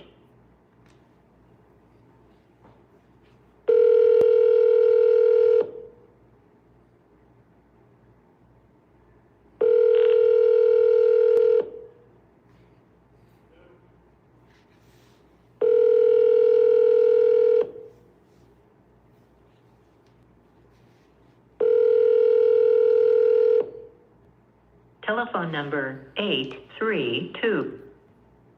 832. Edward just called. Wesley. Ian tried to call 30 minutes ago. I'll call him too.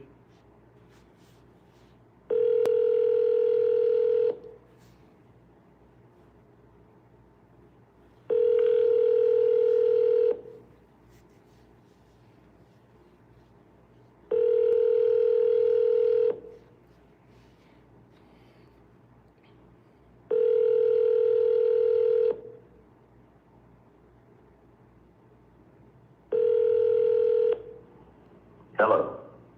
I am unable to receive.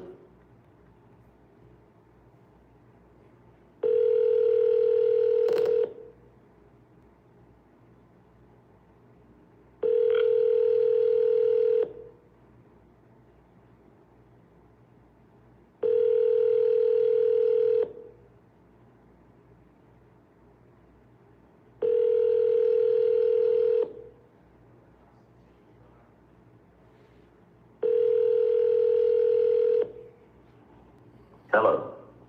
I am unable to receive your... Come on. Let's go. Somebody answer the phone.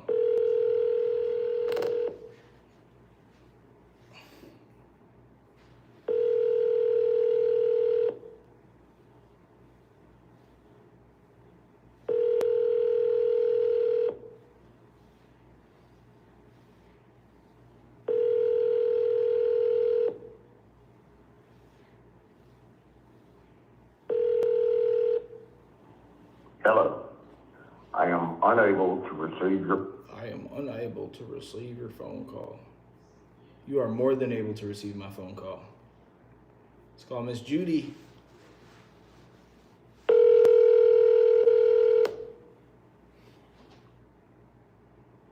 Miss Juju.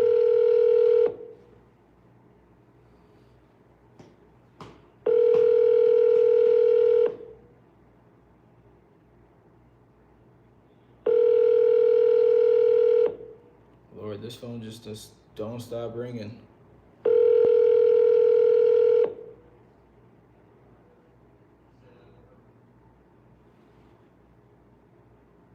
Please leave your message for 7. Miss Juju. Miss Judy. Come on now, girl. Answer the phone. Who is Ian on the phone with? I hear him on the phone too.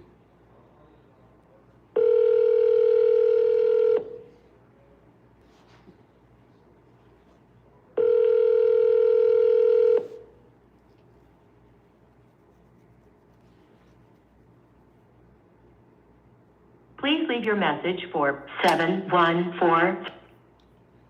Miss Judy, Judge Judy, Aubriana, she didn't answer. Armando, he didn't answer. Barbara didn't answer. This person didn't answer. That was the end of the list. Okay.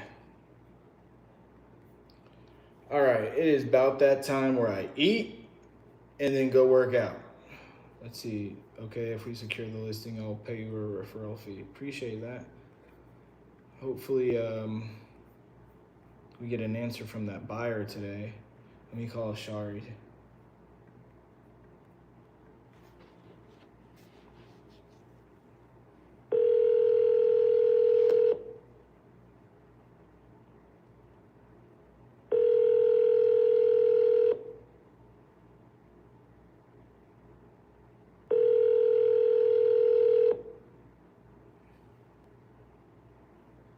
Thank you for calling. You've reached Shari. Please leave me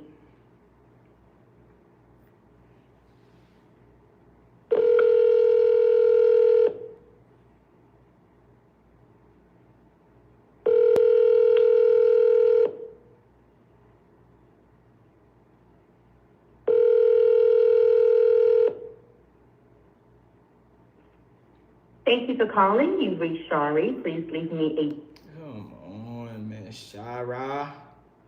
Miss Shar. Mrs. Shar. Kathleen, da. Look, man, get that shit out of my inbox, man. We ain't trying to hear none of that. All right. I am about to go eat and work out. So, as far as, Peace. Go ahead. You about to say something?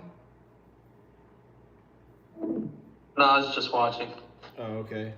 I was gonna say, Ozzy, if you want to do the JV, just let me know. Just sign the agreement and then DM me. Okay, you did DM me. Let me see. What is this? Zay, you still owe me an email. You said what? Send me over your JV. I got a property under contract that I need help with. Oh, okay. As soon as we get confirmation and sign it, I'm gonna let you know. Okay. When you say confirmation, what do you mean? I mean, I just gotta hit my partner. He's probably doing the same thing, so he's like just hasn't hit me back. We both do the same thing, but I'll know today. All right, yeah. Just it's in his email, so just tell him to sign if you guys want a JV. If not, that's cool. As far as Michael, in the chat, you had sent that JV lead in. I will look at it today, and we'll either give you a call tonight or tomorrow morning. And then Nathaniel, I had just sent you my email right there. Just send me the project. It's under contract. Yeah, I already have it signed. We're good to go. All right, then I'd say just fill it out in the JV form. That way we could just look at it at a glance. And then. Oh, you want me to send me my joint venture agreement? No, just fill it out. Just fill out, like, click on that link I just sent you, and just put in all the property details in there, and then we could look at it at the same time we look at Michael's, and we'll just see what we could do, and then like if we know that we could sell it, then we'll send you a JV agreement, and then. Oh, gotcha. You know what I mean? But the JV form is just for like, if you have a pictures link, address, bed bath square footage, condition, things like that. It's land, but I'll send you the Dropbox information. Okay. All right. Yeah. Well, then that's why I'm having a hard time trying to, get it off my hands, is because this is my first land deal. Where is it located at? I'm in Wisconsin. So it's in the subdivision. It's 0.41 acres. Is it discounted? You know it's discounted? Yeah. I got it locked up for 20, and ARV is like 40,000. Probably need it for like 5, 10, 15 grand. Probably need it for like 5 or 10 grand. It's not that no one's interested in it. I mean, as far as price, I don't know anyone else to buy it. Because one sold for retail, and I tried contacting them for 28,000. And it was like a mile away, but they haven't responded to me. And then everyone else that I've tried to find, even on Zillow, like last sold, no one's interested in it. So I even had to do an extension on my inspection period. So would they take 5 or 10 grand? I could ask them, but I at least need a buyer to tell me, hey, I'm interested in it for 10 grand or 15 grand. Okay. I could promise you that's probably the problem. Like if retail value is 40 grand and you're not putting it on the MLS, like to sell it off market. My problem right now is this point. I mean, at least give me a buyer that's telling me, hey, I would buy it for this. Right. But I haven't even got anyone to reach back out to me about it. But that's what I'm saying. Like, have you posted it on Facebook Marketplace? No. Okay. I would at least definitely try that, but I mean, I could text blast buyers. What I've done so far in the Facebook groups here, Kevin talks today, is ask people if they were interested in it. I've even called developers in my area if they were interested in anything in there, and they all said no, because they don't do things in Milwaukee, and it's in a Milwaukee district.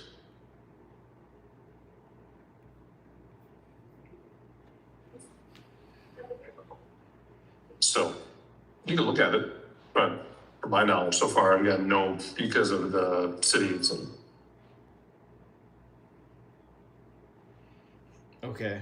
I'd say just, so whenever, either tonight or it's early tomorrow morning after our morning meeting, me and Ian will review it and we'll tell you what we could do on it. But just the best way to guarantee that we look at it, don't DM it to me, but send it through that form. That way it automatically goes in our CRM. Yeah, and I'm more than happy to renegotiate our price. It's just, I have no buyer that said, yes, I'm interested in it for this price though. No, that makes sense. Yeah, you don't want to do it without knowing that you can actually sell it first. Right. All right, bet. Cool. I'll follow that out and we'll talk soon. All right, I appreciate y'all. I will see y'all next time. Peace. All right, same thing with y'all. If y'all want to JV a deal with me, fill out the JV form. Link is in the description. If you want to join this Discord, it's free. I stream on there every once in a while, at least once or twice a week. You could join that. It's free. Link in the description. If you want the script and the contracts that I use to lock up all my deals, the same script and contract that I used to make the $70-something thousand in this past 90 days, link to that is in the description. It's just $20. Go on IsaiahMalonson.com, products tab, buy the Zillow A to Z course. No, not the Zillow script. And with the script, it comes the script and the 2 contracts, the assignment contract and the purchase agreement. That's $20. Same thing that I used to lock up and close $73,000, I think, just within this last 98 days. All right. All that is in the description. If you want coaching, if you want to see, if I could help you, get your first couple deals over the next, 60 to 90 days, link to that is in the description as well. Just book a call with me. Make sure to follow me on Instagram, subscribe, hit the like button, and comment. I'll see you guys next time.